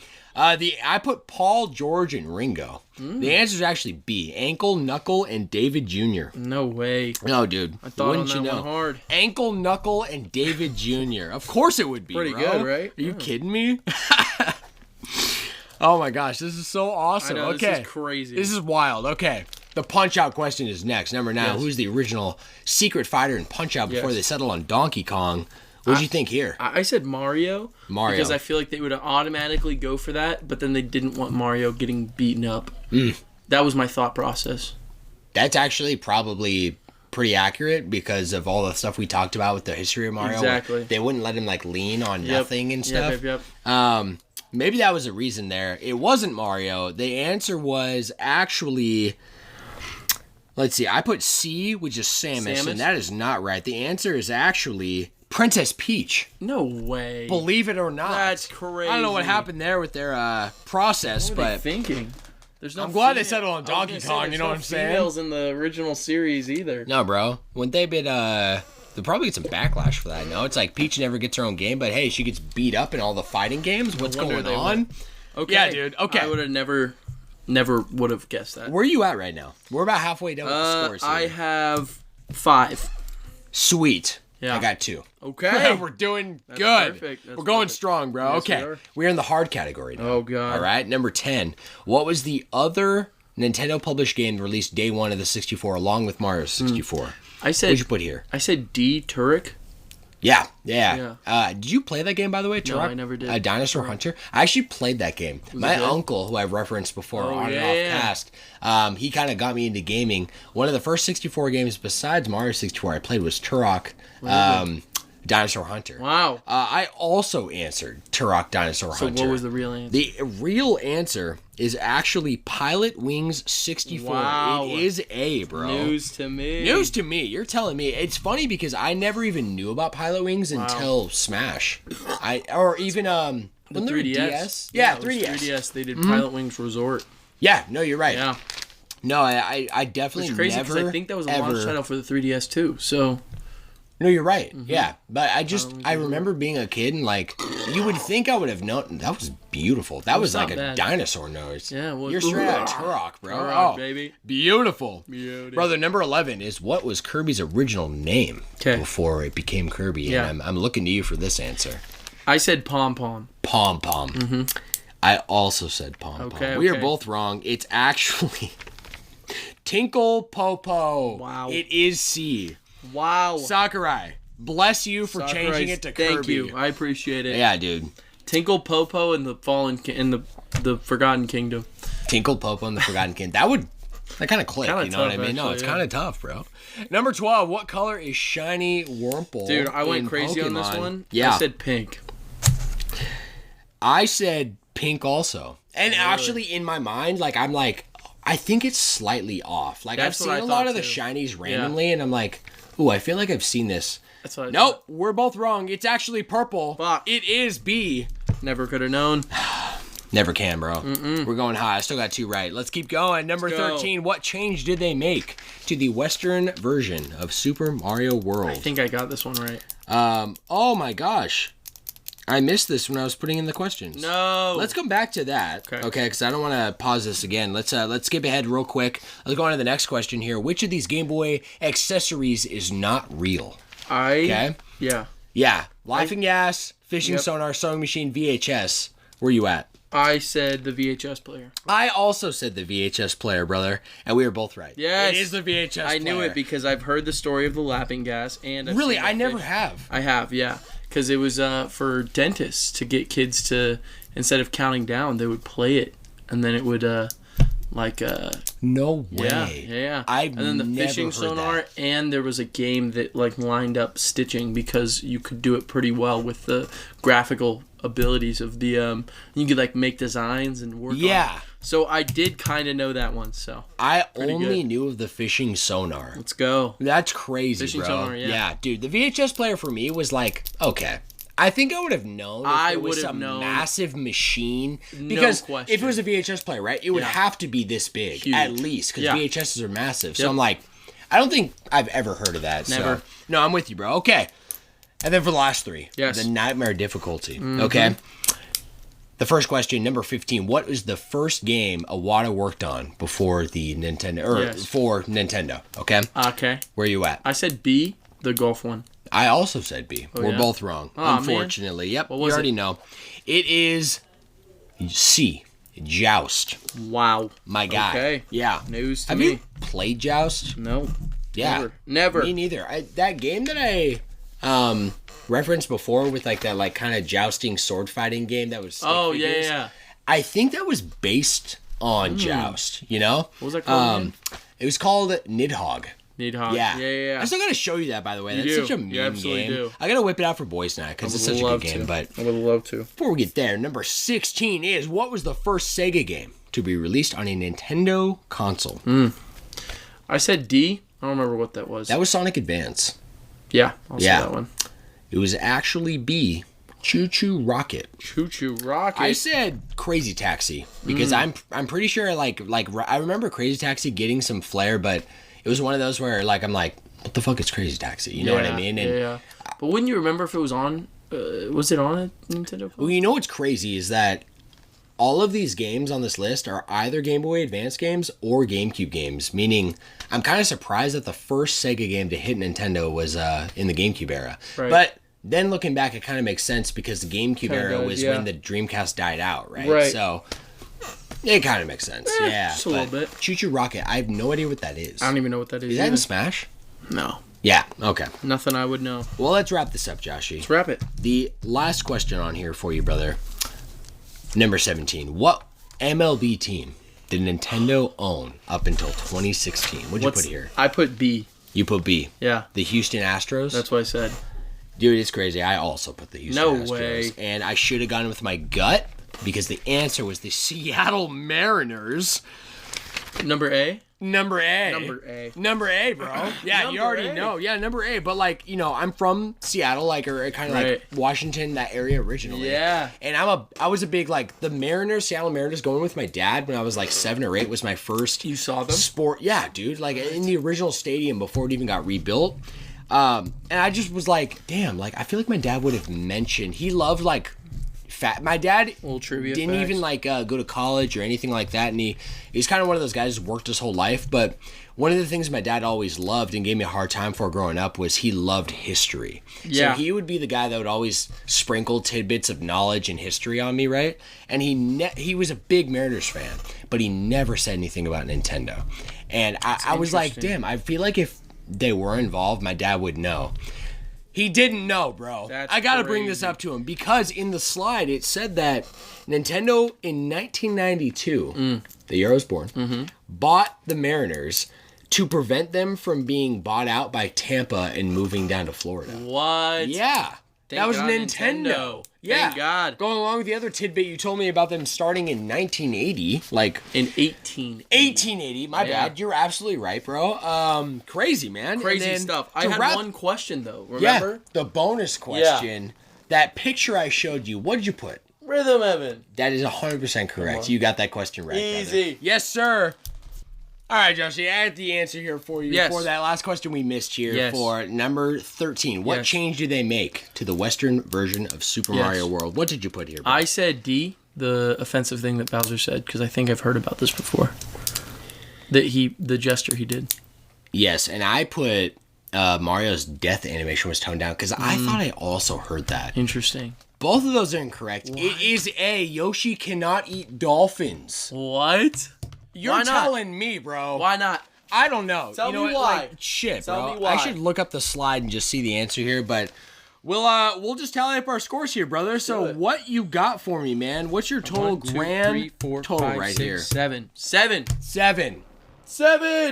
I got 3. Joshy is the winner of our semi-annual, biannual, whatever you want to call it, our milestone here. Joshy taking the lead right now for Nintendo knowledge on 7 total points. Yes, sir. I'm taking 3. You've doubled me, brother. I'll take that. Good job, man. Yeah, let us know. Write us in, guys. What did you guys get on this score? I thought this was more challenging than I thought. I did not expect it to be this making difficult. This. Yeah. I did not expect it. Did you like it? I loved it. Yeah. Hell yeah, bro. Yeah. I learned something. Dude, I learned a lot of things. That's honestly one of the best parts about it is like, wait, Even if you miss something, you're learning. Because it's stuff that it all goes in kind of the wheelhouse of what this podcast is all about, right?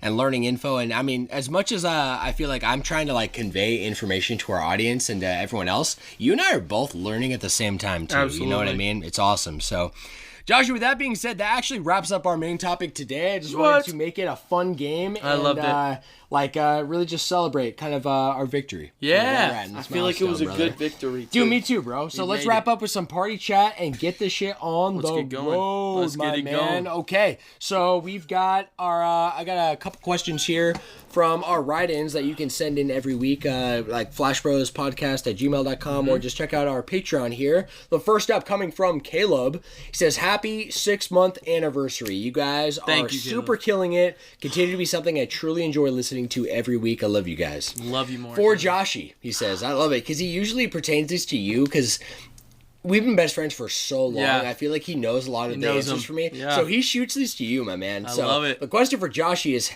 he says, I forget. Have you played the Kingdom Hearts series? Short answer, no. Okay. Longer answer, I very much want to.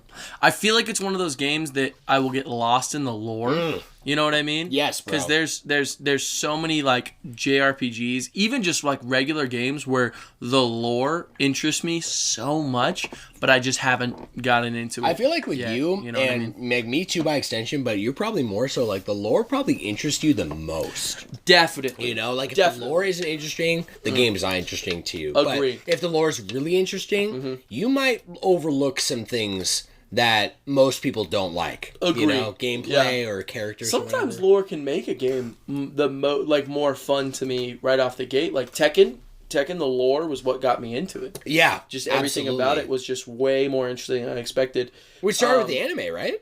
Yeah, the anime I started, and I loved the idea so much. Well, it started with Smash, and then I was like, oh, a Tekken anime that they made on Netflix. And the craziest part was Kazuya wasn't even in it. He was like this legend they talked about in it as Jin's dad. And I was like so interested at that point because I'm like, okay, I thought this guy was the main character. Yeah, what's happening the main character? here? What's happening here? Who's Haihachin? Who are these people? Haihachin, bro. You know? Yeah. Yes, sir. Okay. Lord, love it. So I will definitely check it out, and I will make sure everyone here knows. Yeah, and Caleb too. Like knowing that, send in what game do you think Josh should like start with? What how do you think Joshy should handle the series? Yeah, for real. But low key, Kingdom Hearts 2 is the best one. Let's just leave it at that. Okay. Number 2 from Kendall this week. Okay. What? She writes in, what is the first game you fell in love with? Man. And I think that's strong, and it goes with the Valentine's theme, and so like maybe I'll rephrase this to gotta go with her. Okay. What's the first game you ever had the proclamation in your mind of this is my favorite game? The proclamation is a different thing, I think, because when you literally, when you think it in your head, especially when you're a kid, you don't really think this is your favorite game. You just fall into the game, if that makes sense. Yeah. So like Brawl. I just fell into. I was in love with it, but I didn't look at it like it was the greatest game. I just looked at it like it was the best game. Yeah.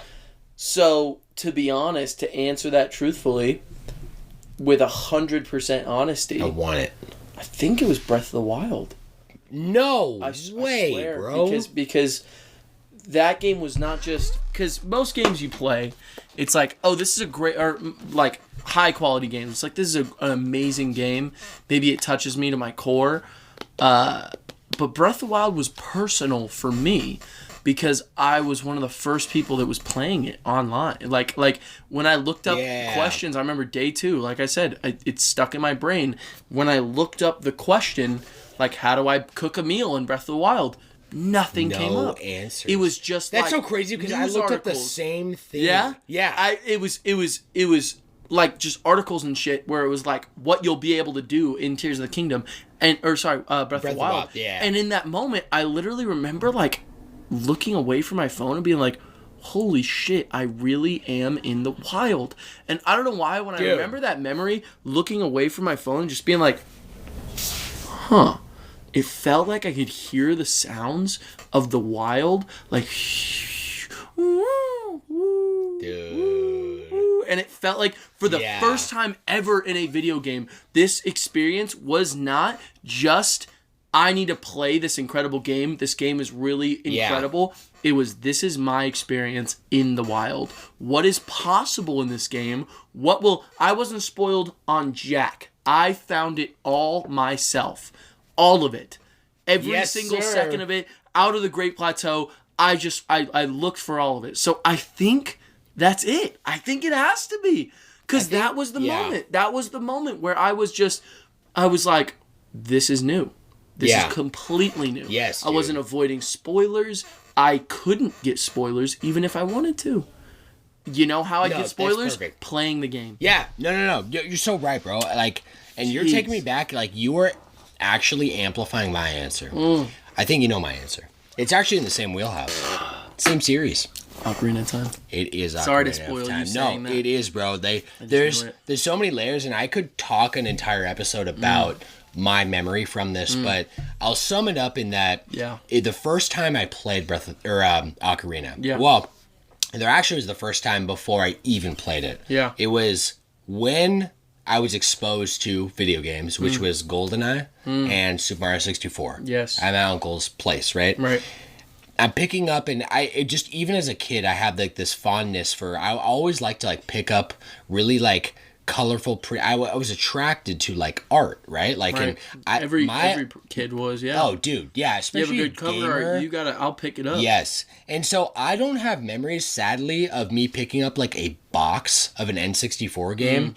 I never even kept the boxes, right? Like, I wish I did. But I remember being there, playing Mario 64, having my world blown to what video games is, being like, oh, I now want to hang out with my uncle that I've never, like, I'm a shy kid. Like, it was like, me and my uncle weren't that tight, but I want to, and I want to learn. And what is this? And he is showing me the gold cartridge, the original, with like how it looked and how it glistened in the light. I'm literally like, I'm even a kid, right? I'm probably like 6 or 7. I'm literally like, is this made of gold? Right? Yeah. I'm asking my grandma, right? I'm holding the cartridge in. So that's my first exposure. Right. And then fast forward later, because like that really was it. It was like the next time I went there, where's Zelda? Oh, your uncle sold it. And I'm like, Uncle, why? Right? And he's like, it just wasn't a good game. That's what he told me. And then it was because he got it for you, right? Yeah. Oh, no. We'll get there later. Before I ever even got it, I wasn't allowed to play it for years, right? Like, it was like way... So why did he get kind of a couple of years later. He actually didn't like it. What? Yes. That's crazy. He's one of the few where, like, he just did not really like vibe with it. Wow. To his credit though, as far as I've ever known him as a gamer, very much an adult gamer. He's into mature shit. He's into like stuff that Caleb's into. Sure. Dark Souls. Sure. Doom. Like, I mean, he's a more like old school gamer. He was into like Doom Classic. He's into classic WoW. He was into the grind, into like old PvP. But do you remember like before Halo, Unreal Tournament? Unreal Tournament. You ever heard of that? No. That is like the pre-PC era, like Counter-Strike, Unreal Tournament 3. Those were like pre-Halo for FPSs, and that's all he played, bro. And he would play them like, he was so good. He's one of those guys where he's like inventing 360 no-scopes before it's actually like a meme on the internet, real. right? I love it. Yeah. So, I'll get on point that I remember then like, okay, so that seed's planted. Years down the line, I'm like hanging out with some friends, and I've got a Game Boy at this point. I'm a gamer. I'm into Pokemon. I go to one of my buddy's houses. It was like his I'm with my buddy, and we go to like his family friend's house. Okay, so it was like an extension of friends. Right. And his buddy is playing Ocarina of Time. Right. I recognize it. I'm like, what is this? The three of us, like the three boys, I'm probably 8. We all played Ocarina for like 3 hours. All we were at though was that first, like the opening Kokiri village. Yeah. And then inside the Great Deku Tree. And then beating Goma, the first boss. Yeah. Right? Which seems so small scale playing it now, but as kids, we were so into it, and the internet wasn't the internet now, right? So we're all like word of mouth. We're all like trying to figure it out. We're in it. We don't understand everything. We barely even can function the controller. It's an N64 controller, right? But we beat it, and I'm walking away from it like, I need this. It was like this feeling that I'd never felt. Like Mario 64 didn't give me this feeling. Right? It was like, I need to know what's happening. I'm in the story. I'm in the world. The fantasy element was tugging at me so hard. Right. And I go to my mom. My mom is like, no, that game is evil, and you are not going to play it. Why is it evil? Well, honestly, like, a whole convo, basically, of, like, she looked at Ganondorf, and, like, anything with magic was evil.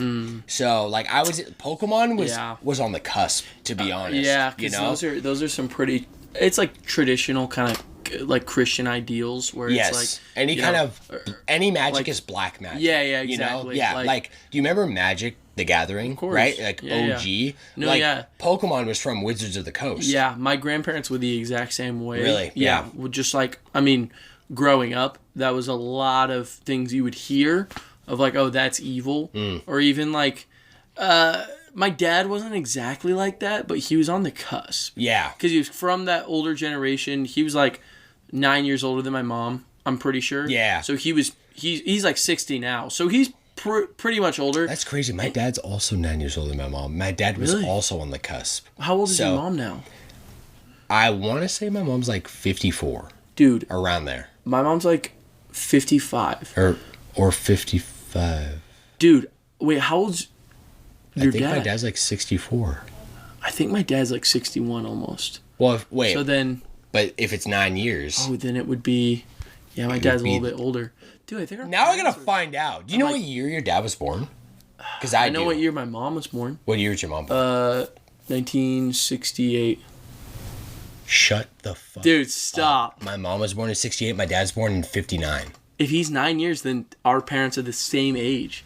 Dude, how the fuck do we not know this? Whoa, bro. This is crazy. That's actually crazy. My point of reference is my dad's year. So I'll forget his age. But my dad was born in 59. I remember then my dad must have been too, because my dad's 9 years older than my mom. And then the reason I remember my mom's birthday is 1968 because the garage that we grew up in was the password was 1968. And so I always had to put that in all the time. And so That's crazy. You guys are hearing a live reaction this is a live now? Reaction. Like, what the fuck? Happy year. Happy half a year. Happy half a year, Our bro. The That's same crazy. Age. That's really crazy.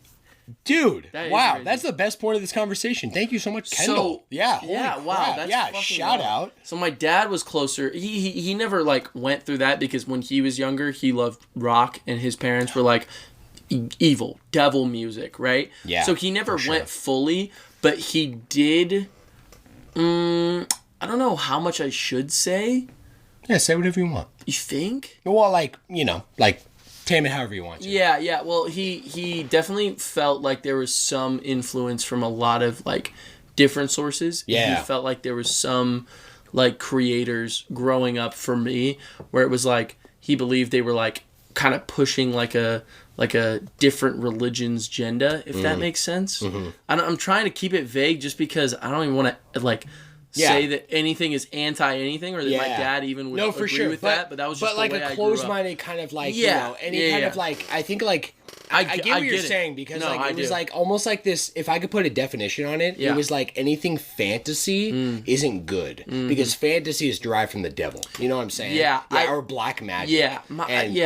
I get that. I do. And I kind of had to make this argument because my dad, basically like a piece of it was that I ended up like renting Ocarina when my mom was like out of town, which never happened. My dad was totally cool with it. My mom comes back. My mom's furious, and I'm like, my dad is kind of on my side, and I'm making an argument that like, hey, it's not black magic. It's just good versus evil. Yeah. And she was like, okay. And that was like the point when I was like 11 that I was now allowed to play Zelda, you know? But... Before it like really like reached that point. You get to the Great Fairy Fountain, she's like, put this shit Oh my gosh, bro. Yeah, no, I couldn't show her that. Like, no way, right? Like, yeah, dude, all the everything, bro. Jeez, dude. But right before that, I remember like just dude, honestly, I want to get to the story with Reese, who you know Reese, right? Yeah, and he's not really like involved with the cast and stuff, but we see Reese on like a weekly basis, and he's one of my childhood friends. And Reese and I both, we were both like, when Reese and I first met, I was 8, and we were both like all in the N64. So to be honest, like this thing with my mom probably happened when I was like more like 8, not 11, okay? Like a kid, because I remember playing Ocarina with Reese. You know, same kind of vibe as you with Breath of the Wild. Right. No internet. Right. We're figuring it out. Right. Have you played through all of Ocarina? Yeah, of course. Okay. Yeah. So we get to the last part of your childhood arc, and you're in Jabu Jabu's belly, and we could not figure out how to get... Is that the boomerang? The boomerang. Yeah. We couldn't get it. The boomerang, it like... Oh, no, I'm sorry. You get through enough where you get the boomerang. Oh, yeah, but you couldn't... But there's those tentacles that fall down. Yeah. Like the uvula tentacles. Yeah. And when you basically have like an approach, it's a gameplay approach, and it teaches you naturally where you have to approach it, then it gets vulnerable, tries to swing at you, then you fire your boomerang after it makes the swing, right? We could not figure that out. We couldn't, bro. Like, our 8-year-old minds couldn't comprehend. As a kid, what are you gonna... We were dying nonstop. Right. And we were like, this is impossible. What are we missing? That night, we probably tried for hours, right? As kids, and we were stuck. We went back to Mario 64. I go home, whatever. I sleep that night. I'm not even shitting you, bro. This is so real. I have a dream. And in my dream, I saw Link. I was Link. And I approached the tentacle like a boss. And I go to throw my boomerang. It misses. And I go to back up, then it gets vulnerable, it swings at me, and then I throw it just like in the game, and I hit it. And I was like, what the fuck? Wait, that's how I beat it. I woke up. I called Reese at like 9 a.m. I said, Reese, you're not going to believe me, but I had a dream, and I think I know how to beat the level. I go to his house, and we beat it the way that I saw in my dream. That's one of the most insane gaming stories I've ever heard in my whole life. It is so real. I can't even, like, nothing, like, can convey how real that was. But that is one of my earliest kind of, like, big memories of gaming. And that is carried over with me, and I will forever remember that with Ocarina of Time. That's fucking crazy. Dude, and it exemplifies basically everything you're saying, too, with Breath of the Wild and the feeling of, like, I'm not going to look things up. I'm not going to communicate. Like, I'm going to figure it out. Right. You know? Right. And the way that Ocarina did that for me as a kid, and the way that Breath of the Wild did that for you, like, it's that vibe. Yeah, I mean, I think it's just also because, obviously, when I was a younger kid, those kind of games, there wasn't really an internet naturally. Yes. And that's why Diamond and Pearl was so special to me. Diamond and Pearl comes close, too. It was not as heavy because I felt like I was out of that woods because the internet was so prevalent by the time 2017 when Breath of the Wild came out. It was so prevalent. Yeah. You have an issue with Ocarina, look it up. And guess what? There's probably 20 people on Reddit who had the exact same issue, and you look up the question, and it's the exact question you had posted on Reddit 3 years ago. Yes. That's what the world we were in. We got out of the woods, and we were in plain fields where everything was very clear. The moment that I played Breath of the Wild was when I stepped back in the woods. And that is an experience I might never get ever again. No, I got close with Tears of the Kingdom, but still at that point, the Switch was new. Yeah. All of it just felt so new. And Tears of the Kingdom, I know how the mechanics Of course, that's what I was going to say. I know how it works. Is that, like, it's based on the experience you already had. Exactly. It got close, but it could never recreate that. I might never have that experience again. I'm with you. Actually, it's crazy you say all this because I did not have the same... I wasn't the same age. I wasn't the same part of life for me with Breath of the Wild. But... one of the reasons that Breath of the Wild, which isn't my highest rated Zelda game, but for a gaming experience, I did what you did intentionally. I didn't want to look up anything. I didn't want to talk to anybody. I wanted to be in the woods and have my Ocarina of Time experience with Breath of the Wild, and I got that. And I know I got that because the first time I ever talked about the game with any of my friends, also I was the first of any of my friends to get a Switch. I got a launch day, as we talked about, right? Me too. And so part of that was nobody else had it yet. It was hard to get. So by the time 2 months later that I actually then talked to somebody before I looked anything up still. The first conversation I had was, hey, I did this. I mean, for me, it was like Zora. I went to the Zora place. Then I went to the mountain. Then I went to the desert. Me too. Okay. And then Rito at the last? Yes. That's exactly what I did. Same way I went. Yeah. So as you found out then, talking to one of your buddies. Not everyone does that, right? No. My buddy went to the mountain first, and then he did the desert, and then Rito, and then Zora last. And then I sat there fascinated, like, you did that? That shit is crazy. To me, that makes no sense because to me, like, the way the game naturally progressed was how I did it. So, how? And it provoked this conversation. It provoked, like, how'd you learn how to cook? And it was this feeling that I hadn't had since my time with Ocarina at 8 years old. I felt the exact same way. Because anyone I talked with about it, it was like, oh, how did you do this? How did you do this? I felt that way also about, like, Tears of the Kingdom, too. Because I tried to look as least as I could. But I had other friends that were playing at the exact same time. Like, oh, I did this. Have you tried this? God, I just want more experiences like that. You're so right, bro. Yeah. Let's wrap up that. Ready to wrap it up? Yeah. Let's do it, bro. I had one more question here from Johnny. Johnny, I love you so much. I'm gonna save it for next week. Let's save it for next week. Yeah. Let's we already did the class trial. Yeah. Let's jump to our Shonen Sentiments and wrap up this special podcast episode, brother. I have a quote here from The Last of Us, actually. See if you can identify the character for me, Joshy. It is... I'll just begin the quote here. So, to start, there are millions of ways we should have died before today, and a million ways we can die before tomorrow. But we fight for every second we get to spend with each other. Is that Tommy? It's not. No. Is it Joel? It's not. Yeah. Who is it? It's more of a side character. It's actually from Left Behind, and it's Riley. Riley. Wow. Yeah. She didn't say it in the show, so I was like, I actually was trying to look up a quote from the show, but this came up from the game specifically, and dude, like, that's good. The emotional impact of Left Behind is so good. Left Behind is essential to Ellie's character. I completely agree, bro. I think it's just essential. It's almost like Ellie is Ellie's an amazing character. Yeah. But knowing just some of that backstory and what she's actually been through, and she talks about it in the game too. She literally says like I got bit and I thought I was gonna be gone, and then I waited and I wasn't. You know?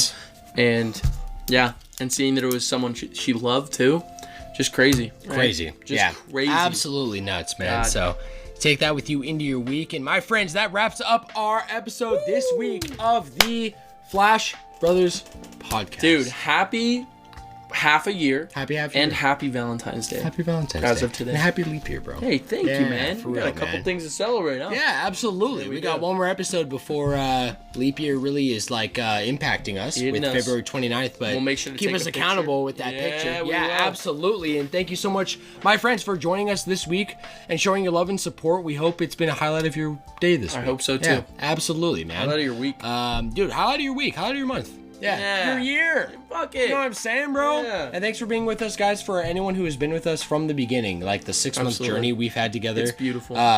Extremely memorable. And I think like being here from the beginning, there's something that you guys will get from a piece of us that no one else is going to see. Absolutely. So we thank you so much, you guys. And don't forget to check out your Spotify Q&A that we're going to post at the end of this episode. Please. Don't forget to check out, like, if you're a Patreon subscriber, we got the pregame dropping tomorrow morning, so you check that out before the episode drops. And don't forget to send in your listener submissions for next week's episode. That's right. And get plugged in here. We got patreon.com/flashbrospodcast, or send your submissions to flashbrospodcast@gmail.com. Please do. We love you guys. Thank you so much. We love you so much. And thanks for celebrating with us. So much love. And Joshy, thanks for playing that game with me, bro. Of course, man. That shit was fun. Dude, way fun, bro. Fun stuff. We will see you and Joshy next week. Love you. Happy Valentine's Day.